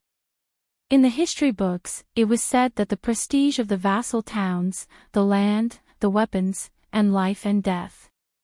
But they could not turn a blind eye to it. The Book Slip Lake was only a corner of the Aquarius continent, and it had ushered in a new situation that had not been seen for thousands of years, where great risks and great opportunities coexisted. Whether it was the Dali cavalry or the Zhuiying dynasty, no matter who became the retired emperor of the Book Slip Lake, they all hoped to have a vassal king, who could control the situation of the Book Slip Lake. If they could not do it, even if they became the emperor of Jianghu, they would still be replaced, and life and death would still be in the snap of a finger. Miss Tianhu never felt that her junior brother Gu Kan had done badly. In fact, what Gu Kan had done had made her feel fearful and in awe, but it seemed that it was not good enough, and the general trend waits for no one. Now that the general trend was sweeping over, what should she do? Ms. Tianhu suddenly thought of the young accountant who lived at the mountain gate. He could only slightly delay the flood from submerging the Book Slip Lake and Verdant Gorge Island. Could he really remedy it? Ms. Tianhu shook her head. It was too difficult. Chen Pingan returned to the room and sat behind the desk. The files that needed to be collected and sorted out were ready. For the time being, he had also negotiated with Yu Hui of Moon Hook Island and Jade Pod Island. Zhu Xianfu's Ma Yuanji had not agreed to sell, but he had promised to collect and screen the Y items. As long as Chen Pingan completed the task, Zhu Xianfu could take out all the Y items that were ready, and by then, it would be J immortal money. However, as time went by, Chen Pingan ran into more and more obstacles with Lu Zhongruan on the Pearl Hairpin Island. It seemed that ghost cultivator Ma Yuanji was also a little discouraged, and he was going to take a step back. As long as Chen Pingan could persuade Lu Zhongruan to go to Verdant Gorge Island, he would first pay half of the Y items accumulated in the soul-attracting banner and the well as a deposit. Chen Pingan sent a letter to Wei Pai of Cloud-Splitting Mountain mainly to ask about buying the mountain, and also to ask Wei Pai for help with a small matter. The letter he sent to Luopa Mountain was to tell Zhu Lian not to worry, that he was not in danger at Book Slip Lake, and that he did not need to come here to find him. He also asked Zhu Lian to tell Pei Qian to stay in Longquan County peacefully, but he should not forget to call the little boy in green and the girl in pink to keep vigil at the ancestral house in Mud Bottle Alley on New Year's Eve. If he was afraid of the cold, he could go to the town to buy some good charcoal and light a charcoal fire at night. After midnight, he could go to sleep if he was sleepy. However, he should not forget to put up the Spring Festival couplets and the character of Fu on the second floor of the bamboo building. The old man's surname Shui had good handwriting, so he could write it. The red paper used to write the couplets and the character of Fu was not used up last year, and there was still enough left.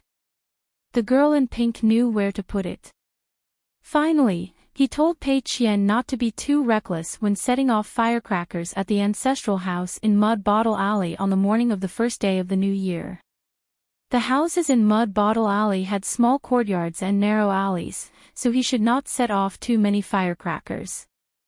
If he felt that it was not enough, he could go back to Luopa Mountain and set off more firecrackers. It did not matter how many firecrackers there were. If he felt that chopping bamboo and making firecrackers was too troublesome, he could buy them from the shops in the town. There was no need to be too thrifty. Then there was the New Year's red packets. Even if Chen Pingan was not in his hometown, he still had them. On the first or second day of the new year, his friend, mountain god Wei Pai, would show up. At that time, everyone would have a share. However, when asking for the red packets, no one was allowed to forget to say some happy words, and no one was allowed to be rude to him. S3. Chen Pingan picked up a small conical pen with a purple bamboo handle on the wooden pen holder and exhaled gently. However, he was stunned for a moment and put down the pen. He had a headache, but more than that, he felt guilty. The pen holder on the table was self-made by Chen Pingan. The Mao pen was a gift from the owner of Purple Bamboo Island. At that time, Chen Pingan had asked for 3 purple bamboos. The owner of the island was kind to Chen Pingan and gave Chen Pingan 2 Mao pens specially made by Purple Bamboo Island. Naturally, they were top-grade purple bamboo brushes made of first-class materials. There was a small section of transparent sharpness at the tip of the brush, which was extremely mysterious. It was the secret of the owner of Purple Bamboo Island. Even if a chi refinement warrior of the lower 5 states only needed to exhale a breath of aura, he could write freely as if he was dipped in ink. The ink was fragrant and the paper could even be naturally moth-proof for 100 years. Therefore, this lake bamboo pen was sold far away in the Zhuiying kingdom. It was the first class of offerings for high-ranking officials and dignitaries. Even if it could not be written, it would still make the owner happy when it was hung over the pen holder. At that time, Chen Pingan had shamelessly accepted it and asked for 2 small sharp regular script pens, which were most suitable for writing small regular script. It was similar to the small snow all that Li Shixing had given him in the past. After exhaling, if there was too much spiritual energy, one only needed to place the pen on the mountain of pens or hang it on the pen stand, and not a single drop of ink would fall. If there was too little, there would be no ink left when writing halfway. It was nothing more than a light exhale. It was very convenient. Moreover, if one's natal aperture X could be divided into the 5 elements, the ink would be divided into say and colored. It was very practical, so it was a favorite of many female cultivators on the mountain to write letters to each other. Chen Pingan had stopped practicing martial arts and qi for a long time, and after the great battle with Lu Laoqing, his body was slowly recovering. However, it was only at this moment that he realized that the spiritual energy in his 2 natal qi abodes had been depleted to such an extent. His natal aperture X, which used to be in say and colored, was now in ruins. Needless to say, in order to obtain the sword deity that night, it was similar to draining a pond to catch fish and burning a forest to hunt. It had also caused a huge impact on the underwater residence where the little green-robed people lived. However, the impact was so great that it exceeded Chen Pingan's expectations. It was to the extent that not a drop of spiritual energy was left in the underwater residence. Chen Pingan stood up without hesitation. He took the ordinary ferry that was known to almost the entire Book Slip Lake and went to White Scale Island to pay a visit to Lord Tianhu. The steward of the residence replied apologetically that the island lord was in closed-door cultivation and would not appear for some time. He did not dare to disturb him. However, if there was an emergency, he would inform the island lord on Mr. Chen's behalf even if he would be severely punished. Going into closed-door cultivation was a great taboo for cultivators. Chen Pingan was not a greenhorn who did not dabble in the jianghu. He hurriedly smiled at the old cultivator, who had a face that said he was ready to die, and told him that there was nothing urgent. This was the first time he had visited White Scale Island, and he had not been able to sit down and have a good chat with Island Lord Tian. During this period of time, he had caused a lot of trouble for Island Lord Tian. Today, he had some free time, so he came to the island to express his gratitude. There was no need for him to disturb Island Lord Tian's closed-door cultivation. The steward of the residence looked as if a heavy burden had been lifted from his shoulders. Chen Pingan was just about to leave when he suddenly asked with a smile, "I heard that your residence has a collection of Chao Island's ladies' tea, and you occasionally serve it to your guests. Since I'm already here, can I stay a little longer and have a cup of tea to moisten my throat before I leave? If Island Lord Tian gets angry after this, Senior can just say that I'm the one who kept pestering him and said that I wouldn't leave until he gave me a cup of tea. That's why Senior had to spend so much money." The old cultivator was grinning from ear to ear. He hurriedly led the young man into the residence and quickly served him a pot of Chao Island's ladies' tea that naturally contained water vapor. Chen Pingan sipped his tea and chatted with the old cultivator. They chatted happily. After Chen Pingan took his leave, the old cultivator personally escorted him all the way to the port of White Scale Island and waved goodbye to the young man. On the way back to the residence, the old cultivator held his head high. It was the middle of winter, but the old man was beaming with joy. He had really gained a lot of face today. After Chen Pingan left White Scale Island, he did not return to Verdant Gorge Island. Instead, he went to Pearl Hairpin Island. A pot of Chao Island's tea could benefit the water-dwelling spiritual qi, but it was just a drop in the bucket. He still needed to buy some secret pill Y that was rich in water fate. Since Lord Tianhu was in seclusion, he could only look for Lu Zhongruan. It was rumored that Lu Zhongruan had stolen many good items from the dynasty's secret vault when his country was destroyed. More importantly, Chen Pingan did not trust anyone in Book Slip Lake. After chatting with Zhu Xian Mansion's Ma Yuanji and sorting out the history and relationships of Book Slip Lake, Meng Qi found that Lu Zhongruan of Pearl Hairpin Island was the kind of cultivator who did business fairly. For more than 200 years, she had not done any bad deeds. If Lu Zhongruan was born in a royal family, she was naturally good at hiding and did not leak anything for 200 years.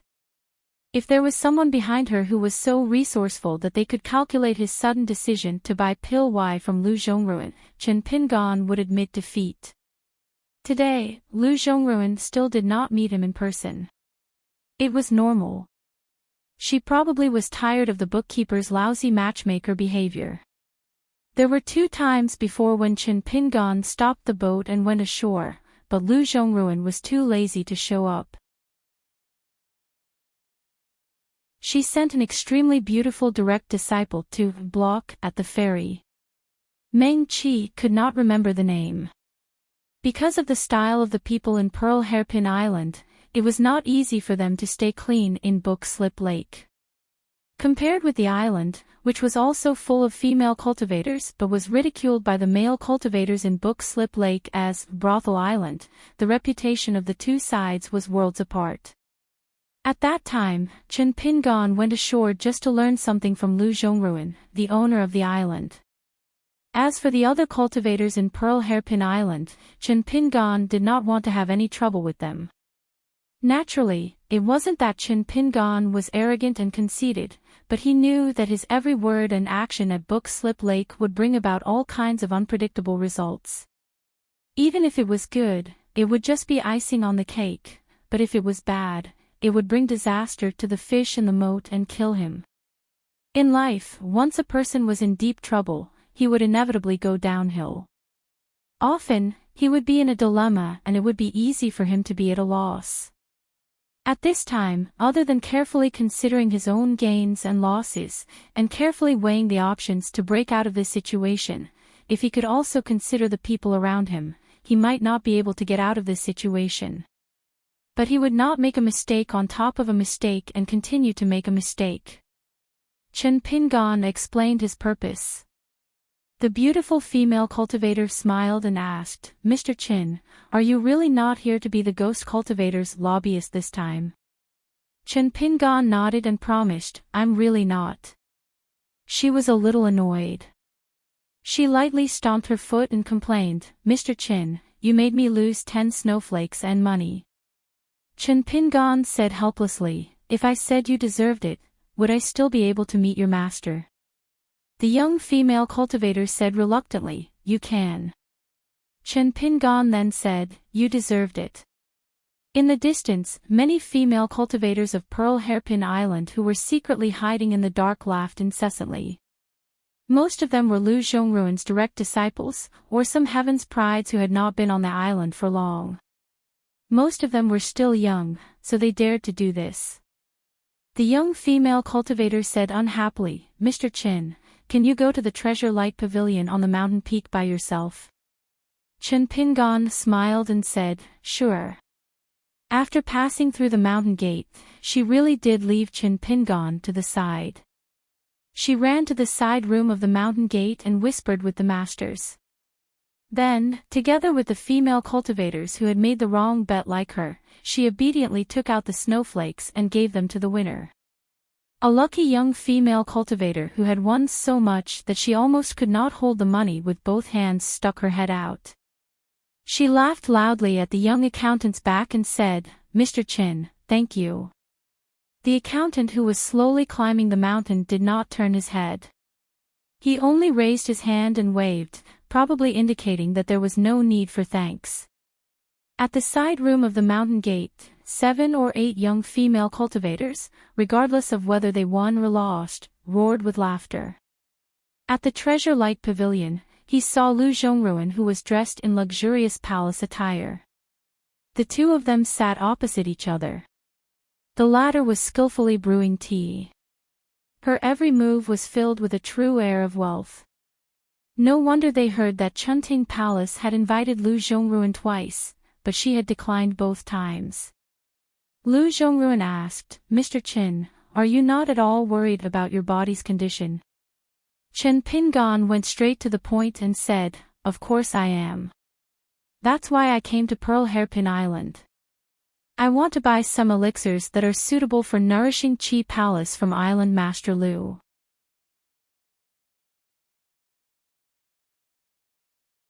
Chen Pingan thought about it for a long time, but he couldn't sort out the whole sequence of events.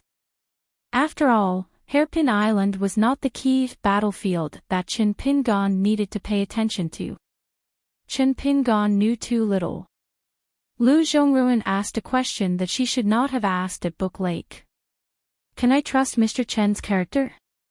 Chen Pingan shook his head and then nodded. He said slowly, "Don't trust my character. But compared to the usual business style of your Book Lake Island cultivators, such as the tendency to turn hostile and be good at dog-eat-dog behavior, doing business with me, Chen Pingan, is definitely better." Lu Zhongruan smiled bitterly. Just based on the fact that Mr. Chen has never used his power to oppress others. Even after being rejected so many times at the ferry port, he never got angry out of humiliation. "I am willing to believe in Mr. Chen's character." Chen Pingan took a sip of tea and looked at Lu Zhongruan. "Is it because the potential disaster of Hairpin Island is too great that it is beyond Island Master Lu's tolerance, so you have to bet on my character?" Lu Zhongruan was a little embarrassed that her little plan was exposed. Chen Pingan asked, "Do you want to move to the mountains west of Longquan County because you know where I come from?" Chen Pingan continued, "Hairpin Island has very few cultivators. Island Master Lu is the only earthly immortal on the surface. If you move to Longquan County in Dali, which is rich in spiritual qi, you can use one or two small mountains to settle down. You can also count as joining the Song clan. Not only will you be able to leave Book Lake, but you can also use this opportunity to leave the center of Aquarius continent. Even if the Zhuiying dynasty wins the war, it will be beyond their reach if they want to go to Dali to look for Island Master Lu." At first, Lu Zhongruan listened attentively, not wanting to miss a single word. However, as she listened on, her face was filled with embarrassment and anger. She glared at Chen Pingan. Chen Pingan was puzzled. "What's wrong?" Lu Zhongruan looked at the young man in a cotton robe. She stared into his eyes, as if she wanted to find some clues from his eyes. Then, she would turn hostile and ask him to leave. Lu Zhongruan could not find any clues. She tried to hold it in, but in the end, she could not hold it in. "Chen Pingan. Have you really not heard of the secret history of the grudge between the Zhuiying dynasty and my homeland?" Chen Pingan frowned. "Most of what I know about Island Master Lu was told to me by Ma Yuanji of Zhu Xian Mansion. Most of it is the glorious deeds of Island Master Lu in your early years. I have not heard much about the grudge between you and the Zhuiying dynasty. I only know that the ghost cultivator Ma Yuanji is extremely hostile to the Zhuiying dynasty. The last time he left Book Lake, he secretly sneaked into the border of the Zhuiying dynasty and successfully assassinated several generals at the border. This has become one of the many unsolved cases in the Zhuiying dynasty. However, I really do not know what kind of knot is hidden in this." Chen Pingan asked, "Island Master Lu, are you afraid of a certain influential person in the Zhuiying dynasty? And it has something to do with the destruction of your homeland?" Lu Zhongruan threw the teacup in her hand. It hit the ground and shattered into pieces. The plump beauty whose life was full of legends took a deep breath. Seeing that the young man in front of her was still as calm as ever, Lu Zhongruan sighed and said self-deprecatingly, "I'm sorry, my cultivation heart is not enough. I lost my composure in front of Mr. Chen." Chen Pingan waved his hand, indicating that it was fine. Lu Zhongruan said slowly, there's an old earth god sword cultivator from the Zhuiying dynasty. Back then, he came to our capital city as an envoy.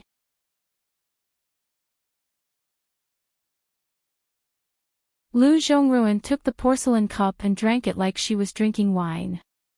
As long as one side remained calm, no matter how angry the other side was, it wouldn't be easy to add fuel to the fire. After Lu Zhongruan poured himself a cup of tea and slowly took a sip, Chen Pingan asked, Island Master Lu, do you hate Ma Ziyuan so much just because of his past identity as a menial laborer? I don't think so. Island Master Lu isn't that kind of person. Lu Zhongruan slowly said, he's ugly. I feel disgusted just by looking at him. It was like that in the past, and it's even more so now. His dog eyes like to look at women's breasts and PG. The bigger they are, the more he likes them. The more noble the woman's identity is, the more this Pac-Man covets them.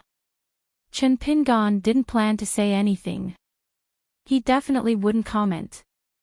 And he didn't plan to get involved in this in the future. Lu Zhongruan put down the teacup and sneered, if a man doesn't do a lot of things for us women, then women must like him. There's no such logic in this world. However, Lu Zhongruan sighed. However, he has done so many things. Of course, I am aware of them all. Otherwise, do you think I would have tolerated him for so many years and allowed him to hang the plaque of Zhu Xian Mansion? It's just that sometimes, thinking about these feelings, I can't help but be a little touched by the feelings between men and women. It's just that when I think about it a little too much, and then think about his mouth full of buck teeth and H teeth, I really can't eat. Chen Pingan didn't say anything. Lu Zhongruan didn't plan to let this young accountant go. She glanced at his thin and pale face from the corner of her eyes. If Mr. Chen looked as ugly as him, do you think I would be willing to show up at the ferry port so many times to see you once or twice at most? Do you think that the women in the streets and in the mountains like to look at ugly people but don't look at handsome men more often? This is the same logic as you men can't control your eyes and like to look at beautiful women more often. The only difference is whether the man can control his mind and his crotch. Lu Zhongruan lifted the teacup and slowly sipped the tea, then asked with a smile, I wonder if Mr. Chin can control his crotch, but can you control your mind? Chen Pingan's eyes were clear, and said, don't worry about it. Lu Zhongruan saw that he didn't seem to be faking it, and also understood what he meant. She was a little depressed and discouraged. Are you really a clay Buddha? Or am I, Lu Zhongruan, already an old man? Chen Pingan put down the teacup and said, since Island Master Lu has already made a price, I can try to contact Dolly. Lu Zhongruan lowered his voice, Island Master of Grain Island. Chen Pingan didn't deliberately mystify things, and nodded lightly. Both parties were discerning people in Book Lake. Lu Zhongruan reminded him, let's make this clear first, Mr. Chen. Don't try to be clever and end up making a fool of yourself. Otherwise, Pearl Island will be destroyed. Chen Pingan smiled, I'll be careful. Even if I can't solve Island Master Lu's urgent problem, I won't make things worse for Pearl Island. Lu Zhongruan said playfully, I wonder where Mr. Chen's confidence comes from to say something like that. After a moment of silence, Chen Pingan said straightforwardly, compared to what I'm doing right now, the fate of Pearl Hairpin Island is just a small bonus that all three parties can benefit from. It's just a small bonus. Lu Zhongruan's expression kept changing. Chen Pingan covered his sleeves with both hands. You don't believe me. Pearl Island is taking a gamble, and since it's a gamble, there's no turning back. Even if you don't believe me, you can still believe me. Let's just make a Hail Mary effort. Just trust me, a lousy doctor, for now. Who knows, it might be an unexpected surprise. It's much better than me being the matchmaker. Lu Zhongruan suddenly put on a cute and naive look. If I go back on my words now, I'll just pretend that I've just had a cup of tea with Mr. Chin. Is it too late? Chen Pingon nodded. Yes, it's not too late. I'm not Island Master Lu. I'm still a businessman, not a benevolent and righteous person. Lu Zhongruan was so angry that her teeth itched. This young man in front of her was really impenetrable. Lu Zhongruan raised both her hands, and intentionally or unintentionally, her elbows squeezed together to create a spectacular scene. She smiled at Chen Pingon, clapped her hands, and then asked Chen Pingon to wait for a moment. Soon, a doddering old woman came into the yard with a porcelain bottle in her hand. She respectfully handed the bottle to Lu Zhongruan, and then quietly walked out of the yard. Chen Pingon knew that this old woman had hidden her abilities well. Even though she could not hide her rotten aura, she was the reason why Pearl Island was able to stand strong. Perhaps the reason why Lu Zhongruan was able to escape from the crazy Zhuiying dynasty's earthly deity in the imperial palace was all thanks to this old woman. Lu Zhongruan tossed the bottle to Chen Pingon. Mr. Chen, please keep this carefully. This is one of the best pills in the water hole. It can replenish the spiritual qi in the water hall and repair the water element natal item. If you throw this bottle of pills into the book lake, it can create 1,000 feet tall lake. Any golden core earthly deity would drool over it. This is the down payment, the sincerity of Pearl Island. Now, it's up to you, Mr. Chin, to see if you have the ability to turn something rotten into something magical. Once it's done, the 4 words you said earlier will still be in effect until I leave the book lake. When I move to Longquan County in the future, it won't work anymore. I won't wait for you anymore. Chen Pingon turned a deaf ear to the latter part of the sentence. He opened the bottle and poured out a green pill. He closed his eyes for a moment, smiled at Lu Zhongruan when he opened his eyes, and popped it into his mouth. Lu Zhongruan asked curiously, of course, this bottle of pills was not tampered with. But how did you know? Of course, Chen Pingon would not tell her the inside story about the group of waterborne boys in green living in his aquatic mansion. He said casually, since I've come to the Book Bamboo Lake, I'll do as the Romans do. I'll gamble and win big. Lu Zhongruan raised an eyebrow but did not say anything. Chen Pingon asked, I'd like to ask about the history of Master Lu's homeland and the Zhuiying dynasty. I might have to delay you for a while. Is that okay? Lu Zhongruan asked curiously, why? Is it related to what you're planning to do next? Chen Pingon shook his head and said, it's not related at all. I just want to know more about the views of the people involved on some general trends. I've only watched and listened to similar scenes and questions before.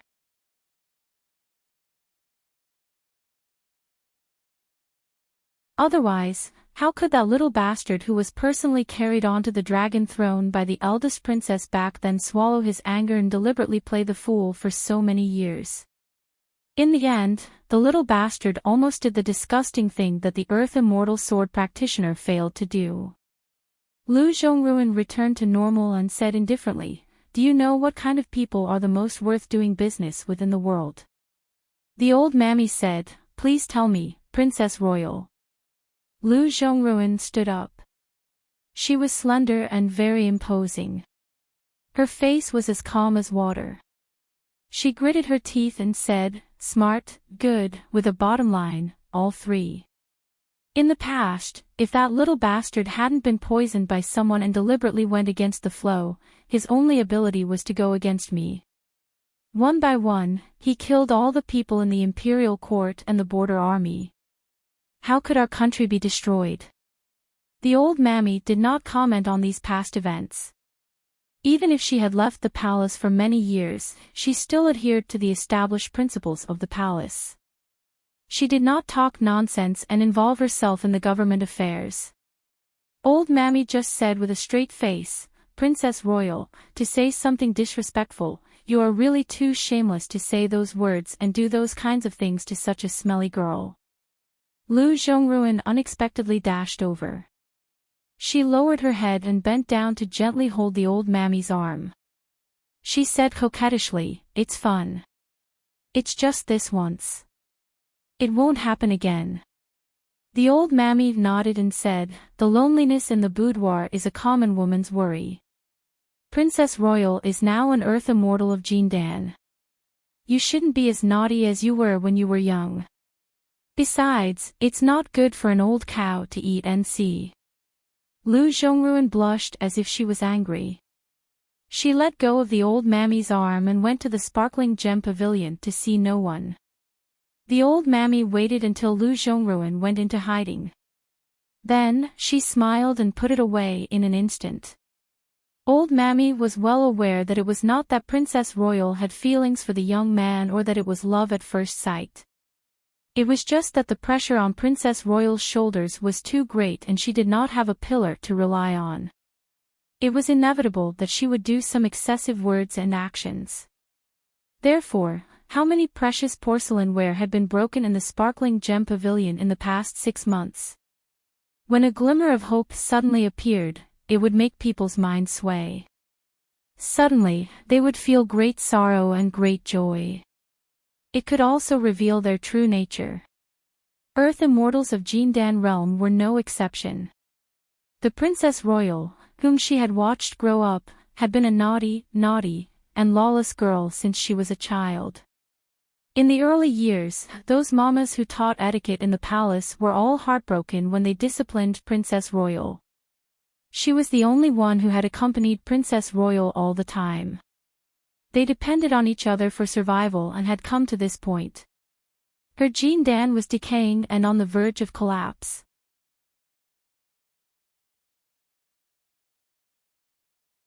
Didn't the quasi-saint send someone to tell you that he wants to have a talk with you at the Confucian temple? The old Confucian shook his shoulders and said proudly, "Hey, I won't. I'll wait. What can you do to me?" The golden-armored immortal glanced at the old Confucian and hesitated before asking, "That silver ingot sword pill, did you already know about the karma from before?" The old Confucian calmed himself down and nodded, "It's just a small matter." The golden-armored immortal laughed, "You're quite magnanimous." The old Confucian sneered, "If I wasn't magnanimous, would I be able to tolerate so many fake scholars in this vast world?" The golden-armored immortal asked, "Since Qi Jingchen is no longer here, aren't you afraid that the reclusive disciple who doesn't even acknowledge you as his teacher has gone astray?" The old Confucian stood up abruptly and strode to the golden-armored immortal who was sitting cross-legged. The old Confucian used his finger to hit the latter's head, poking and prodding while scolding, "You can insult my knowledge and cultivation, but you can't insult my taste in accepting disciples." The golden-armored immortal had his helmet poked 10 times in one breath. He said indifferently, "Why don't you try poking me again?" The old Confucian really did poke him again and then immediately jumped back, saying seriously, "You said it yourself, don't blame me." The golden-armored immortal sighed and turned his head, begging for the first time, "I'm begging you, hurry up and get out of my sway mountain." The old Confucian was angry for no reason. "Begging is useful, do I need to hide in your house?" "Ha! I've already kowtowed to the old man and bowed to the sage of rites. Is that useful?" The golden-armored immortal turned his head, "If you're angry, don't vent it on me." The old Confucian rubbed his hands and laughed, "If I don't use you as a punching bag, do you think I'll really go to the old man and the sage of rites to make a scene? I'm not stupid." The golden-armored immortal couldn't take it anymore. He slowly got up and a huge sword appeared in his hand. He didn't expect that the old Confucian had already fallen asleep on the ground. The journey of divination is really exhausting and tiring. I'll take a nap. If I snore, you'll have to bear with it." The golden-armored immortal took a deep breath and sat back down. After a long silence, he asked, "Are we really going to leave the Grand Chancellor outside the gates of Sway Mountain to drink the northwest wind?" The old Confucian had his back facing the mountain god and was sleeping soundly. His fingers were constantly pinched together and he didn't forget to remind the big guy, "I'm already asleep, so if you ask me a question and I don't answer, it's understandable." The sea of clouds was vast and mighty. It could be even more vast and boundless than any canopy in the vast world, or even the four heavens. A tall woman was holding an oil paper umbrella in one hand and a sword in the palm of her hand on the golden bridge. The long sword was pressed against the railing of the golden bridge. From the tip of the sword, a bright light that was like the light of the sun splashed out. It was as if she was constantly sharpening the blade. It wasn't that she couldn't walk out. It was just that a few years ago, a person who was about to die stood on this golden arch bridge and said something from the bottom of his heart to her. The best sharpening stone in the world isn't the dragon-slaying platform. For a kind person, it's the purest evil thoughts in the human heart. Vice versa, it can sharpen the purest heart of the sword. The thousands of sword cultivators in the Great Wall of Sword Aura are neither good nor evil, but their sword auras are still like rainbows. This is proof. Before Chen Pingon grows up, you can only use your sword once at most. This time, it's just right. And I hope that this time, the later the better. It's best if it's after the formation of the Aurous core and before the jade pupa. After that, it'll be invalid. If there's a second time, it won't be some grand chancellor of the learning palace, the vice-hierarch of the Confucian temple, or the secondary saint who has returned to the vast world. The white-haired Confucian pointed to the sky back then. The sage of right's rules are the biggest and the most stable. Once he shows up. Whether you're afraid or not, whether you're worth it or not, it's not the same. That's why I implore you to think more, think more. After these words, there were some more. One of the words moved her the most. "Senior, you chose Chen Pingon, who you didn't have a bad impression of, to be your new master because I, Qi Jingchen, persuaded you to bet on the 1 in 10,000 chance. But senior, don't you want to confirm whether Chen Pingon is worthy of all your hopes? You won't be disappointed even after 100 years, 1,000 years, or even 10,000 years." However, the following two sentences made her feel a little moved, and her expression was also moved. "Senior, you definitely didn't want to do it at that time. But senior, you must know that Chen Pingon, more than anyone else, wanted to prove that he didn't let me, Qi Jingchen, down. Even if Chen Pingon was already disappointed in himself at that time." Thinking of this, the tall woman pressed the long sword in her hand lightly. The tip of the sword and a large part of the sword were nailed into the railing of the Golden Arch Bridge.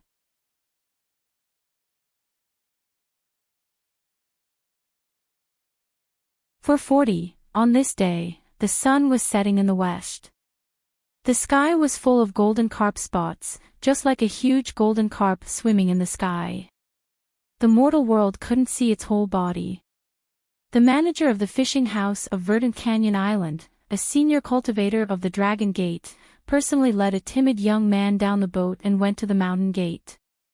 The Qi cultivator of the fishing house of the Verdant Gorge Island was similar to the clingy men of the Great Li dynasty.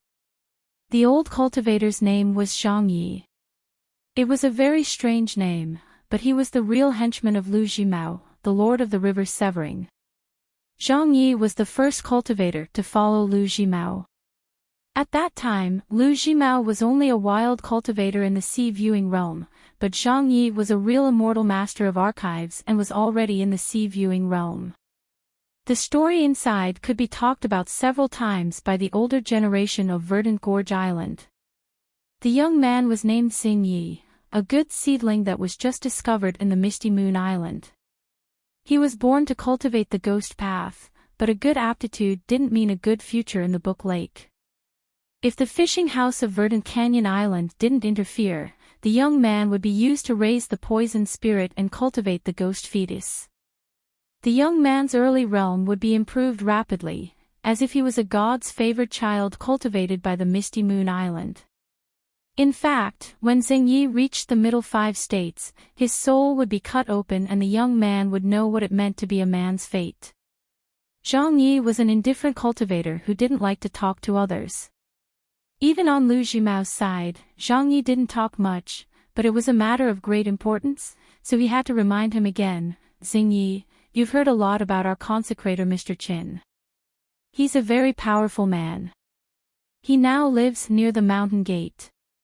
When you see Mr. Qin later, you don't have to say good things about me and Verdant Canyon Island. Just tell the truth. On Reed's Moon Island, you've heard your master and ancestral master's plan with your own ears. So, in the end, it was Mr. Qin who saved your life. Moreover, I know what you're worried about. Are you going to enter the tiger's den after getting out of the dragon's den? I don't mind telling you that Mr. Qin won't harm you. You'll only die a miserable death if you stay on Reedy Moon Island. But here on Verdant Gorge Island, it's a real opportunity for cultivation. To tell the truth, even I envy you. In the immortal abode, even those immortal masters of the ancestral hall's direct line wouldn't be as lucky as you. Xing Yi had a weak temperament. He had been scared out of his wits on Misty Moon Island and his heart had been broken by his master. He was still a little dazed at this moment. He just kept nodding, thinking that no matter how bad the situation was, it wouldn't affect Misty Moon Island.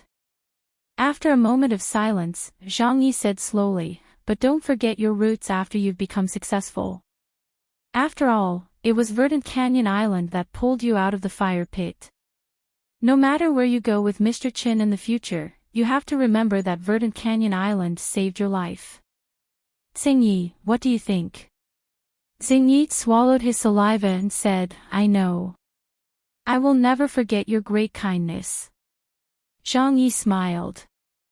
I'll only hear you say these words once.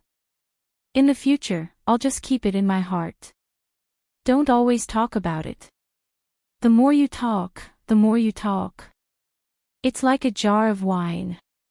One sip today, another sip tomorrow. Very soon, you'll see the bottom.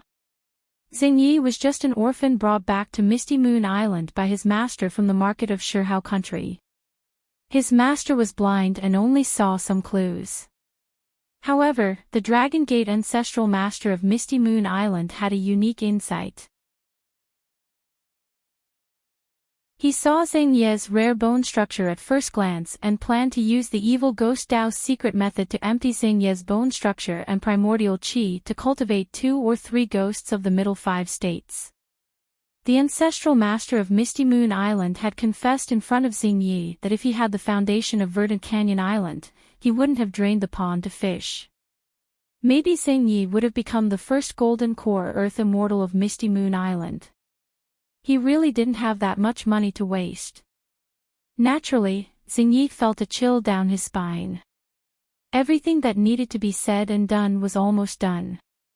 Zhang Yi led Xing Yi to the door and knocked gently. Mr. Qin, I've brought the right person for you.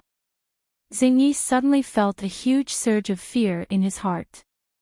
He felt like he was drowning in the tide and his legs were weak.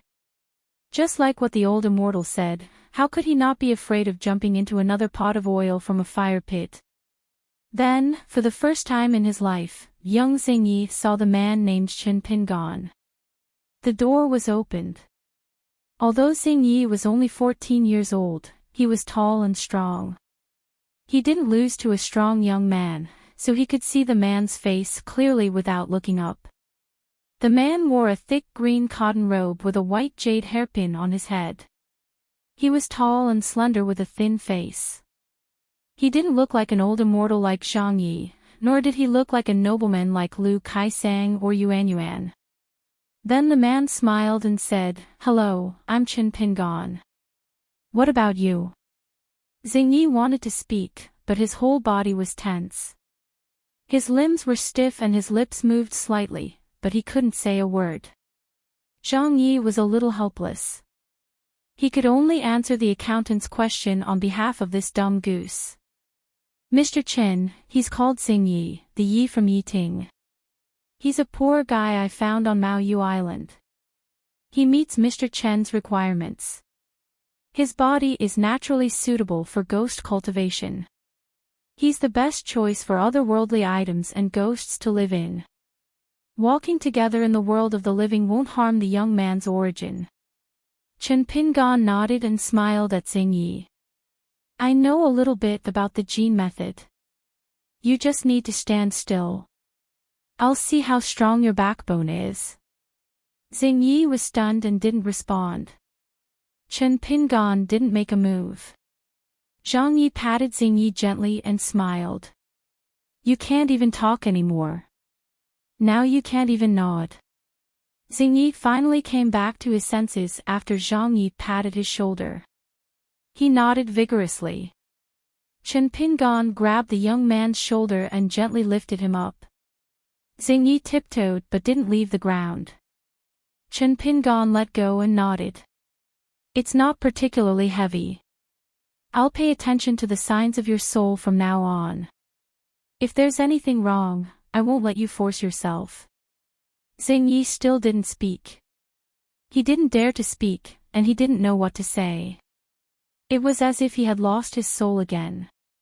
After all, on the gloomy reedy Moon Island, Xing Yi was used to being bullied by the inner disciples before he was chosen by the ancestor.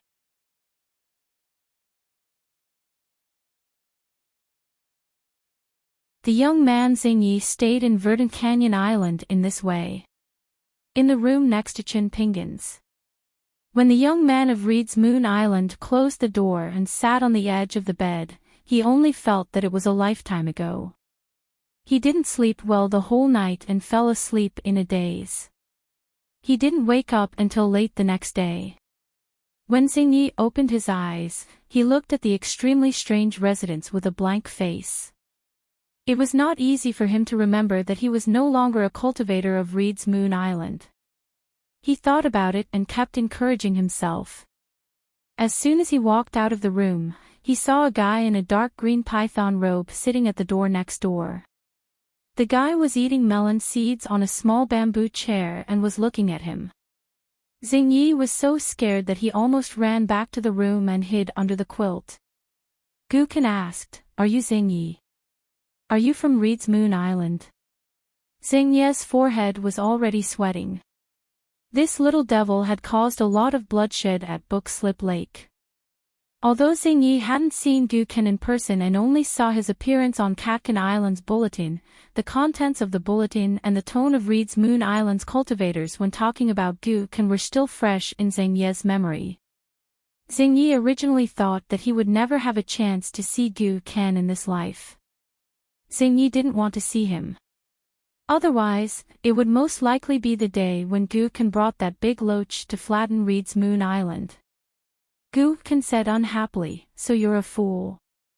Xing Yi didn't dare to talk back. Xing Yi almost wanted to kneel down and thank Gu Kan for not smashing his head with a slap. The heavy atmosphere that almost suffocated Xing Yi was suddenly swept away. It turned out that the man in the blue cotton robe had walked to the door.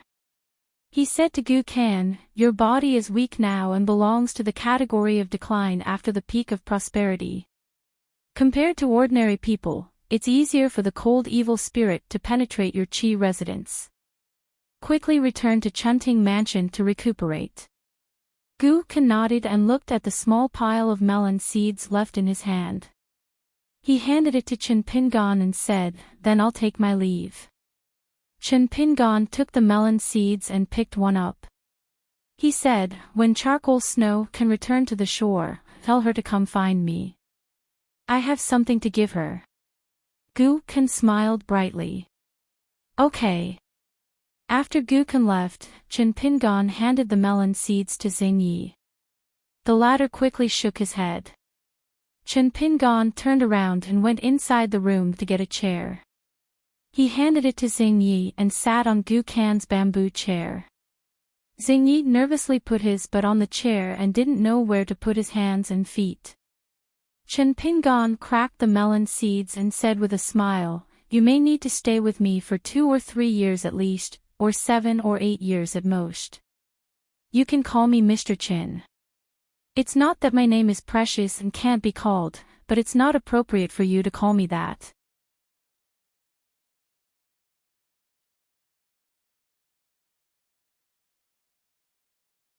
How much effort and perseverance did he put in? If it was so easy to obtain, how could one truly cherish such a great fortune? How could one constantly ask oneself in the long path of cultivation in the future, ask oneself the original intention, and tell oneself that it was not easy to obtain all those years ago? Chen Pingan didn't care what other sects, immortal caves, or 100 sects on the mountain used to impart Tao to their disciples. As long as it was him, it could be slow, but it had to be steady. However, Chen Pingan soon had a headache. Because Xing Yi was really too ignorant. Chen Pingan used to think that his talent was mediocre because the one who taught him mountain-shaking fist manual was Ning Yao. When it came to reading, he traveled to the Great Sui Kingdom and had Li Baoping, a little girl in a red cotton-padded jacket, by his side. He was able to draw inferences by analogy. When it came to cultivation, there was Lin Shui. When it came to martial arts, the one who taught him was the invincible old man surnamed Chui. Later, he met his peer Chao Xi at the Great Wall of Sword Qi. She was so talented that Chen Pingan lost 3 times in a row. Finally, there was Pei Qian, who practiced 18-stop sword Qi like it was a game. Most importantly, this charcoal girl was his first disciple. When it came to romantic spirit, there was Lu Tai and Lu Qingshan. Even though Chen Pingan began to reflect on himself and no longer belittled himself after experiencing the situation in the lotus flower-blessed land, it was easy to change a person's nature. It was inevitable that there would be some repercussions. In the end, when he met the blockhead Xing Yi, Chen Pingan felt that he was actually a cultivation genius. He almost sighed with emotion. No wonder Sword Immortal Boss revealed the secret of heaven, saying that if he didn't break his natal porcelain and break the longevity bridge, he would have the Earth Immortal talent. Because Xing Yi was really too stupid.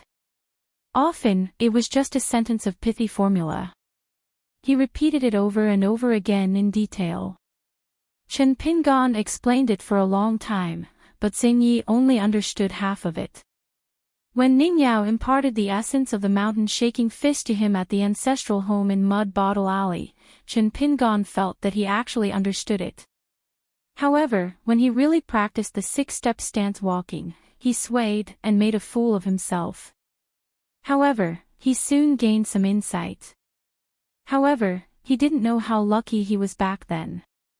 He didn't realize that the fist intent that a martial artist strived for had already flowed through his body.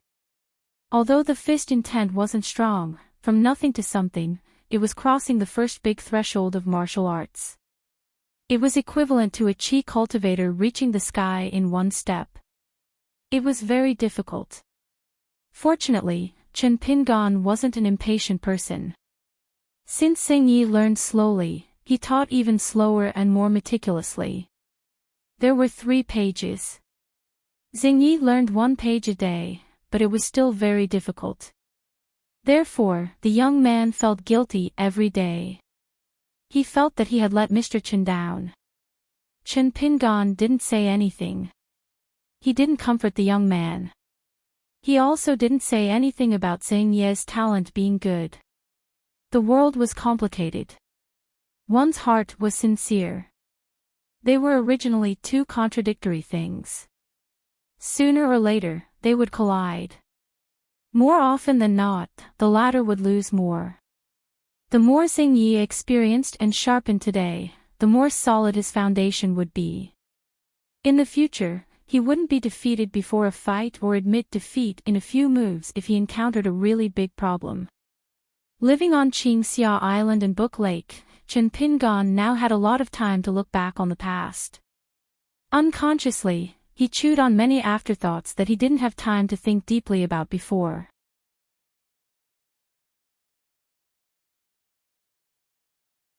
When Xing Yi was officially cultivating the secret method, Chen Pingan went to the Moon Hook Island and the Jade Pot Island.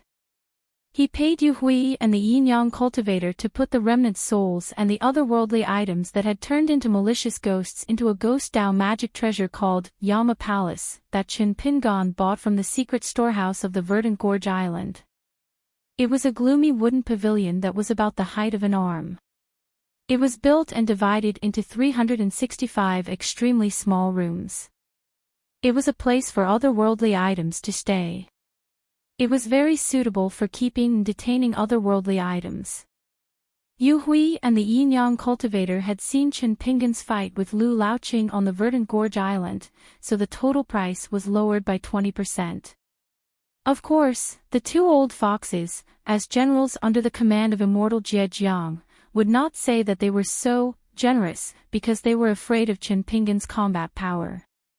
It was not easy for the seller to raise the price and make the buyer pay more money. However, it was not difficult for the seller to find an excuse to lower the price and give the buyer a profit. Chen Pingan naturally would not expose it. He thanked the two cultivators. After a while, there was an insignificant relationship between them.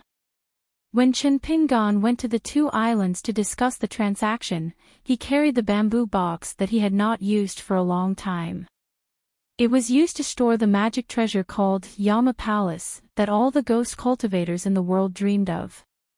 Yu Hui and the yin-yang cultivators saw it, but they did not show any abnormality and deliberately ignored it. As far as they were concerned, Chen Pingan and Lu Laoqing had fought to the death that night, and the fact that Chen Pingan was still alive and kicking right now was already something that even nascent soul stage cultivators would admire. Therefore, the fact that Chen Pingan was unable to refine the King of Hell's palace meant that he was in a precarious situation right now. Most importantly, his Qi residence was unstable, so it was not strange that he was unable to put away this ghost cultivator's supreme treasure. The minor refining of the immortal spiritual weapons and magic treasures was to turn real objects into virtual objects and hide them in the Qi palace. The technique itself was not too difficult and the threshold was not high. However, it occupied the Qi palace and constantly nibbled away the spiritual Qi. The better the object was, the more spiritual Qi it could absorb. Therefore, when the guard at the Great Wall of Sword Qi handed over the golden demon binding rope, he also taught Chen Pingan an incantation for refining items. Chen Pingan learned it very quickly. Secondly, the success of the minor refining depended on the quality of the spiritual weapon and magic treasure. Generally speaking, Earth Immortal cultivators could not even control a half-immortal weapon, let alone minor refining. One of the reasons for the deterrence of the Fu family in the Old Dragon City was that they could completely control a half-immortal weapon with their Earth Immortal cultivation. Therefore, not only Yu Hui and the yin-yang cultivators, but also all the cultivators on the Verdant Canyon Island, including Lu Jimao, were surprised that Chen Pingan could use the sword that was very likely to be a half-immortal weapon. A young accountant, who could control an unknown immortal sword, fight with the cultivators of the military school, and have two natal flying swords. These unreasonable points were precisely the reason why Chen Pingan could be reasonable in the Book Lake. However, if he were an ordinary Book Lake cultivator or individual immortal, he would probably be even more unreasonable once he was faced with these unreasonable points. Wasn't it to be unreasonable to have a strong fist and powerful ability? Otherwise, what was the point? Was it to be kind to others? The Book Lake never had such a principle. For generations, thousands of cultivators on the thousands of islands had long been used to it. Perhaps in the Book Lake, Lu Laoqing, who had the highest cultivation, was the only exception. It was a pity that Lu Laoqing did not even want to meet any of the cultivators in the Book Lake. The only cultivator who went to the Palace Willow Island was the Lord of the Grain Island, whose real identity was a spy of the Song clan. Otherwise, he would not have the ability to go to the island. Chen Pingan returned to the Verdant Canyon Island and went to the Zhu Xian mansion. On the Pearl Hairpin Island, he learned about the potholes of the two countries from Lu Zhongruan. This time, when he looked at the plaque of the Zhu Xian mansion hanging high up, Chen Pingan felt a little emotional. Chen Pingan rubbed his chin, wondering if it was time to shave. Otherwise, would he really have to learn from Su Yuanxia and show others with a big beard? The ghost cultivator Ma Yuanji appeared at the entrance of the mansion and cursed, telling Chen Pingan to scram. Chen Pingan did not scram. They had not even discussed the matter yet. After Ma Yuanji finished cursing, he asked, "The bulletin of the Catkin Island said that the last time you went to the Pearl Hairpin Island, you went to see Lu Zhongruan surrounded by women. The bulletin also said that Lu Zhongruan is most likely fond of you. Maybe one day, you will be the consecrator of the Pearl Hairpin Island." Chen Pingan rolled his eyes. Ma Yuanji asked suspiciously, "Is there really nothing wrong?" Chen Pingan did not say a word. Ma Yuanji immediately smiled and said, "Mr. Chen, you are such a noble person and a gentleman. Of course, you will not fight with me for Lu Zhongruan. It's my fault for being rude. Come, let's go. As long as Mr. Chen can promise me that you will not have anything to do with Lu Zhongruan in this lifetime, especially not having any relationship with her, we will make the deal at half price." Chen Pingan asked, "I don't have any improper thoughts about Island Master Lu. But what if Island Master Lu pesters me? What should I do?" Ma Yuanji laughed and said, "I didn't expect Mr. Chen to be such a funny person. Her Royal Highness will like you. She is not obsessed with you. It's impossible." Then, Ma Yuanji said softly, "If there really comes a day where Her Royal Highness does something stupid, I hope Mr. Chen can remain calm. Show some of the strength of a gentleman. You should not covet your friend's wife." Walking with Ma Yuanji in Zhu Xian Mansion, Chen Pingan's scalp tingled as he listened. He almost couldn't hold himself back and wanted to expose Lu Zhongruan's opinion of Ma Yuanji. But when he finally managed to hold himself back, he could only sigh at the story of the packman and Lu Zhongruan. Chen Pingan's head hurt even more when he thought about the fact that he would have to go to Pearl Hairpin Island again. Chen Pingan could only promise Ma Yuanji that he would not mess with Lu Zhongruan and would not have any improper thoughts about her. Ma Yuanji was satisfied. Before he sat down in the main hall, he glanced at Chen Pingan and said, "If it was when we first arrived at Verdant Canyon Island, I would have been worried. But look at you now. You are not much better looking than me. I can rest assured." Chen Pingan took off the bamboo box on his back and took out the Yama's palace. He said helplessly, "Thank you for your trust." Then the two sides began to trade. Ma Yuanji clicked his tongue in wonder at the King of Hell's palace with the word prison engraved on its base. He stared at the small wooden attic without blinking and said bluntly, "I've been fighting for so many years in the Verdant Canyon Island, hoping that one day I can exchange my merits for this reward from the immortal. If it doesn't work, I'll save up enough money and buy it even if I have to sell my pots and pans." You must know that the Yama's palace is the most precious treasure of ghost cultivators. Those ghost cultivators and earth immortals would be too embarrassed to go out and greet their peers without a Yama's palace. However, the King of Hell's palace is also divided into different grades. This is the lowest grade, but it is already quite an impressive treasure. I heard that the nascent soul ghost cultivator with the highest cultivation in the Aquarius continent has a King of Hell's palace that looks like a great prison. It is as big as a real skyscraper and has 3,600 buildings. The cultivator can split his yin spirit to travel far away. When he walks in there, he can feel the chilly wind blowing and ghosts crying. Chen Pingan said, "Maybe I will sell it to you when I leave Book Slip Lake one day." Ma Yuanji turned to look at Chen Pingan and chuckled. "I've been waiting for you to say that." After paying the immortal money, Ma Yuanji led Chen Pingan to the well at the bottom of Zhu Xian Mansion and asked Chen Pingan to put the attic on the ground. Ma Yuanji took out the soul-summoning banner and activated the star steps. He chanted and circulated his spiritual energy.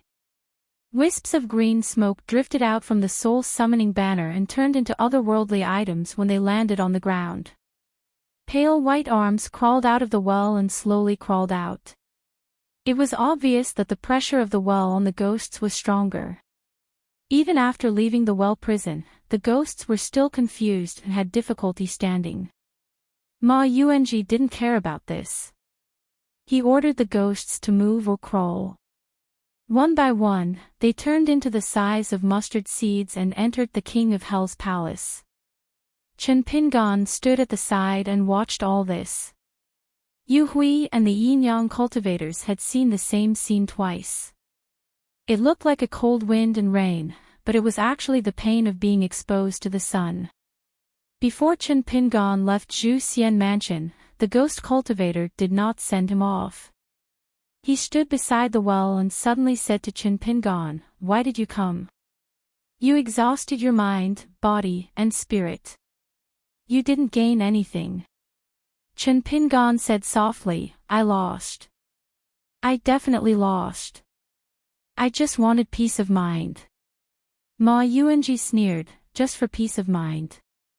Don't you think you took out too much immortal money from your pocket?"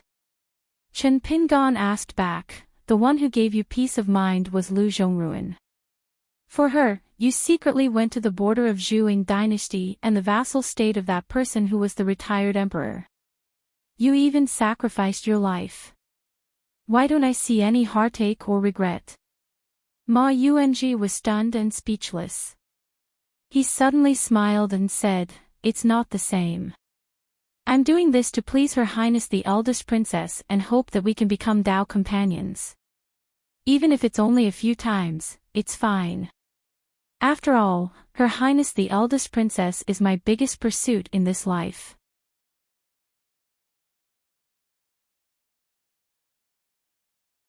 He no longer intentionally or unintentionally fanned the flames between Chen Pingan and Gu Kan.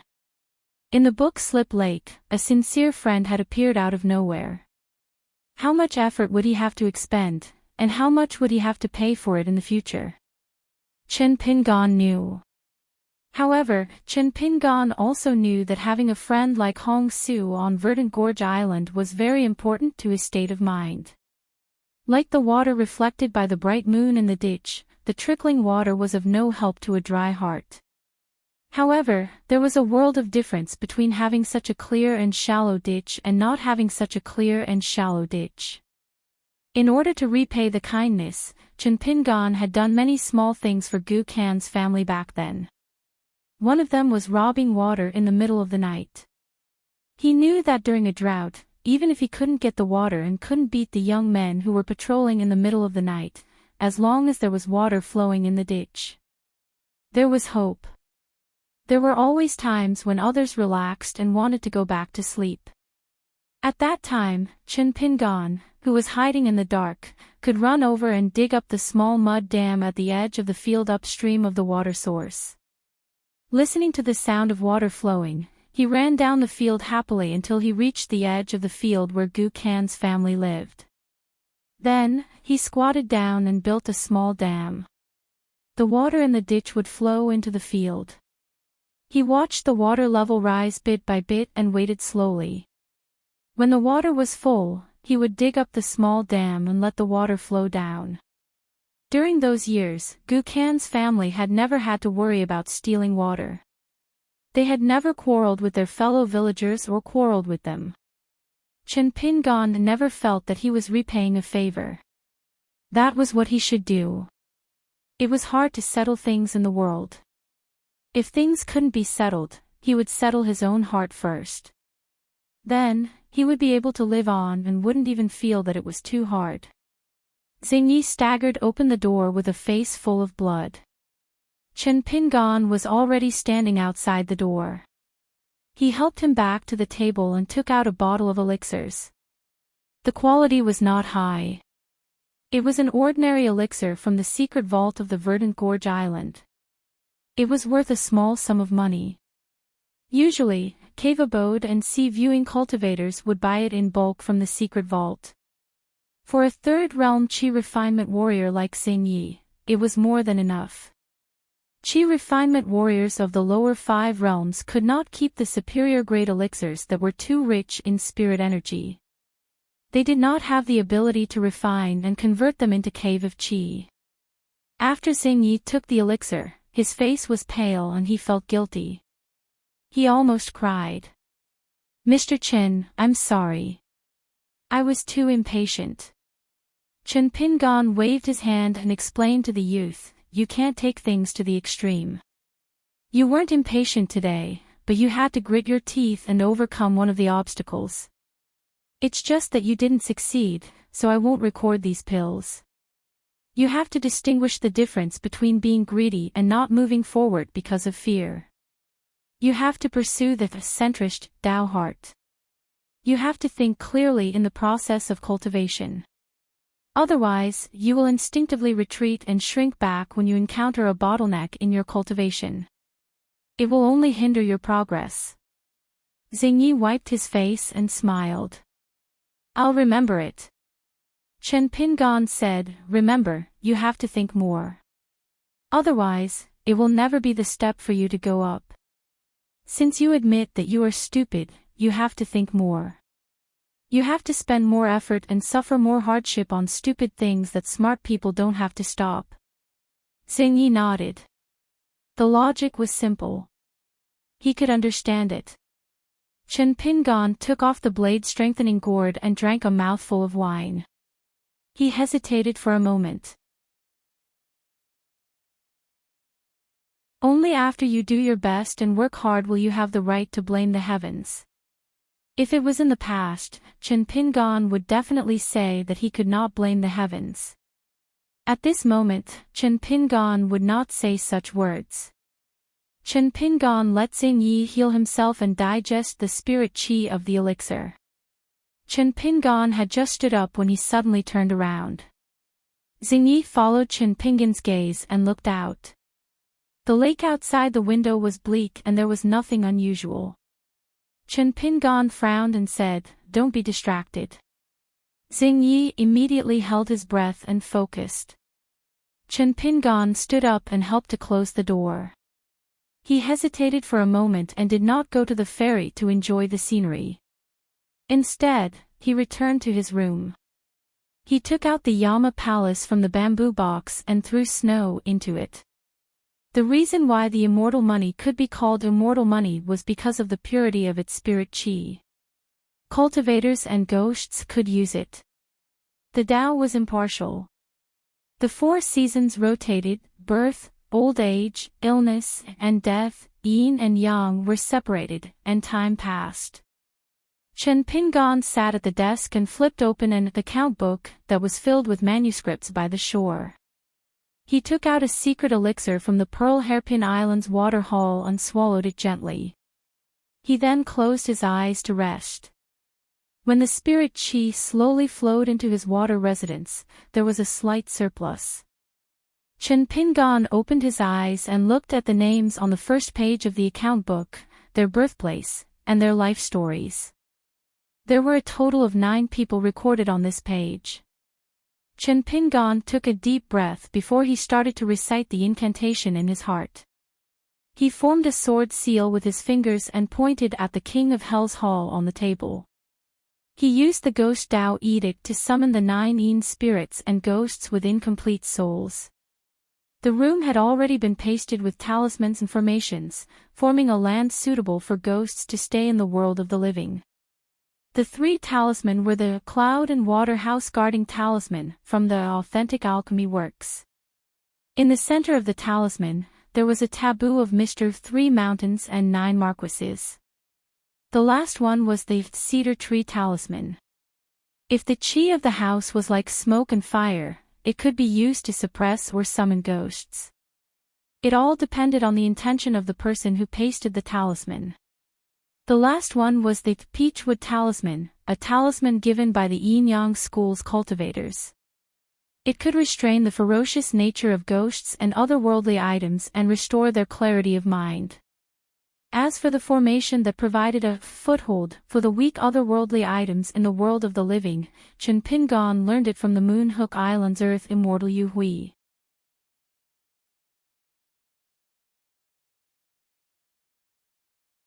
On the bluestone board, the other 8 otherworldly items took a step back almost at the same time. Chen Pingan walked around the desk, came to the bluestone board, and squatted. She lifted her head.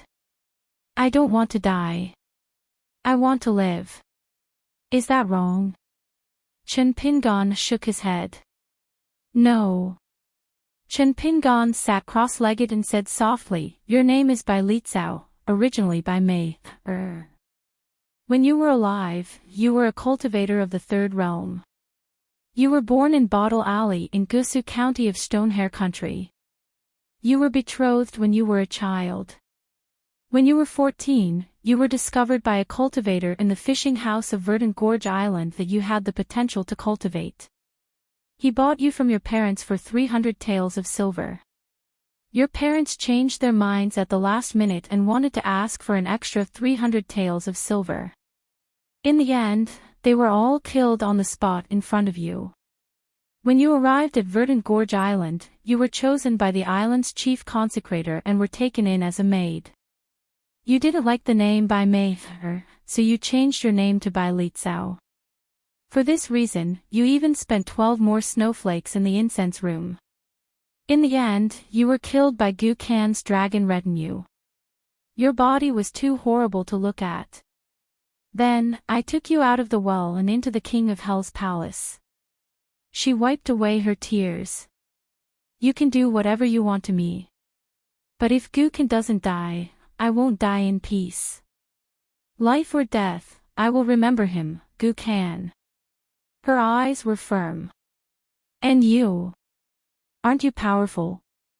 Why don't you just destroy my soul? Then you won't be annoyed if you don't see me. Chen Pingan shook his head. He stood up. A young otherworldly item who was also a maid said timidly, Even if I have to stay in this world as an otherworldly item, I'm willing. Also, can I not suffer the pain of my soul being tortured in the future? Chen Pingan nodded. Yes. If you have any other wishes, you can tell me. She jumped up in joy, her appearance graceful as she curtsied to Chen Pingan. A female otherworldly item with a cold face pointed at the King of Hell's palace on the table. I want to be reincarnated. I don't want to be imprisoned in this damned place anymore. Can you do it? Chen Pingan said, It's not hard to let you reincarnate. But I can't guarantee that you can be reborn as a human. I can't even guarantee that you can enjoy happiness in your next life. I can only promise that when the time comes, I will hold a Taoist ritual and a Buddhist water and land ashram for otherworldly items who have made the same choice as you to pray for blessings. Also, I will do some rules on the mountain to increase your blessings. For example, I can open a porridge stall in the war-torn Stonehow country to help the refugees. I can do a lot of things. She was bewildered. Then, she seemed to change her mind. Let me think about it. Is that okay? Chen Pingan nodded. Of course. She suddenly asked, You know my name too? Chen Pingan said softly, Yes, and I know that you wrote many spring festival couplets in the unimportant places in the mansion. I went there to look for them. Unfortunately, the place that was renamed Spring Court Mansion has been replaced with new couplets. She suddenly burst into tears. Chen Pingan said, I'm sorry. She didn't say anything and just cried. One of the otherworldly items who was the first to panic was a middle-aged man who was used to bending down when talking to others. He said with a trembling voice, Immortal Master, my name is Jia Gao. It's okay if you don't know my name. You don't need to remember it. I just want to go to my parents' graves to burn incense. But it's a bit far. It's not in the Stonehow country. It's in the small vassal country of the Zhuiying dynasty, Spring Flower. Gua, if Immortal Master thinks it's too troublesome, then forget it.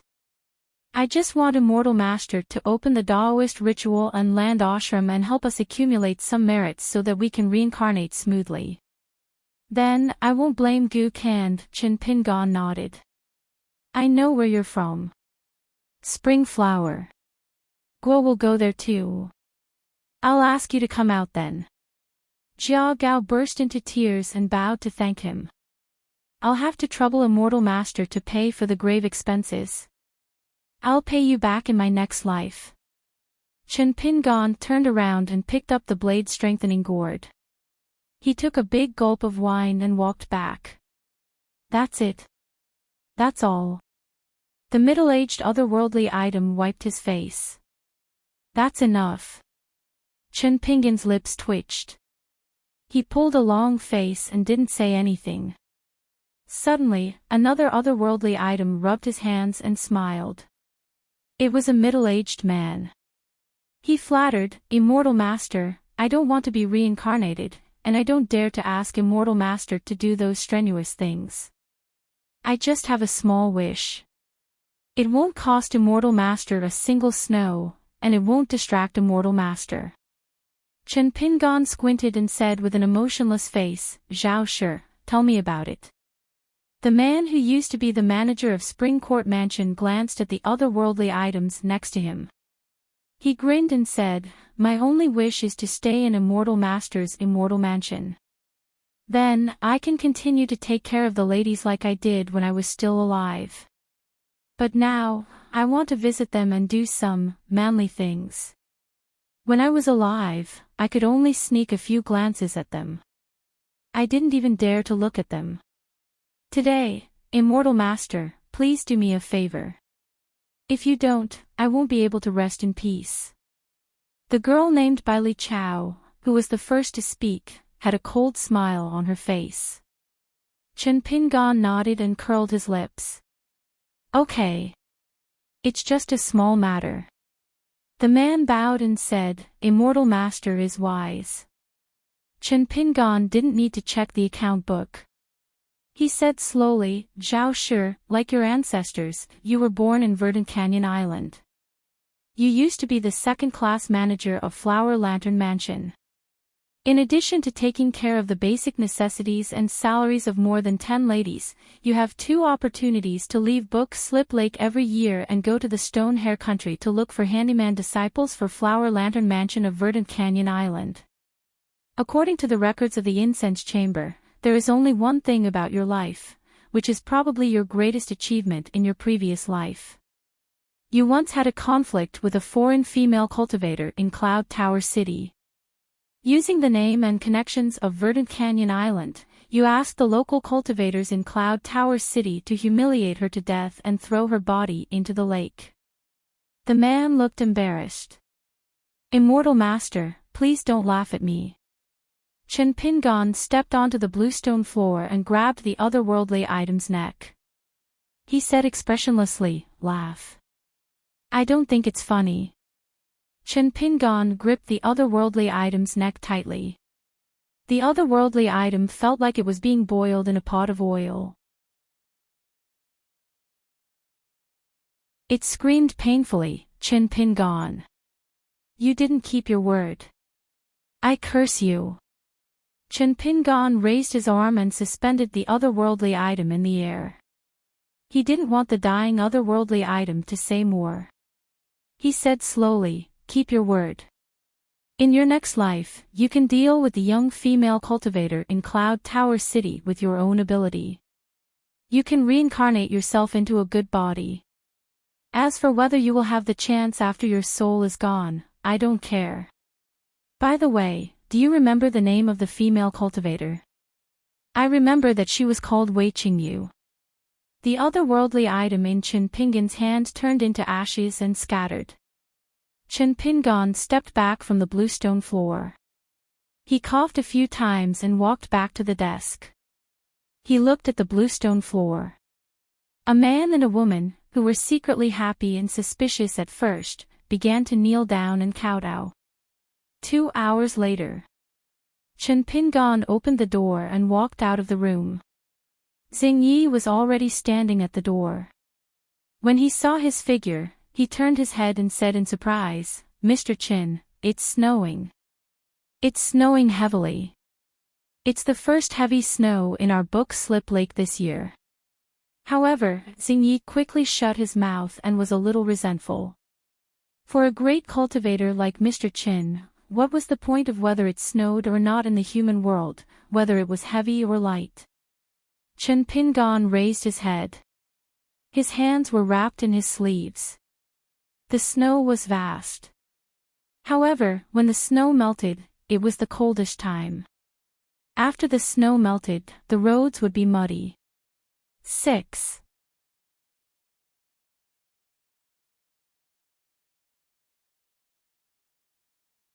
For 41, even a bookish old man like Zhang Yi didn't expect the snow to be so heavy today, and for such a long time. That ferocious aura seemed to want to raise the surface of the book slip's lake by a foot. Heavy snow foretold a good harvest. It was not just a common saying, but it was also applicable to the tens of thousands of cultivators in Book Lake. Rain, snow, and morning dew were rootless water. Naturally, the more the better for Book Lake's spiritual qi and water luck. The islands probably wished that the heavy snow only fell on their heads. It was not the snow that fell, but the snow was spending money, a lot of immortal money. In fact, many Earth immortal cultivators had already gone to the sky and used all kinds of supernatural powers to seize real benefits for their islands. On the winter solstice, according to the custom of their hometown, Chunting Mansion made dumplings. The day before, Little Loach finally suppressed its injuries and was able to quietly return to the shore.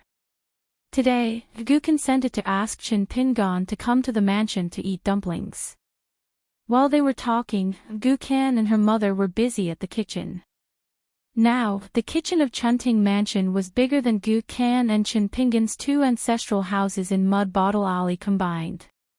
On the way to the mountain gate, Little Loach was also very curious. Gu Kan said that Chen Pingan might give it something. What was it? It was said that Chen Pingan had been living in seclusion for the past 10 days and almost never went out. Occasionally, he would only open the door and look at the snow-covered lake. It was very different from before when he was wandering around Book Lake. She was still a little afraid of Chen Pingan.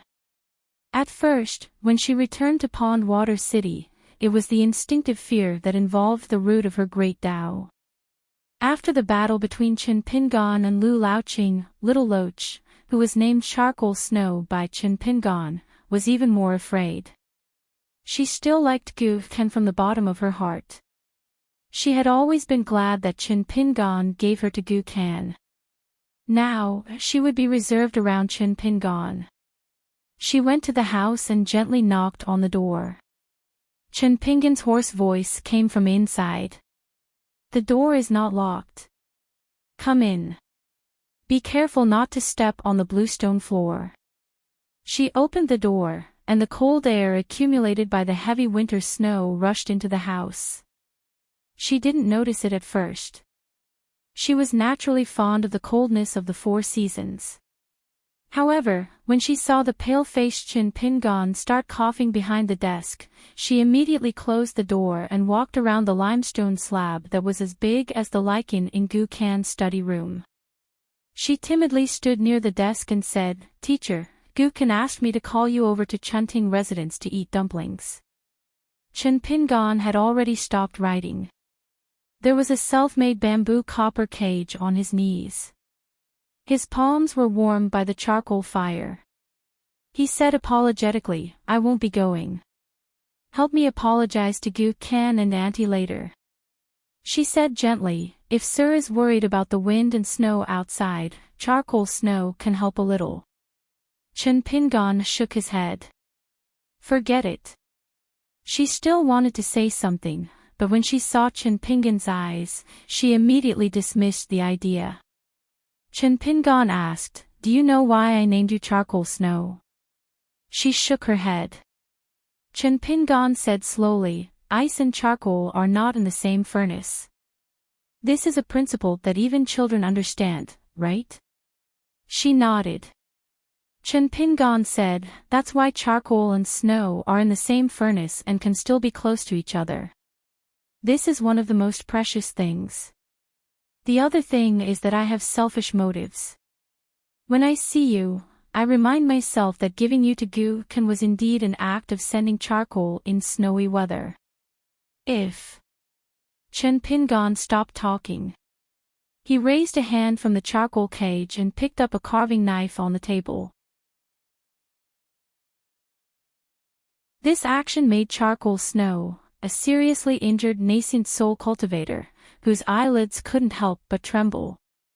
There was a bamboo scabbard and a bamboo knife that had just been made last night on the table. Originally, he wanted to ask Xing Yi, who liked the snow scene, to help him go to Purple Bamboo Island to ask for or buy a bamboo pole.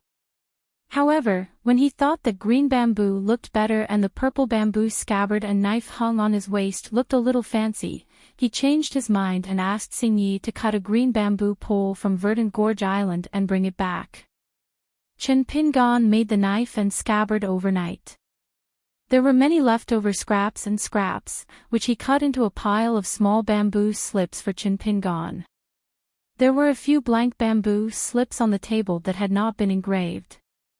However, unlike the bamboo slips that had been engraved in the past, these newly made bamboo slips of Verdant Gorge Island were not of the same size, but of different lengths and thicknesses. At this time, Chen Pingan picked up the carving knife that came as a gift from the shop in the capital of the Great Sui Kingdom. He picked out the longest bamboo slip and gently cut it near the end of the bamboo slip into two sections of different lengths. Then, he cut the longer section again and again. The gaps were like the joints of a bamboo pole. In the small alley where smoke rose in spirals, the sun shone high above the fields, between the two ancestral residences in Mud Bottle Lane, the resplendent Spring Court Palace, and the lawless Book Slip Lake. Although she didn't know what Chen Pingan was doing or what he was blindly thinking about, Charcoal Snow was still frightened by this scene. This descendant of the true dragon, who didn't fear Lu Laoqing, was like a child who was about to be punished for making a mistake. Facing a teacher who was about to settle accounts, she waited for the plank to fall into her hand. Chen Pingan didn't raise his head. He just stared at the bamboo slips that were being cut again and again. There's a saying in my hometown, lotus root can't cross the bridge, bamboo can't cross the ditch. Have you heard of it? Charcoal Snow hesitated for a moment, then said softly, when I was in the Pearl Grotto Heaven, I didn't gain sentience. It was only when I came to Verdant Gorge Island that I began to truly remember things. Later on, when I was in Spring Court Palace, I heard Gu-kan's mother casually mention it. Chen Pingan finally raised his head and said with a smile, your temper is the same as Gu-kan's. But the knowledge of these words, did you learn them from Auntie? Charcoal Snow was silent. Her eyelashes trembled slightly, looking delicate and pitiful. Chen Pingan said, I've already felt guilty twice over Gu-kan's matters. As for Auntie's matters, I've already paid it off. Now, you're the only one left, little Loach. Charcoal Snow slowly raised her head. Her pair of golden vertical eyes stared fixedly at the accountant sitting behind the desk. The murderous aura in the room was so heavy that it caused the wind and snow to howl outside. She was extremely weak now, but how good was he? He was even more sickly than she was.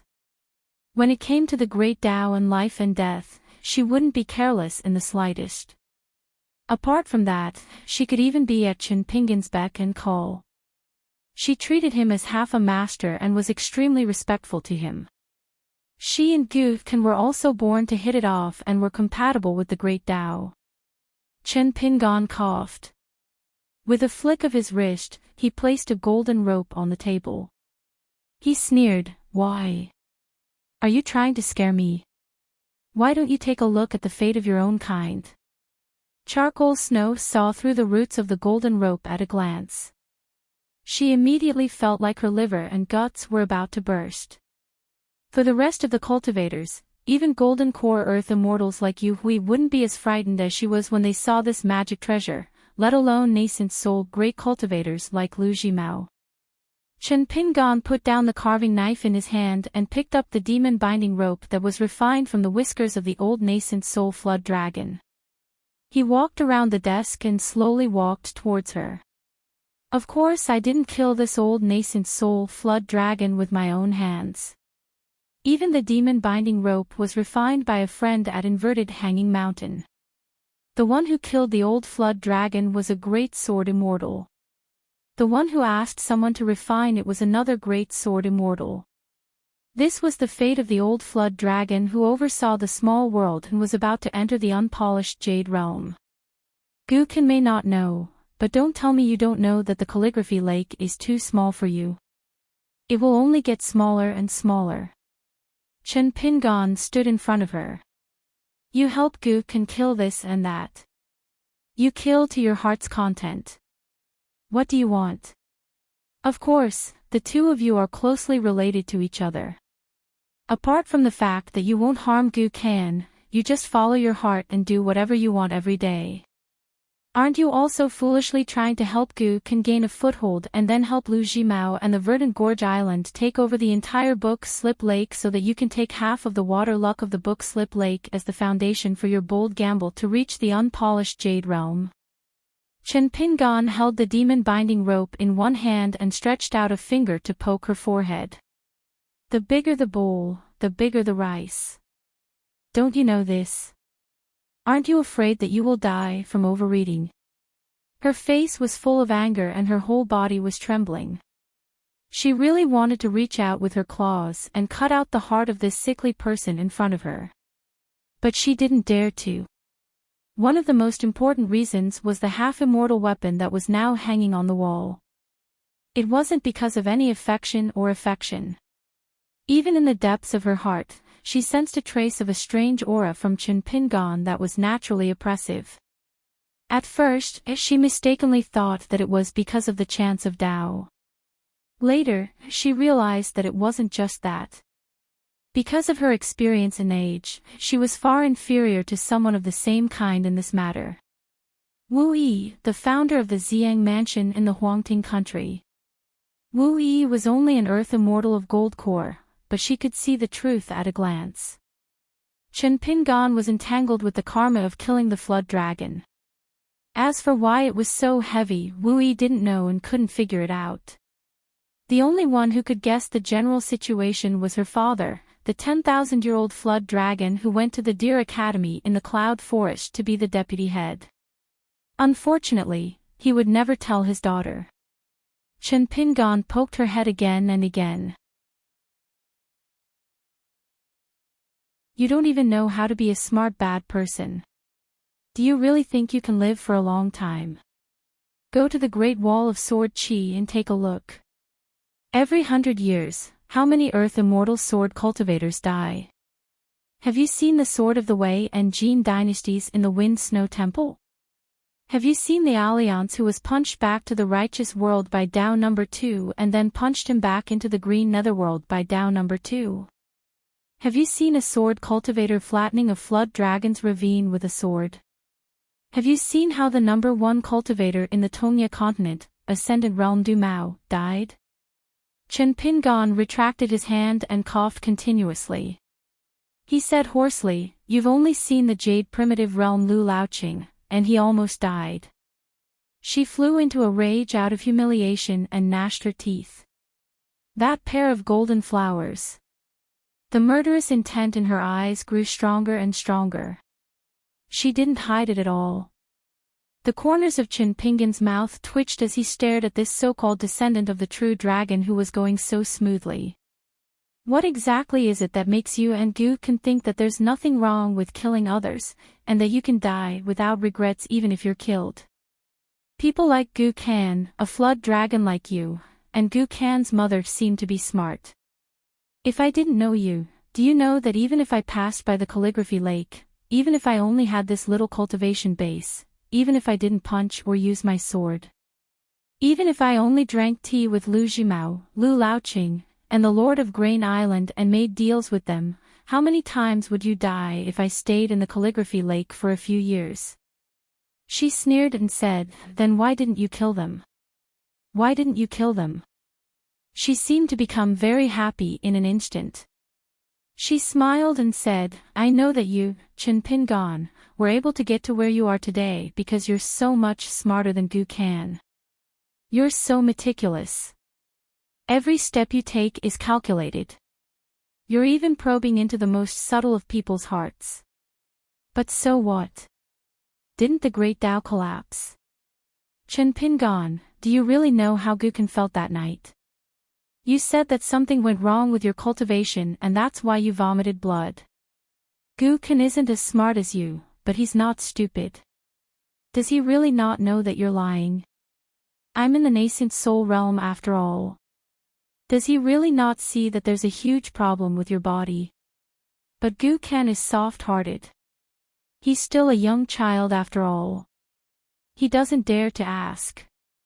As for me, I'm not willing to say it. If you're weaker, I'll be less afraid of you. Facts have proven that I'm right. You're just strong enough to stop Lu Laoqing. I survived, and you were seriously injured. Because of this, I can kill you with a slap right now. It's exactly the same as killing those ants that can't be used as nourishment. Chen Pingan casually threw the demon binding rope on the table. He put his palms together and smiled. That's right. If you don't say these words, I'll feel tired for you. You're really not good at pretending. I can see it clearly. Both of us are tired. Now, we're actually on the same line. She narrowed her eyes. Don't pretend to be mysterious here. Chen Pingan stretched out his hand and opened his 5 fingers. Including Xingyi, you and I, just the 2 of us. In fact, we can be considered as separate and become the 5th line. She sneered and said, Chen Pingan, have you lost your mind after dealing with those otherworldly items for too long? Have you gone mad? Have you turned to the demonic path without turning your head? Are you ambitious? Do you want to learn from the city lord of White Emperor City? Do you want to start by becoming the co-owner of the book Slips Lake? It's not impossible. Mr. Chen knows so many powerful people. What can't he do by relying on them? I'm just a little loach that even Mr. doesn't care about. I'm just one of Mr.'s powerful backers behind the scenes. They can crush me with just one finger. Chen Pingan smiled. He really felt that these words were very interesting. It provided him with another possibility. In this way, the line between the 2 sides would be clearer. With his smile, the tense atmosphere in the room lightened a little. Chen Pingan gestured for her to sit down and talk. He turned around and walked straight to the desk. His back was left to her. She neither made a move nor moved. Since Mr. Chen is a scholar who likes to follow the rules, I'll just stand and talk. Chen Pingan sat back in his chair. Holding the charcoal cage, he stretched out his hands to warm them. After rubbing his hands, he exhaled. Let me tell you something. Years ago, when I had just left the Pearl Grotto Heaven and traveled to the Great Sui Dynasty, not long after I left Red Candle Town, I met an old scholar on a ferry. He also spoke up for me once. It was obvious that other people were being unreasonable first, but he tried to stop me from being reasonable later. I couldn't understand it at that time, and I had doubts in my heart. Now, thanks to your book Lake, I can understand his thoughts. He might not be right, but he was definitely not as wrong as I thought at first. At that time, I was at most not wrong, but I might not be right. Chen Pingan smiled and drew a circle with his finger. In the Jianghu, drinking is the Jianghu. Committing murder is the Jianghu. Upholding justice is the Jianghu. On the battlefield, you kill me and I kill you. The capital temple is the Jianghu Temple, the hundreds of thousands of surrendered soldiers are the Jianghu Temple, and the ancient battlefield ruins where the heroic spirits are unwilling to retreat are still the Jianghu Temple. On the court, helping the country and helping the people is the Jianghu Temple. Interfering in the politics of the country is also the Jianghu Temple. Ruling the country is also the Jianghu Temple. Someone told me that in the hometown of the lotus flower blessed land, someone called his friends and killed all the soldiers in order to save his father who broke the law. In the end, he was regarded as a man of great filial piety. In the end, he even became a high-ranking official and left his name in history. Another person heard about the death of his friend and traveled thousands of miles. In one night, he killed his friend's entire family. In the moonlight, he returned. In the end, he was regarded as a chivalrous hero of the time and was chased by the government for thousands of miles. Everyone saved him on the way. This person was admired by countless people when he was alive. After his death, he was even included in the ranger biographies. Chen Pingan drew a bigger circle. In the beginning, I didn't think much of it. I thought that if I met such a person, I would rather kill him with 2 punches. But now, I understand that at that time, this was the culture of the whole world.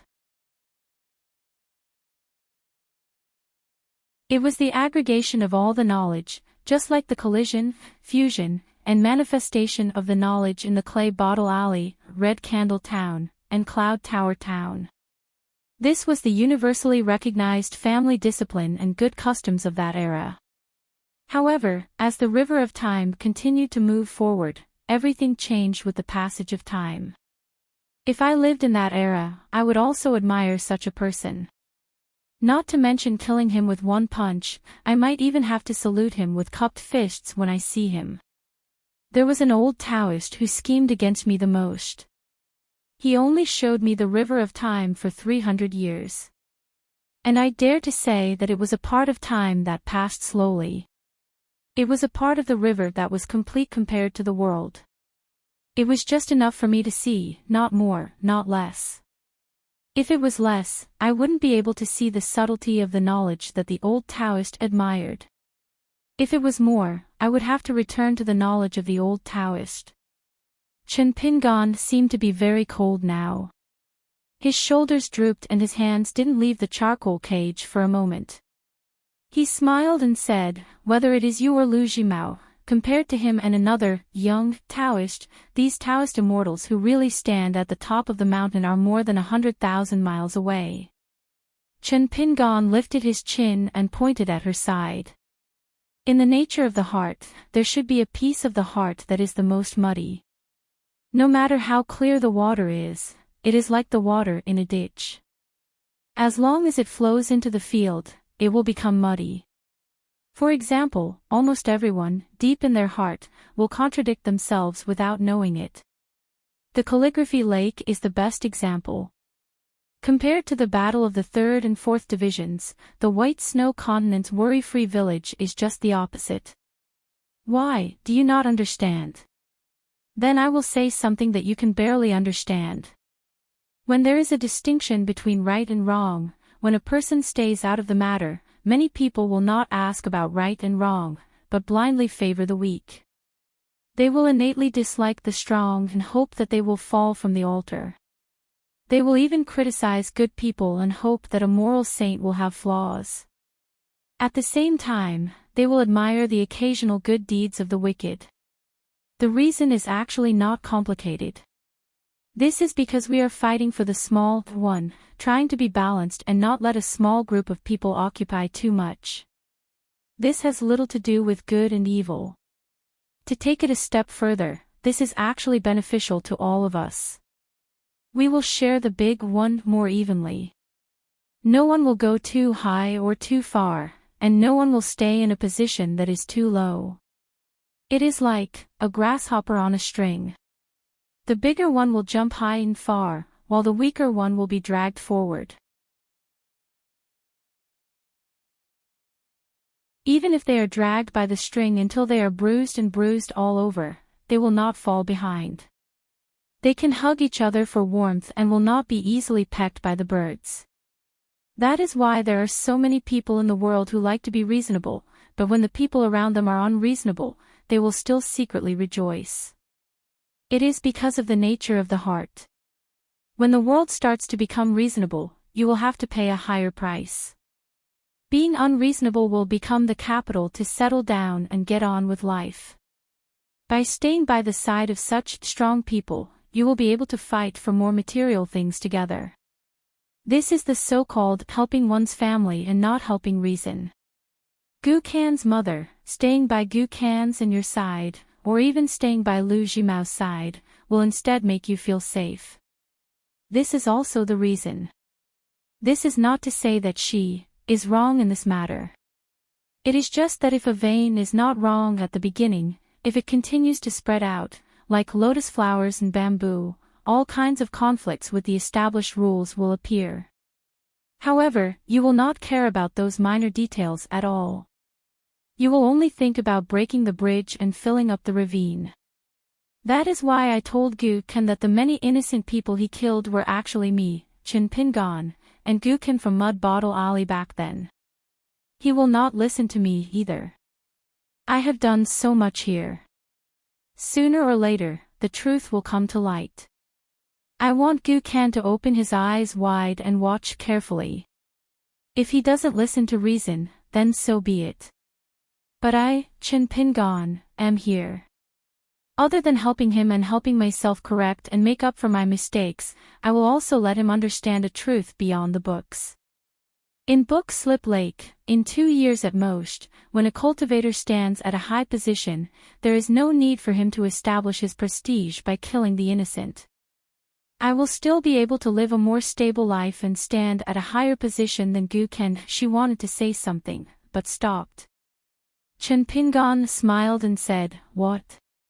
Are you going to say that I have too many backers and too many magical treasures in my hands?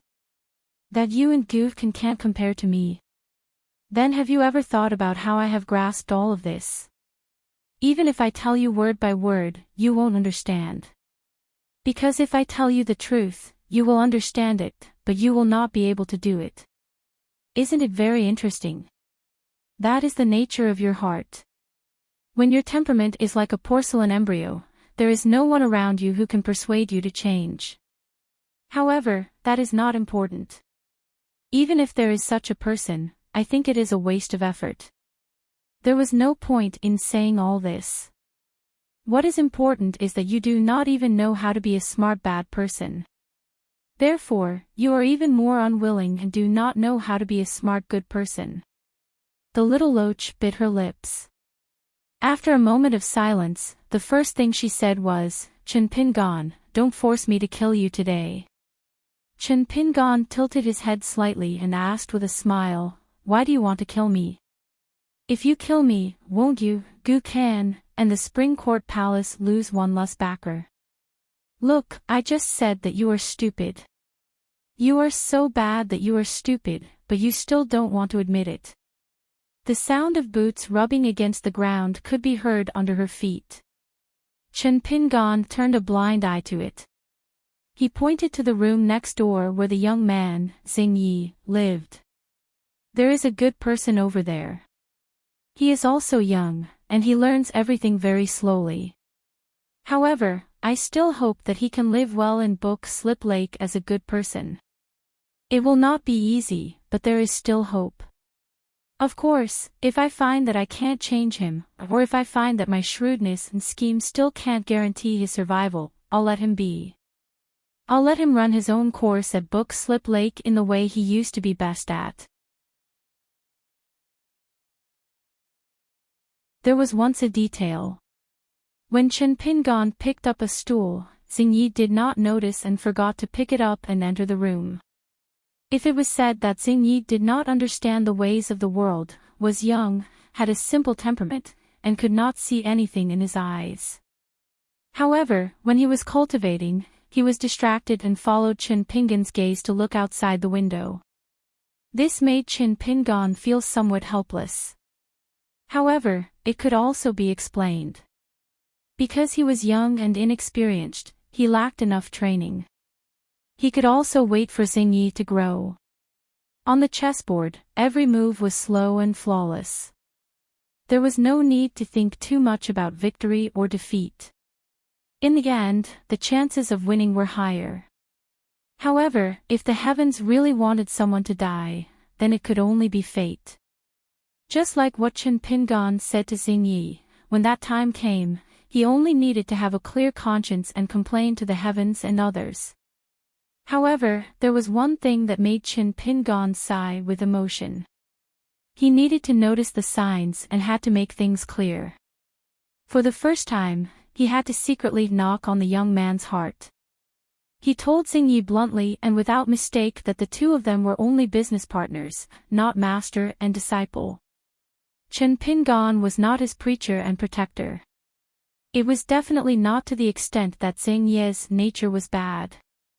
On the contrary, after going through a life and death situation, he still had feelings for his master and Reed's Moon Island. This was one of the fundamental reasons why Chen Pingan was willing to keep him by his side. It was no less important than Xing Yi's foundation in cultivation and talent in the path of the ghost. However, even so, Xing Yi was able to make Chen Pingan vaguely see himself in the past. When he looked carefully, he could not stand up to a little more scrutiny. Xing Yi's personality seemed to be the complete opposite of Gu Kan's. Xing Yi's following words and actions were originally the fourth line that Chen Pingan wanted to observe carefully. However, when it really came down to it, Chen Pingan still went against his original intentions. He still hoped that Xing Yi would not stray. He hoped that he could find a place where his mind would not sway and waver between the two sides of the ruler of snatching and giving. However, it did not matter. When he interfered, he changed the path of that meridian. The line was still the same line. He only changed the trajectory slightly. He could still continue to observe the direction it went. It was just that there was a slight deviation from his expectations.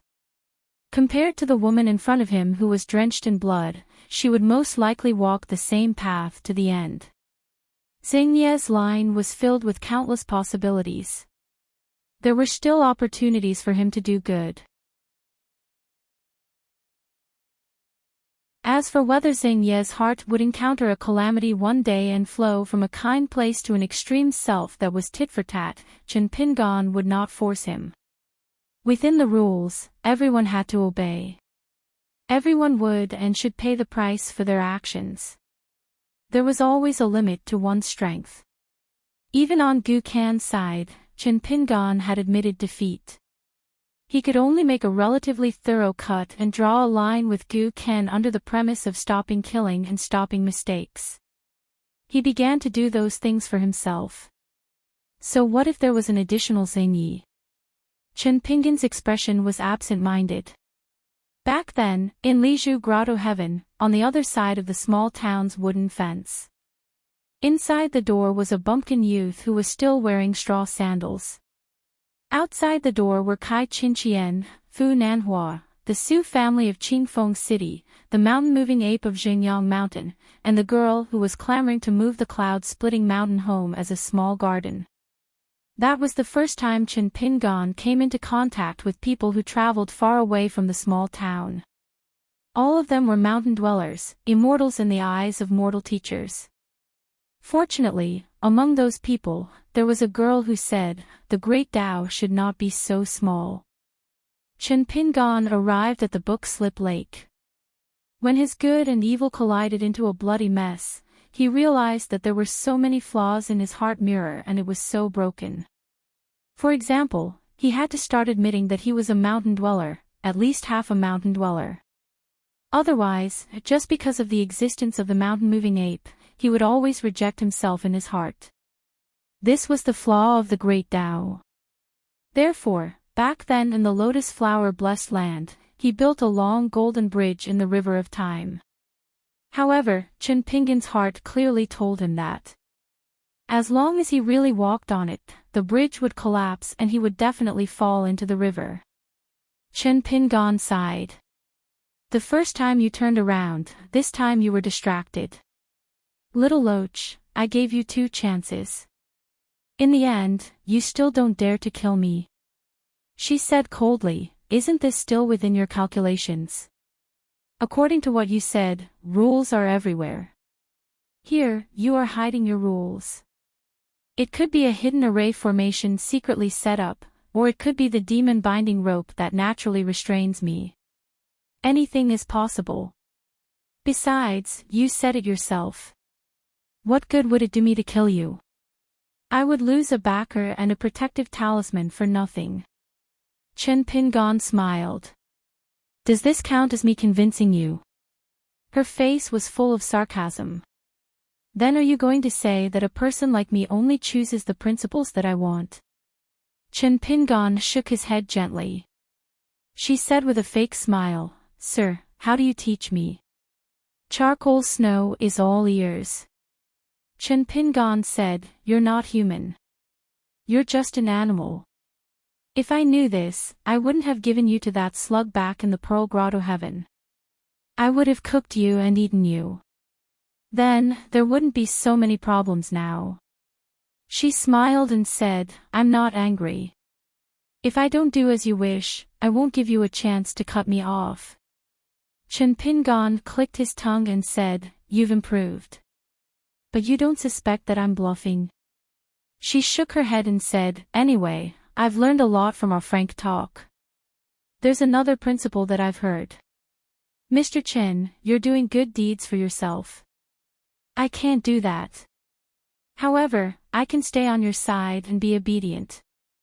I won't continue to make mistakes. Anyway, I won't give you any reason to target me. Isn't that even more disgusting to you, Mr. Chen, who's smart but likes to follow the rules and be reasonable? If you kill me, Gu Kan's Dao will be damaged and his longevity bridge will be broken. He's not as resilient as you. He won't be able to climb up step by step. I'm afraid he'll be a cripple for the rest of his life. Mr.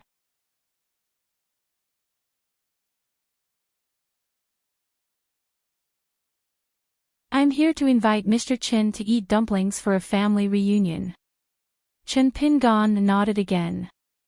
As for me, I promise Gu Kan that I'll give you something. Take it. It was the jade pendant with the words, I'm good at nurturing the Great Spirit. She frowned. She didn't reach out to take the charcoal. Instead, she let it hover in front of her with a puzzled look on her face. Suddenly, she felt a chill in her heart. As expected, a subtle change appeared on the bluestone slab on the ground.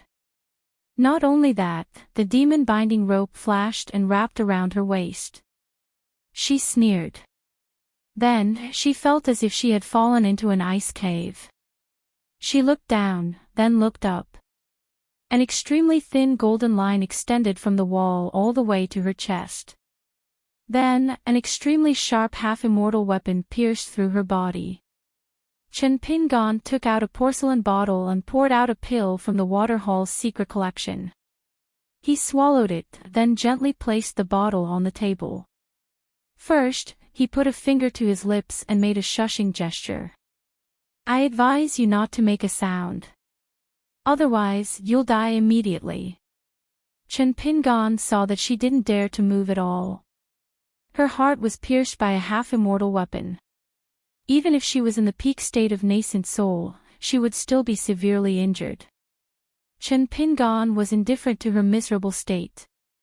He silently digested and absorbed the spiritual qi of the pill. Then, he slowly said, Today is the winter solstice. It's a custom in my hometown to eat dumplings together. Based on what I said to Gu Kan before, I calculated the approximate recovery speed of you nascent soul flood dragons. I also kept an eye on Gu Kan's physical condition to judge when you could go ashore. I remembered that it was dinner time in the Spring Court Mansion, and I thought that you probably didn't want to show up in front of the cultivators of Green Gorge Island and would only come here with the Earth Immortal's divine sense. Therefore, I took 3 pills of chi replenishing elixir half an hour before you knocked on the door. As for you, you don't know my real background. Relying on your nascent soul cultivation, you don't want to carefully explore my natal water residence. Therefore, you don't know that I can control this sword fairy with all my strength. It's just that the price is a little high. But it's worth it. For example, just now when I said that you would die if you moved, I was just scaring you. Otherwise, I wouldn't have the chance to replenish my spiritual chi. However, it's worth it. As for now, you will really die. Chen Pingon stood up and walked around the desk. With a wave of his hand, he controlled the jade tablet to fly up from the ground and gently held it in his hand. As if he was not afraid of the Loach's dying struggle and counterattack, Chen Pingon directly walked to a few steps away from her and asked with a smile, "You're just an empty shell of the nascent soul realm and an earth immortal of the gold core realm. I really don't know who gave you the courage to kill me so openly. It's fine if you have the intention to kill, but do you have the ability to support this killing intent? Look at me. I've been scheming against you since I landed on Green Gorge Island. It wasn't until the battle with Lu Laoqing that I realized that you were even more ignorant than Gu Ken that I started to make the real plan. In the room, from the beginning to the end, I've been trying to reason with you. So, it's necessary to reason with you. Is it useless? I think it's very useful. It's just that the way good people and bad people reason is different. Many good people don't understand this point, that's why they suffered so much and let the world owe them for nothing." Chen Pingon stretched out a hand, but he did not hold the sword immortal. Instead, he used his palm to hold the sword hilt. Bit by bit, inch by inch, he pushed it forward. The sword continued to move forward. Chen Pingon said, "Actually, even if I ate that pill, I couldn't really kill you. But now, it should be true. If you don't believe me, why don't you try struggling? Don't you people from Book and Bamboo Lake like to gamble with your lives?" Chen Pingon waited for a moment and smiled. "You're not smart at all, but your luck is not bad. Do you know why I never told you and Gu Ken the name of this sword? It's called Sword Immortal, the Sword Immortal of the Land Sword Immortals. So I purposely didn't tell you. Think about it, in the ancient times of our Aquarius continent, where did sword immortals appear the most? Gushu. Why so many sword immortals? Because there were many flood dragons there, it was the most suitable place for sword immortals to sharpen their swords." Chen Pingon finally said, "So, you were right not to gamble with your life. This sword, in fact, even if I didn't eat the last pill, after tasting your heart's blood, it would have already become restless, itching to immediately destroy your heart's acupoint. There was no need for me to waste my spiritual energy and mind to control it. The reason why I took the pill was to control it, to prevent it from killing you immediately." She felt as though she had fallen into an ice cave, her face was filled with pity and pleading. Chen Pingon listened attentively. "You have a reason to speak." He stopped his action and stood up straight. He covered his sleeves with his hands and laughed, "But did you ask me if I wanted to hear it?"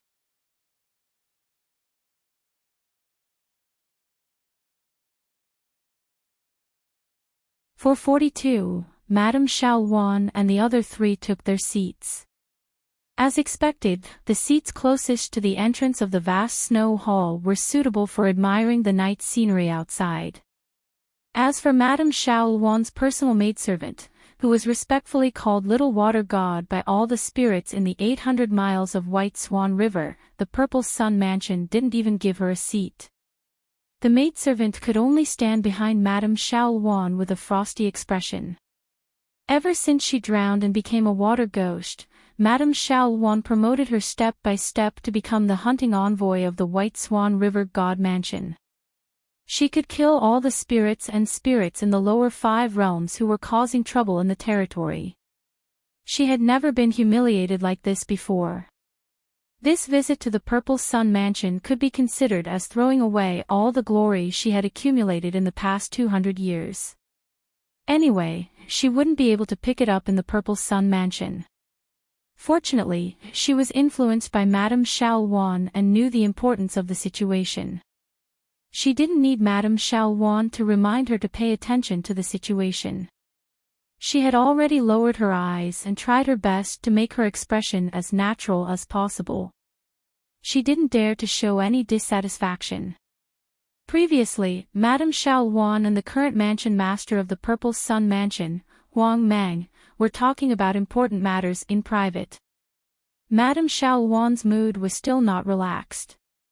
She reminded the four of them that there were still variables before they returned to the White Swan River God Mansion. She begged everyone to bear with it. At that time, Madame Xiao Wan was quite guilty. Her expression was bitter and there was a hint of pleading in her words. The maidservant felt sad and almost shed tears. At this moment, Madame Xiao Wan's appearance, clothes, and sitting posture were almost flawless. Only her eyes were a little gloomy.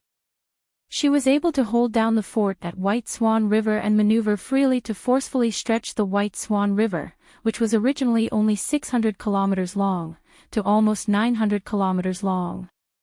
Her authority was so great that it even surpassed a feudal official of the imperial court of the mortal world. Moreover, she had a close relationship with the numerous immortal masters of Huangting Kingdom and the supreme grandmasters of the martial Dao like Sun Dengxian. It was naturally not something that could be accomplished by relying on fighting and killing. She was the first of the two groups of people to step into the banquet. The hall was full of immortals, and there were only 2 empty seats. She was a guest of the White Swan River God Mansion. Since she had been informed that she would be sitting in the cool seat near the entrance, then the remaining few most honorable seats on the left were reserved for her. Madame Xiao Wan knew at a glance who they were. As expected, they saw Chen Pingan walking into the boundless snow hall and Wu Yi lazily sitting on the main seat. This was the Purple Sun Manor's ancestor that even Madame Xiao Wan wasn't willing to meet. She stood up with a smile and walked down the stairs towards Chen Pingan's group. She grabbed Chen Pingan's arm and laughed, "Young Master Chen, if you don't come to the vast snow hall, we won't dare to serve the dishes without your permission." Chen Pingan, whose fist intent had long been innate, suddenly had his arm held by a woman who could be considered a stranger. His body stiffened for the first time, but he couldn't break away from Wu Yi's intimate action in front of so many people. It was really torturous. All the great cultivators of the Purple Sun Mansion, including Mansion Master Huang Liang, felt their hearts wavering. They increasingly felt that the young man with the surname Qin was either the patriarch's lover or a lover. However, the possibility of this was not high. After all, ever since the patriarch established the Purple Sun Mansion, he had never had a Daoist companion. The patriarch was obsessed with the great Dao and had never felt anything for relationships. Otherwise, could it be a member of the Song clan's royal family who had traveled here? Otherwise, the patriarch Wu Yi's various behaviors at this banquet were too strange and abnormal. Fortunately, after Wu Yi brought Chen Pingan to his seat, she let go of his hand without a trace and walked to the main seat. She still looked at Chen Pingan with a familiar attitude and said loudly, "Young Master Qin, not to mention other things in our Purple Sun Mansion, the old dragon covets wine and is famous everywhere. It's not an exaggeration. Even an old emperor of the Great Sui Kingdom's Guiyangao family had privately begged the Huangting country's Hong family to ask for 60 jars of wine from our Purple Sun Mansion every year. Now, the wine has been prepared on a few tables. When you finish drinking, the servants will serve it. We won't let anyone have an empty cup. Everyone, just drink to your heart's content. Tonight, we won't go home until we're drunk." Dozens of beautiful young female cultivators of the Purple Sun Mansion were serving as maids who served the dishes and wine. They wore new and bright-colored clothes and poured out from both sides of the vast snow hall like colorful butterflies. It was very colorful. Wu Yi was the first to stand up and raise her cup. "This first cup of wine is to young Master Qin for coming to our Purple Sun Mansion. Your presence brings light to our humble dwelling." As a result, everyone had to stand up and raise their cups together to toast Chen Pingan. In the Huangting country, this was more important than the sky. Perhaps even if the emperor of the Hong family came to the Purple Chi Palace in person, he might not be able to make Wu Yi use such words. After Chen Pingan and the others sat down, Sun Dengxian didn't come back to his senses for a while. He sat in his seat in a daze. Fortunately, he was kicked by a friend and quickly stood up. Chen Pingan could only thank him and drink a cup of wine. On the smallest and most exquisite table in front of Pei Qian, there were also 2 jars of wine coveted by the old dragon. However, the Purple Sun Mansion was very considerate and prepared a sweet and refreshing jug of fruit wine for the little girl. This made Pei Qian, who stood up to raise her cup, very happy. The Purple Sun Mansion was really a good place. Pei Qian made up her mind that when she returned, she would definitely nag at her master and grind his ears. In the future, they would often come to the Purple Sun Mansion as guests. Although that Wu Yi wasn't handsome and was much worse than Huang Ting and Yao Jinji, she was a good person and treated guests warmly. She really couldn't find any fault with her. Anyway, she didn't want her master to marry her and become her master's wife. Looks and whatnot weren't important. After that, Wu Yi didn't stare at Chen Pingan too much. It was just a sumptuous banquet of ordinary immortals on the mountain. All kinds of exotic delicacies were served to the vast snow hall by those young female cultivators with graceful figures like colorful butterflies. The mansion master, Huang Liang, was indeed the second in command in the Purple Sun Mansion who was responsible for public appearances. He was a good talker and took the lead to propose a toast to Wu Yi. Wu Yi was a man of few words. However, compared to his usual attitude at the banquets in the Ziyang Mansion, he was much more approachable tonight. He was like a different person. He even took the initiative to tell a few interesting stories about the mountain. Naturally, the people in the Ziyang Mansion laughed. In fact, Wu Yi was a serious person. If Huang Liang were to tell those stories, he might not be worse than a storyteller. However, when it came from Wu Yi's mouth, Chen Pingan didn't think it was funny at all. Nevertheless, the laughter in the vast snow hall was more sincere and natural than the other. Perhaps this was the Jianghu. In fact, the first time Chen Pingan felt this was in the illusory lotus flower-blessed land. After the battle, he met the emperor of the Nanyuan kingdom in the restaurant. Madame Xiaowan slowly stood up with a wine cup in her hand. Everyone had a tacit understanding and stopped the noise. For a moment, there was complete silence. Madame Xiaowan smiled and said, "I, Xiaowan, propose a toast to Ancestor Yuan Jun on behalf of the White Swan River God Mansion." Wu Yi turned a deaf ear to her, but her eyes stayed on Madame Xiaowan. It was obvious that Wu Yi didn't want to give any face to the White Swan River God Mansion. Xiaowan, on the other hand, didn't have any face in the Purple Sun Mansion. Sun Dengxian was so angry that his chest almost exploded. He clenched his fists and put them on the table, trembling all over. Intentionally or unintentionally, Wu Yi glanced at Chen Pingan from the corner of her eyes. The latter was talking to Pei Qian in a low voice, as if warning the girl that she was a guest in someone else's house. She had to sit properly and eat properly, and she shouldn't get carried away. Fruit wine was not wine, so there was no excuse for her to get drunk and ignore everything. Pei Qian straightened her back, shook her head, and said with a smile, I know. As a result, she was hit by Chen Pingan. When Wu Yi saw that Chen Pingan didn't want to get involved, she quickly retracted her gaze and yawned. With one hand, she twisted the neck of a special jug of wine coveted by an old flood dragon and gently shook it. Languid, she asked, White Swan River. Where is it? Then Wu Yi turned to Huang Liang and asked, How far is it from the Purple Sun Mansion? Huang Liang quickly got up and answered respectfully, Ancestor, the White Swan River God Mansion is only 300 miles away from the Purple Sun Mansion through the Iron Ticket River. Wu Yi pretended to be enlightened and said, "That's not far." Although it was not far, it was still a close neighbor. As the saying goes, a close neighbor is better than a distant relative. 300 miles was indeed a short distance in the blink of an eye. It was equivalent to the walk of a mortal teacher after a meal.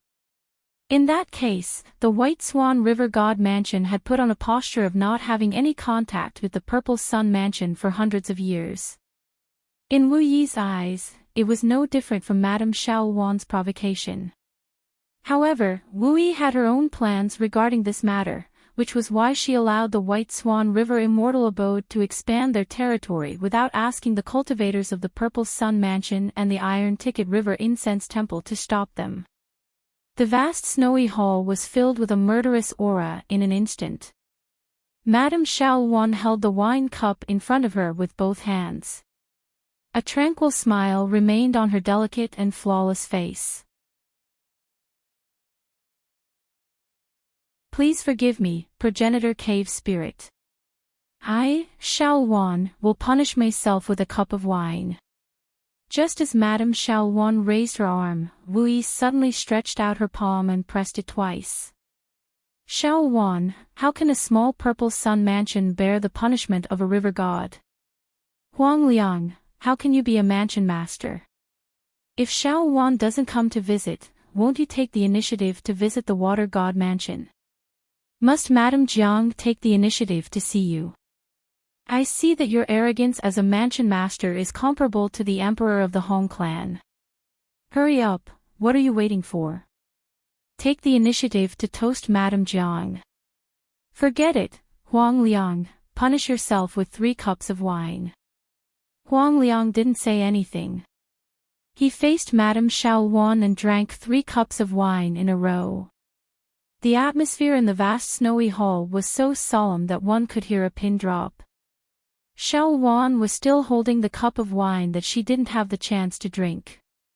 She bent down and put down the cup. Then, she did a strange thing. She went to the tables of the old man and son Deng Xian and took 2 jars of wine and placed them in front of her. The 3 jars of wine were side by side. She picked up one of the jars, opened the mud seal, and hugged the wine jar that weighed about 1.5 kilograms. She said to Wu Yi, "The water god mansion of the White Swan River has drunk 3 cups of wine from Mansion Master Huang. This is because the Purple Sun Mansion is magnanimous and doesn't haggle with a woman like me. However, I would also like to drink 3 jars of wine as an apology to Progenitor Cave Spirit. At the same time, I wish Progenitor Cave Spirit to ascend to the upper 5 realms and establish a sect in the Purple Sun Mansion." Then, Xiaowan deliberately suppressed the operation of the golden body, which was equivalent to removing the cultivation of the water god of the White Swan River. For the time being, she drank 3 jars of wine with the body of an ordinary martial artist. Xiaowan's face was flushed. She raised the jars of wine 3 times and drank with her head tilted back. It was inevitable that some of the wine would leak out. Her gorgeous palace dress was slightly soaked. She turned her head and covered her mouth with her hand. Pei Qian's mouth was wide open as he looked at the heroine in the distance. If it were him, she wouldn't even be able to drink a small jar of Huagua wine, let alone 3 jars of wine. She quickly picked up the wine cup and poured herself a cup of fruit wine to calm her nerves. Chen Pingan smiled at Pei Qian and said, "That's enough." Wu Yi, who was sizing up Chen Pingan again, narrowed her eyes. She turned to look at the water god of the White Swan River who still didn't dare to sit down and nodded. "You've drunk the wine as well as the wine as punishment. That's good. We're all family. In the future, your water god mansion and our Purple Sun Mansion can be considered half relatives. Remember to visit us more often during festivals. But let me remind you again, Madame Xiaowan, you have such an opportunity today thanks to young Master Qin. Don't you think that's a good idea?" Madame Xiaowan was obviously feeling uncomfortable. Her breathing was hurried, but she still smiled and said, "Of course." "Then let's drink another jar." Just like what progenitor Dongling said, this is a rare opportunity. We won't go home until we're drunk. I, Xiao Wan, dare not disappoint a hero on such a beautiful day. I just hope that progenitor won't laugh at me if I lose my composure after getting drunk. As she spoke, Xiao Wan picked up another jar of wine. Her fingers that opened the mud seal were already trembling slightly. After Chen Pingan got up, he held the wine cup in his hand and looked at the water god of the White Swan River at the door. He lowered his head and looked at his wine cup. Suddenly, he turned to Wu Yi on the main seat and said with a smile, "Progenitor, my alcohol tolerance is average. Why don't Lady River and I drink with a cup? Otherwise, I would have a cup of wine and the river god would have a jar of wine. Logically speaking, I wouldn't be able to hold my ground. Otherwise, I would have to disturb the Purple Sun Manor again. When I pass by the Water God Manor, I wouldn't dare to visit the Water God Manor anymore." Wu Yi's eyes were deep. She shook the wine jar and said with a smile, "Young Master Qin, this won't do. Xiao Wan offered me 3 jars of wine, but she only drank 1 cup with you. What's going on? It's too outrageous. Why? Does young Master Qin have feelings for her? If that's the case, it's a coincidence. With the wine as a matchmaker, our Madame Xiao Wan has been single for many years. Young Master Qin is a dragon among men." Chen Pingan quickly interrupted Wu Yi's words that were getting more and more ridiculous. He picked up a jar of wine and opened the mud seal. He seemed to be begging Wu Yi for mercy. "Progenitor, I can't win against you. I'll accept the punishment. Half a jar of wine as punishment. The remaining half will be my return to Lady River." Wu Yi suddenly laughed loudly. Thus, the vast snow hall once again resounded with earth-shattering laughter. Chen Pingan faced the main seat and drank half a jar of wine in one breath. He then turned to Madame Xiao Wan and raised the remaining half jar of wine high, to Lady River. Madame Xiao Wan drank it again. This time, she didn't care about her etiquette. She quickly sat down, turned her head and used her arm to cover her mouth. After the farce, the banquet became lively again. The female cultivators in colorful clothes were busy. Some people had already left their seats and came and went to toast each other. After all, this time, the cultivators of the 5 realms of Purple Sun Manor were gathered. Many of them came from the cultivation caves near the Purple Sun Manor. The cultivation of the Ocean Viewing Realm and the Dragon Gate Realm paid particular attention to the importance of dripping water to penetrate a stone. This kind of cultivator could be said to have reached a high level of cultivation. It was very normal for them to not see each other for decades. If they reached the legendary nascent soul realm, it would be even more peaceful. The maid bent down and lightly patted Madame Xiao Wan's back. In the end, she was shaken away by Madame Xiao Wan. The maid quickly withdrew her hand and kept quiet out of fear. The drunken Madame Xiao Wan became even more beautiful and dazzling. She said to Sun Dengxian softly, "Dengxian, why don't you go and drink with your friend?" Sun Dengxian's expression was difficult. Madame Xiao Wan didn't know if it was because she was drunk, but she was very different from her usual graceful and dignified appearance. At this moment, she actually had the appearance of a little girl and looked pitifully at Sun Dengxian. Sun Dengxian was a little helpless. He only had respect for this goddess Jiangshen and did not have any feelings for her. However, how many heroes in the world could have a heart of stone when they saw the charming and gentle scene of a beauty frowning and her amorous eyes flowing? Sun Dengxian could only nod. He stood up with a cup and was about to go over to Chen Pingan to toast. Sun Dengxian had such a stubborn temper. If he didn't know that Chen Pingan was the noblest person in the Purple Sun Manor, an esteemed guest that even old ancestor Wu Yi had to curry favor with, he would only have the impression of a third or fourth realm young ranger. They had met in the martial world, and since they met again in the martial world, forget about Chen Pingan. Even if he didn't come over to toast, Sun Dengxian would have taken the initiative to toast him and chat a little. But now, Sun Dengxian felt uncomfortable all over. His heroic spirit was completely gone. Sun Dengxian was stunned. He saw that the young man in white carrying a sword was followed by a charcoal girl who was bouncing around beside him.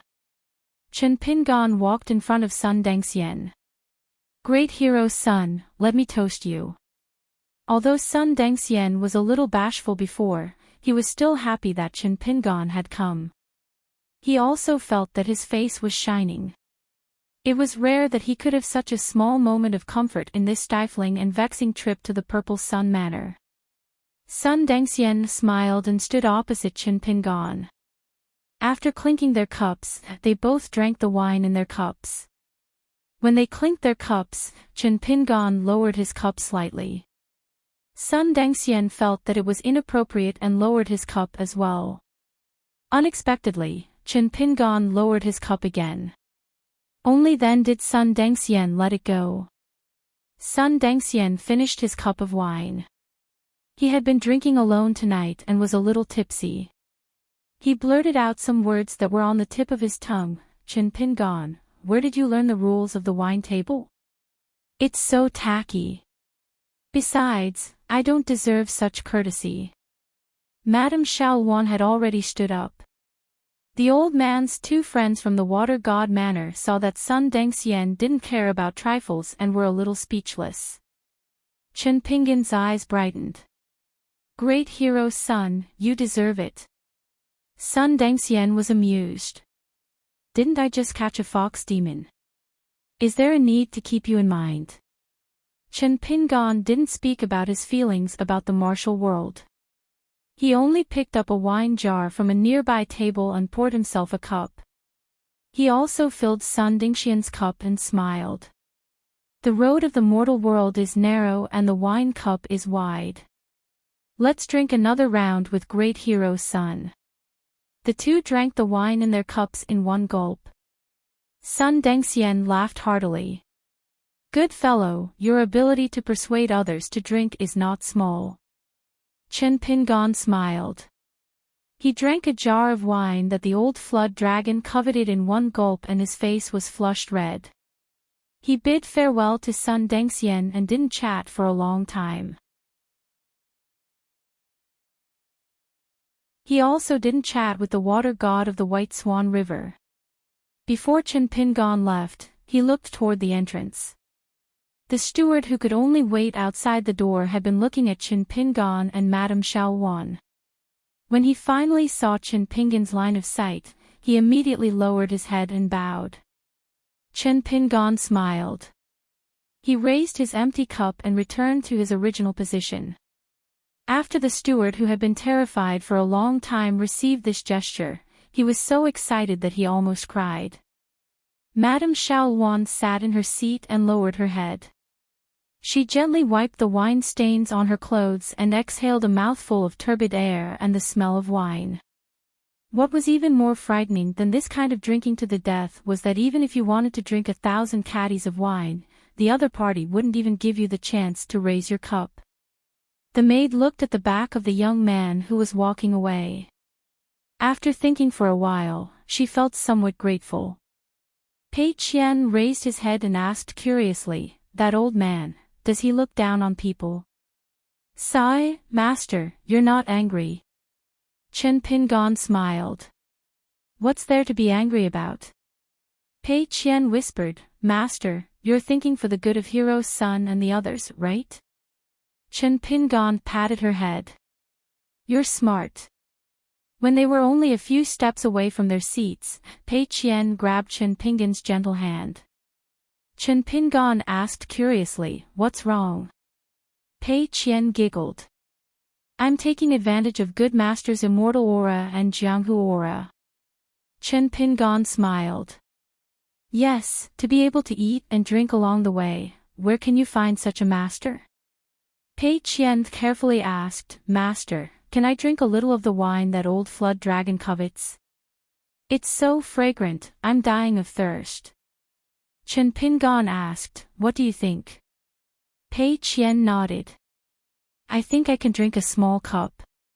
I also want the world to be narrow and the wine cup to be wide. Chen Pingan pulled her ear and threw her on the small embroidered stool. Drink your fruit wine. When Chen Pingan was about to sit down, Wu Yi had already walked down from the main seat and came to him. She waved her hand, indicating that the momentarily quiet vast snow hall should continue drinking. When the banquet returned to its noisy state, Wu Yi asked telepathically, Child Qin, have you killed a lot of flood dragons? Chen Pingan shook his head. In the Battle of Flood Dragon Gully, he did not kill the yuanying old flood dragon with his own hands. Suddenly, he remembered that the eel monster on the border of the Great Spring Dynasty in the Tongya continent was killed by Chen Pingan from the beginning to the end. Chen Pingan frowned and asked, Did you see anything? When Wu Yi saw Chen Pingan shake his head, she was a little unhappy. However, when she thought of the 2 letters from home that were more useful than imperial edicts, she had to patiently explain. It's not good for me to ask about your past, but I can see that you have a lot of karma on you. Chen Pingan asked curiously, What do you mean? Wu Yi smiled. There are some monsters in the world that can be killed with merit or karma. This unusual rule has always been closely guarded by the Confucian school, so Child Qin may not be too clear about it. Chen Pingan asked directly, Is there a way to break and get rid of it? Wu Yi kept him in suspense. There's no hurry. You have to stay in Xiang Mansion for a day or 2 anyway. When you're sober, I'll talk to you about this. Tonight, we'll just drink and not talk about these disappointing things. All good things must come to an end. Wu Yi left first. Chen Pingan also quickly brought Pei Qian and the others out of the vast snow hall and went back the way they came. Pei Qian was still very excited. She did not forget to take the mountain walking stick. Along the way, she hummed a self-composed song. It was a saying from her hometown in Longquan County that she had heard from her master. Today, the thunder god sings. Tomorrow, it'll rain but not much. Swallows fly low and snakes walk the path. Ants move the mountains and wear their hats. The moon grows feathers and the rain rushes the trenches. The sky is full of carp spots. Tomorrow, the valley doesn't need to be turned over. She just did not stop. Zhu Lian had heard this song so many times that his ears were getting calluses. He persuaded, Heroine Pei, can you do me a favor and let go of my ears? Pei Qian sighed. She was in a good mood tonight, so she just went along with the old chef. She rushed forward a few steps on the quiet road and waved the mountain walking stick. The world is full of wild dogs and wolves. That's why the Jianghu is so dangerous and everyone is in danger. But I still haven't mastered the peerless sword and knife techniques. It's my fault, it's all my fault. Zhu Lian kicked her in the butt. Pei Qian staggered a few steps but still stood firm. She turned her head and said angrily, What? Zhu Lian was about to laugh at her when he suddenly exclaimed. He looked up and stretched out his hand. It's raining. Chen Pingan nodded. It was really drizzling. The group quickened their pace and returned to the treasure pavilion. Shiro was an otherworldly item, so she did not need to sleep. She stayed on the first floor. Zhu Lian and Pei Qian stayed on the second and third floors respectively.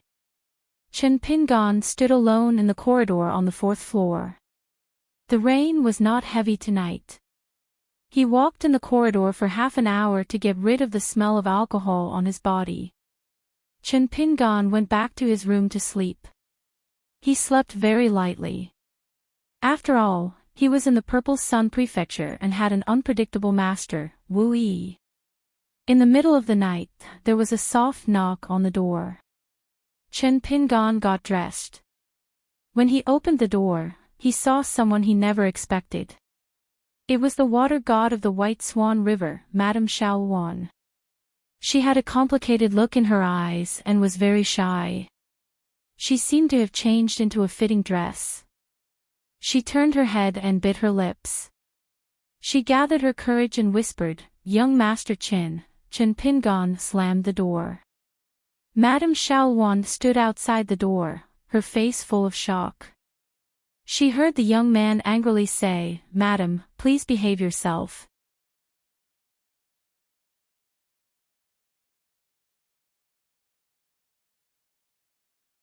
For 43, Chen Pingan looked up at the night sky and did not retract his gaze for a long time.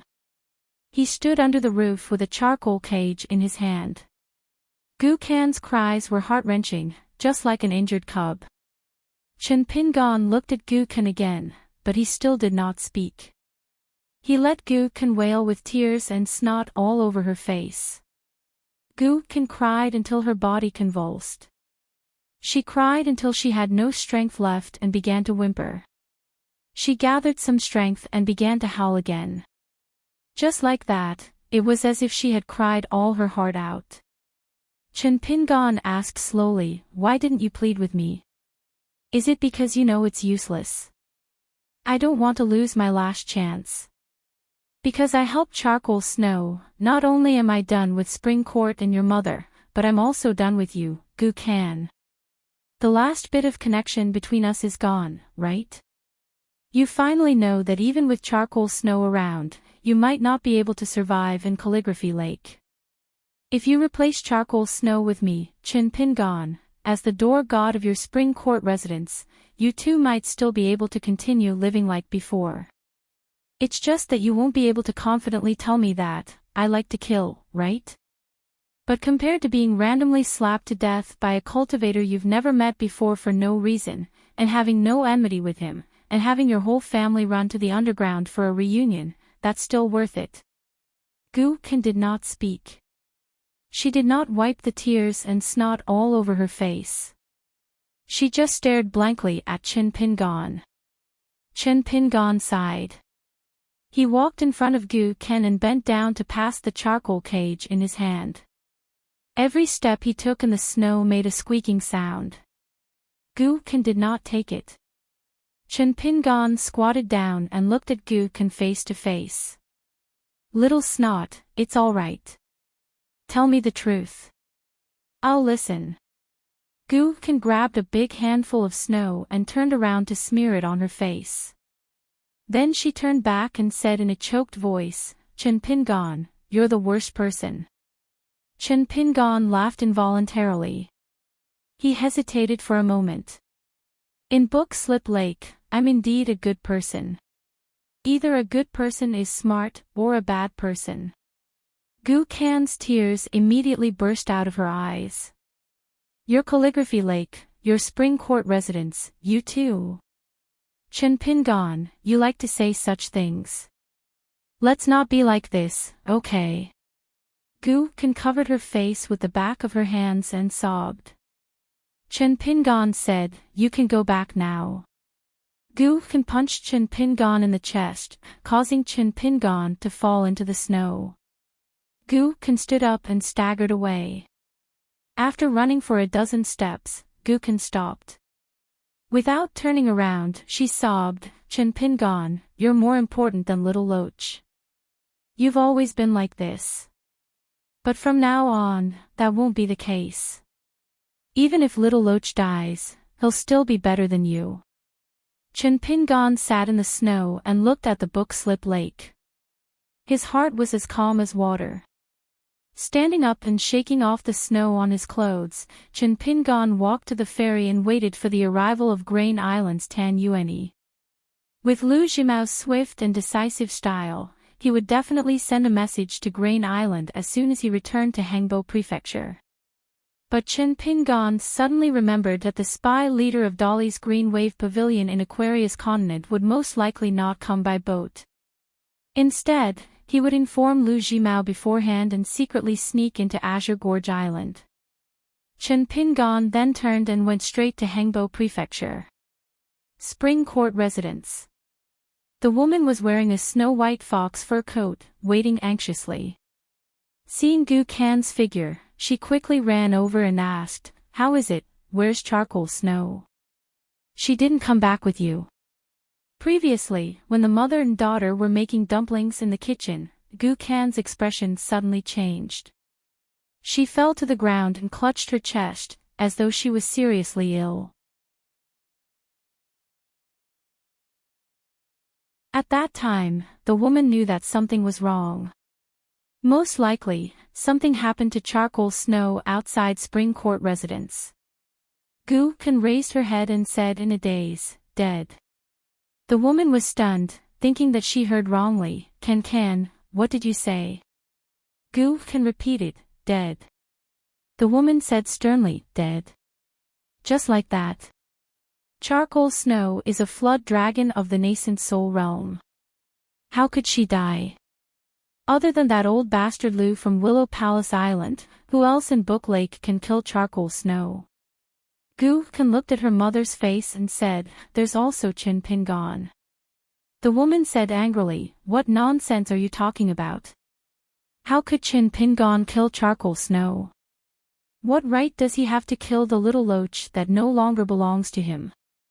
Is he crazy? That heartless little bastard should have starved to death in Clay Bottle Alley back then. I knew that he didn't come to our Verdant Canyon Island with good intentions. That bastard."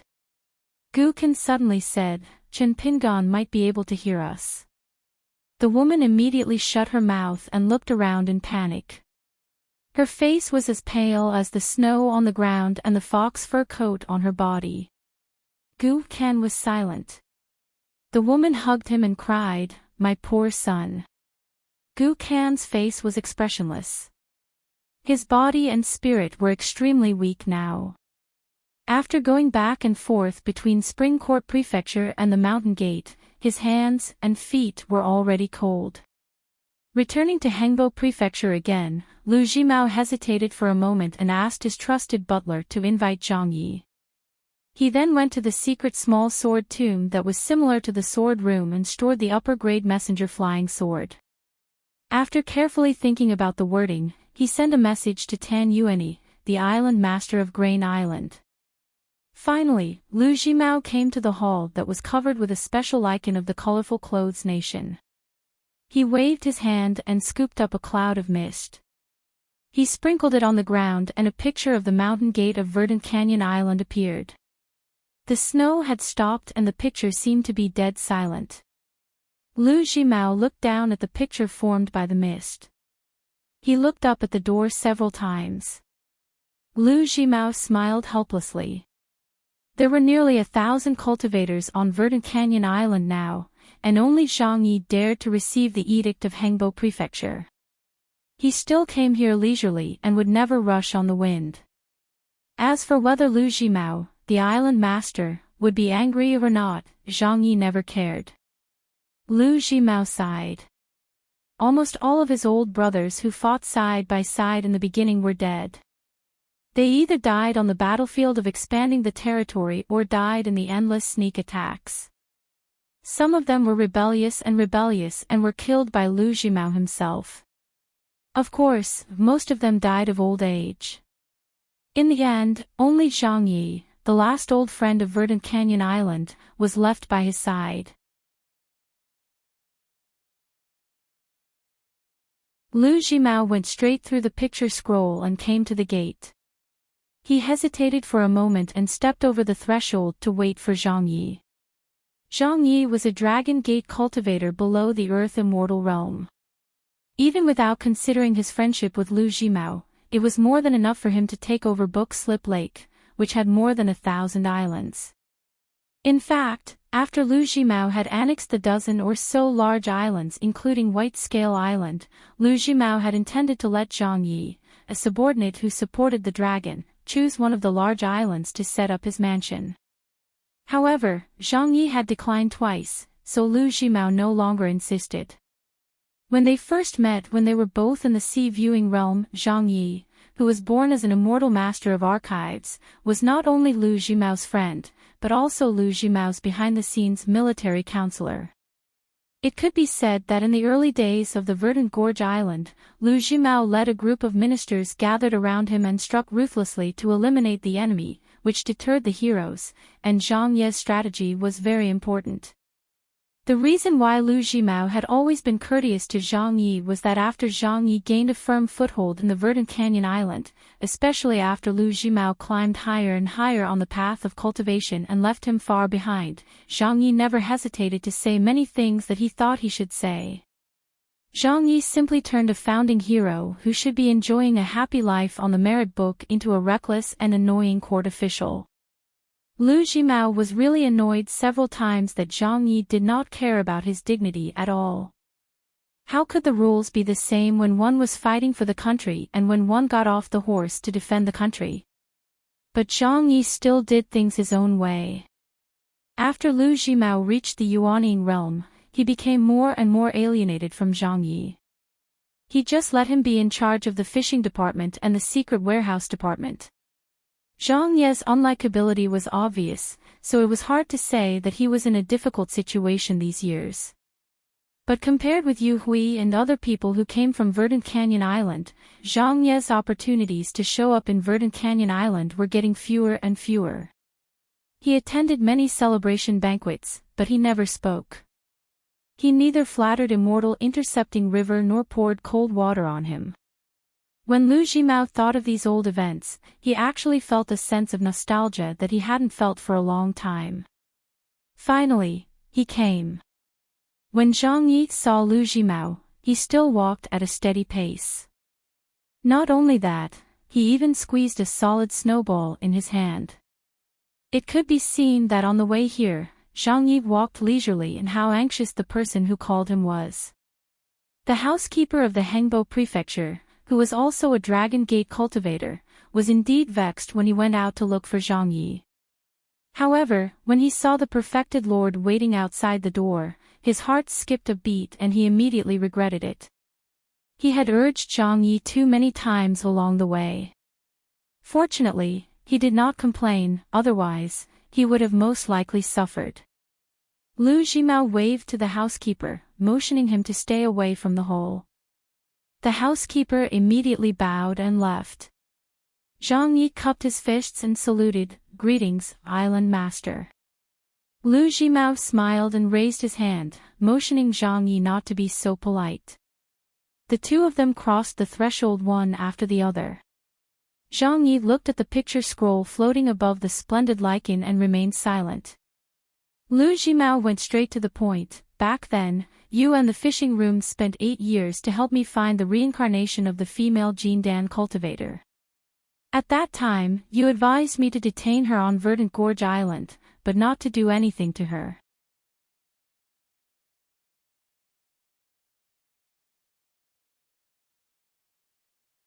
The woman gradually felt at ease and was in a state of mind that she thought was the most comfortable state of mind. Chen Pingan would not have abducted Gu Kan and caused her to go astray and become a good guy who would seek death. Moreover, Chen Pingan stayed on Verdant Canyon Island, which was a protective talisman for Chunting Restaurant. It was like having an additional door god guarding the door. Of course, she liked it. After that, Chen Pingan went to Chunting Palace less and less, and he did not leave any traces. This was because this accountant was indeed very busy, so the woman was even happier. Until tonight. When she met the island lord, they sat at the dining table and ate dumplings together. Only then did she realize that they were already strangers. After Zhang Yi finished speaking these words that were almost the truth, he asked, "An outsider like me only paid a little more attention to Chen Pingan. Even I can see through him, let alone the island master. Why do you need to ask? What? Are you afraid that after sitting on the cold bench for so many years without using my brain, I've become rusty just like this woman from Spring Court who likes to call herself a lady? Besides, even if his brain wasn't good enough, he should still be able to help the island master manage the secret storehouse and fish, right? Could it be that he felt that I have the secret storehouse in my hands and was not at ease, afraid that I would see the verdant canyon island disband when the tree falls, so he would roll up his things and run away with a lot of treasures? Tell me, who do you want to give the secret storehouse to? Island master, don't worry, I won't be reluctant to go. But if the person is not suitable, I will pour cold water on the island master for the last time. Lu Jimao laughed and scolded, don't talk nonsense here. Zhang Yi slowly said, then what is it? It's not that I look down on myself, but in the current situation, I really can't help much. If you want me to be a death soldier, I will not agree. Even if I know that I don't have long to live, but at least I still have 60 years, which is the lifetime of a mortal teacher. For so many years, I have enjoyed the good things, and I have suffered a lot. I don't owe you and the verdant canyon island anything. Lu Jimao didn't answer Zhang Ye's question. Instead, he sighed with emotion for no reason. Tell me, if Book Lake is full of people like Chen Pingan, how can we, a bunch of old farts who are cursed by people on one hand and worshipped by people on the other hand, survive? How can he be so successful? Zhang Yi laughed and said, Island Master, there are not many people like him. Lu Jimao turned his head and looked at the old cultivator in the Dragon Gate realm whose soul had decayed and wandered for a long time. Zhang Yi just did not speak. Lu Jimao said, Zhang Yi, find a good day, and then at the end of this year, don't wait until spring, quietly leave the Book Lake. Go farther away, find a place with beautiful scenery, and live the last 60 years of your life in peace. Zhang Yi frowned and wondered, has the situation become so bad? Lu Jimao hesitated and said frankly, at present, it's not the worst, but things are unpredictable. The Song clan will take over the Book Lake. If one day Dolly has a cramp in his brain, or feels that he has divided too much for Lu Laoqing and wants to make up for it from me, the verdant canyon island will be punished. At that time, Dolly will find an excuse to kill me, which will not only make the people of the Book Lake happy, but also get the property of more than a dozen big islands. If I were Dolly, I would definitely do it. Maybe now I'm sharpening my knife. Lu Jimao patted Zhang Yi on the shoulder and said, I'm not deliberately buying people's hearts. If you are not Zhang Yi, a mediocre cultivator in the Dragon Gate realm is nothing. I, Lu Jimao, don't need to be so wishy-washy and long-winded. If I have the time, can't I cultivate in seclusion? If I accidentally cultivate to the pure jade realm, let's see if Dolly still dares to sharpen his knife and kill the donkey when the millstone is no longer useful. We are both in the pure jade realm, but Ruan Cheng is almost praised to the sky by the Song clan. I'm only half a step away from the nascent soul realm. Compared with Ruan Cheng, the gap of half a realm is really annoying. By the way, it was you who taught me how to buy people's hearts back then. Lu Jimao withdrew his hand from Zhang Ye's shoulder and helped him tidy up his lapel. He smiled and said, I hope that among the old fellows by my side, at least one of you will have a good ending. Anyway, it's nothing. Don't thank me, or you'll be treating me as an outsider. Zhang Yi suddenly began to curse, you old bastard. There will be a day when you'll be beaten to death by Dolly or Lu Laoqing. Then I'll hide. 60 years have passed. How can I catch up with you on the road to the Yellow Springs and talk to you? Zhang Yi shook his head and said softly, I'm not going. Lu Jimao looked at this stubborn guy and said something off-topic, you can be friends with that accountant of ours. When he's smart, he's so smart that he doesn't seem like a good person at all. When he's strong, he's like a fool with water in his head. Zhang Yi said, your temperament is not right now. It's not beneficial to your cultivation. When you walk 100 miles, you're halfway to 90. If you fall at this time, it'll be difficult for you to pick it up again in this lifetime. How can you enter the upper 5 realms? We've been through so many storms and waves. Don't you know that many of our opponents who died in our hands were just one breath away? Lu Jimao exclaimed, Zhang Yi, you're good. You're starting to lecture me again. You dare to talk about cultivation with me. Do you really think that we're still two hotheads in the sea-viewing realm? Zhang Ji said with a smile, when I entered the cave-dwelling realm, I was considered a hothead. At that time, you, Lu Jimao, were not young anymore. It can't be helped. Wild cultivators like you who only know how to hunt for food are much worse than us, the Register Master. Lu Jimao mocked, you've been a wild cultivator in the Book Slip Lake for so many years. In the end, you're still willing to call yourself Fu Xian Master? Zhang Yi murmured, there's something that I've always kept in my heart and never told anyone. I followed that guy called Lu Jimao to the Book Slip Lake.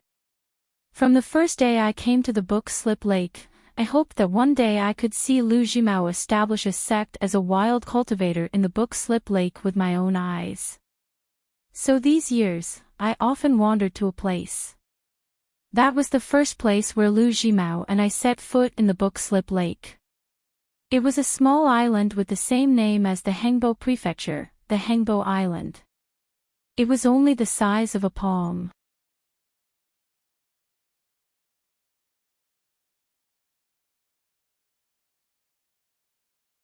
Chen Pingon asked again, Dolly's military, such as the 2 cavalry units that arrived at the border of the Zhuiying dynasty, are they very dissatisfied with Island Master Tan? Tan Yuanyi's face changed slightly. Dolly worshipped martial arts, from the palace to the Jianghu to the marketplace, it was the same. The valiance of the people was not a lie, so they had always been ridiculed by the Aquarius continent as northern barbarians. Most of the surnames of the Pillars of Great Li had their roots in the military. They each controlled a border army that was used to fighting old wars. No one could completely control a border army. Usually, it was 2 or 3 great clans that kept each other in check and formed alliances. Of course, there were also surnames like Yuan and Chao that hated each other. If it were not for the Dolly imperial tutor Cui, Dolly's civil officials would not have a day of success. Even though Xiao, who had been running the court for 100 years, he still made a big joke last year. One of Dolly's southern cavalry sent a message to the Ministry of Revenue in a threatening manner to ask for money. The Ministry of Revenue's assistant minister, whose rank was higher than this person's, personally went to receive him. In the end, the Ministry of Revenue had to follow the procedure. First, he complained, then he said that he was poor, and finally he spread out his hands and said that he had no money. If there was some relationship between the officials, at most they would say some heartfelt words in private. If there was no relationship between them, then they would say whatever they wanted. That fellow who had come to the Ministry of Revenue to ask for money had an ordinary relationship with the Ministry of Revenue. After listening for a long time, he stubbornly endured until the end and finally exploded. He slapped the table and glared, pointed at the nose of an assistant minister of the Ministry of Revenue, and cursed him to his heart's content. He recounted the achievements of his cavalry on their journey down south, laying out the facts one by one, and then recounting the tragic casualties of his soldiers in which country and which battlefield. According to State Preceptor Cui. In the end, he asked the assistant minister of the Ministry of Revenue whether or not his conscience had been eaten by a dog. He actually dared to stutter and pretend to be a big shot when it came to the pay of the soldiers. He then told the assistant minister of the Ministry of Revenue exactly how much money the Ministry of Revenue had saved up. This made the assistant minister of the Ministry of Revenue sigh that he should have just come to work for the Ministry of Revenue. In the end, that person naturally returned with a full load. There was also an unexpected surprise. The assistant minister of the Ministry of Revenue had allocated a sum of money that was not considered urgent and given it to the cavalry that had deep roots in the capital. However, before that person could leave the capital with the good news, he was dragged back. Not only that, the assistant minister of the Ministry of Revenue and his immediate superior, the minister who was known as the God of Wealth of Dolly, the three of them were gathered together. On the main seat sat an embroidered tiger, the imperial tutor Chui. At that time, Chui drank tea and smiled. The little bit of money that was given to our Dolly's poor teacher, your Ministry of Revenue has the nerve to delay. Aren't you all scholars as well? If I remember correctly, you, the right assistant minister of the Ministry of Revenue, Song Yen, was also a village tutor. Are you really willing to use your pen and knife? Is our Dolly already so poor? Ignoring the trembling assistant minister of the Ministry of Revenue, Chui, he turned his head to look at the white-haired but hale and hearty Minister of Revenue. God of Wealth Han, who is to blame for Dolly being so poor? Blame me. Or blame you? Unexpectedly, the old minister was not afraid at all. He pointed at Song Yen. How dare I blame Imperial Tutor Darren? I am old, but I am even more addicted to being an official. Besides, our Ministry of Revenue is not poor. We have a lot of money, but we are not willing to spend it carelessly. So, you can't blame me. If you want to blame someone, blame Song Yen. That sum of money, from beginning to end, our Ministry of Revenue followed the imperial tutor's request. It was done cleanly, not a copper coin more, not a copper coin less. It's just that Song Yen ruined things. A hero will take responsibility for his own actions. Song Yen, quickly, show some backbone as an official of the Ministry of Revenue. The money man from the border army widened his eyes. Moldov *Ker, is this the conduct of a high-ranking official of the 6 departments? They're not any better than the rough men from our border army. It seems that all the shameless people and words in the world are actually the same. Chui. Drinking tea, he smiled at the old minister. Okay, don't beat around the bush here to beg for a way out for your subordinates. Song Yan's mistake is not small, but it's not to the extent of losing his official position. His several evaluations in the capital are not bad. Take out 3 years of salary and put it into that sum of money. Song Yan, whose knees were weak, felt as if he had been granted amnesty. This subordinate is willing to take out 10 years of salary, the old minister slapped his head. Cowardly idiot, you're courting death. Chui. Still not angry, he held the cup of tea in one hand and the cup lid in the other. He waved his hand at Song Yen. This is not the rule of an official. After you go back, calm down and ask the old minister for advice on the way of being an official. Don't always think that your immediate superior relied on his ability to earn money to be able to establish himself in the center of the court. The old minister left the hall with the assistant minister, who had survived the disaster. The two of them wiped their sweat together. The old minister was so angry that he kicked the assistant minister's leg and scolded in a low voice. If I were 30 or 40 years younger, I would kick the shit out of you. The latter smiled bitterly. Is this still the old minister who likes to be arrogant? The guy who made a scene in the Ministry of Revenue swallowed his saliva. In the end, he was a smart person who could get money from the Ministry of Revenue. He learned from the old minister and acted shamelessly. Imperial tutor, you can't kill me. I'm doing my duty. Chui. Nodding his head, what you did is not only right, but also very good. I will remember your name and work harder in the future. Maybe you will have a good future.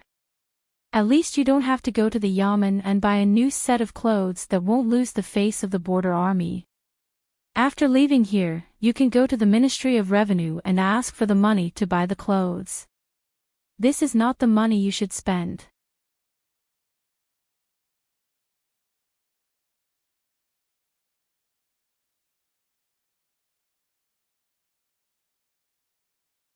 However, for Grain Island's Tan Yuani, a great spy who was used to calculating gains and losses on the edge of a knife, he was really happy to meet such a powerful general like Su Gaoshan, a real big shot who could be ranked in the top 10 in Dolly's border army, and a future hunting inspector. Tan Yuanyi was both happy and troubled. The surplus of Grain Island over these years, and the little divine money that they had earned from Green Tomb and Tianlao Island, was just a drop in the bucket for the military expenses of the rapidly expanding Steel Horse Cavalry. Su Gaoshan could no longer sustain the war by using the war to support the war. After all, on the way to the south, other than the thunderous hooves of the Dolly Steel Horse Cavalry, there were also Dolly's army supervisors and a group of civil officials who were responsible for cleaning up the mess. The latter would try their best to prevent the military from exploiting the defeated land too heavily.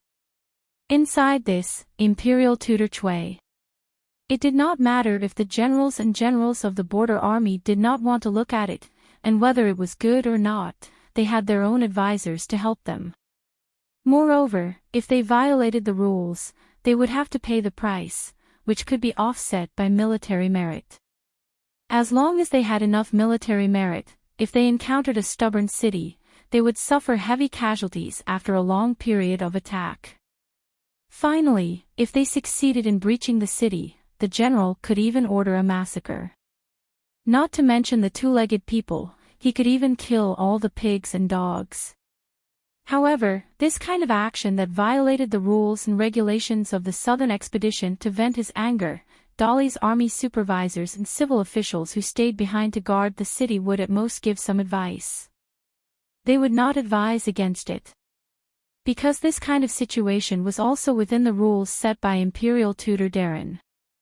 As long as they took out the book and flipped through it, the military merit accumulated from killing enemies along the way as well as the military merit of breaching the city would be enough to pay the price of massacring the city. If they were willing to have their military merit wiped out and not be able to get a new post of hunting envoy from Dolly, they could just do it and the Dolly Imperial Court would definitely not punish them. However, if they did not have enough military merit and still dared to wantonly massacre the city or kill the defeated soldiers, it was even simpler. They would be beheaded. The army supervisor could directly order all the military secretaries in the army, even the confidants of the general, to listen to the command token handed to them by Dolly Imperial Tutor. The general who gave the order to massacre the city would be beheaded on the spot, and then the head would be transferred to the various Dolly border army units. If one head was not enough, the Dolly Imperial Tutor would help to make up for it until it was enough. If killing all of them was not enough, it did not matter.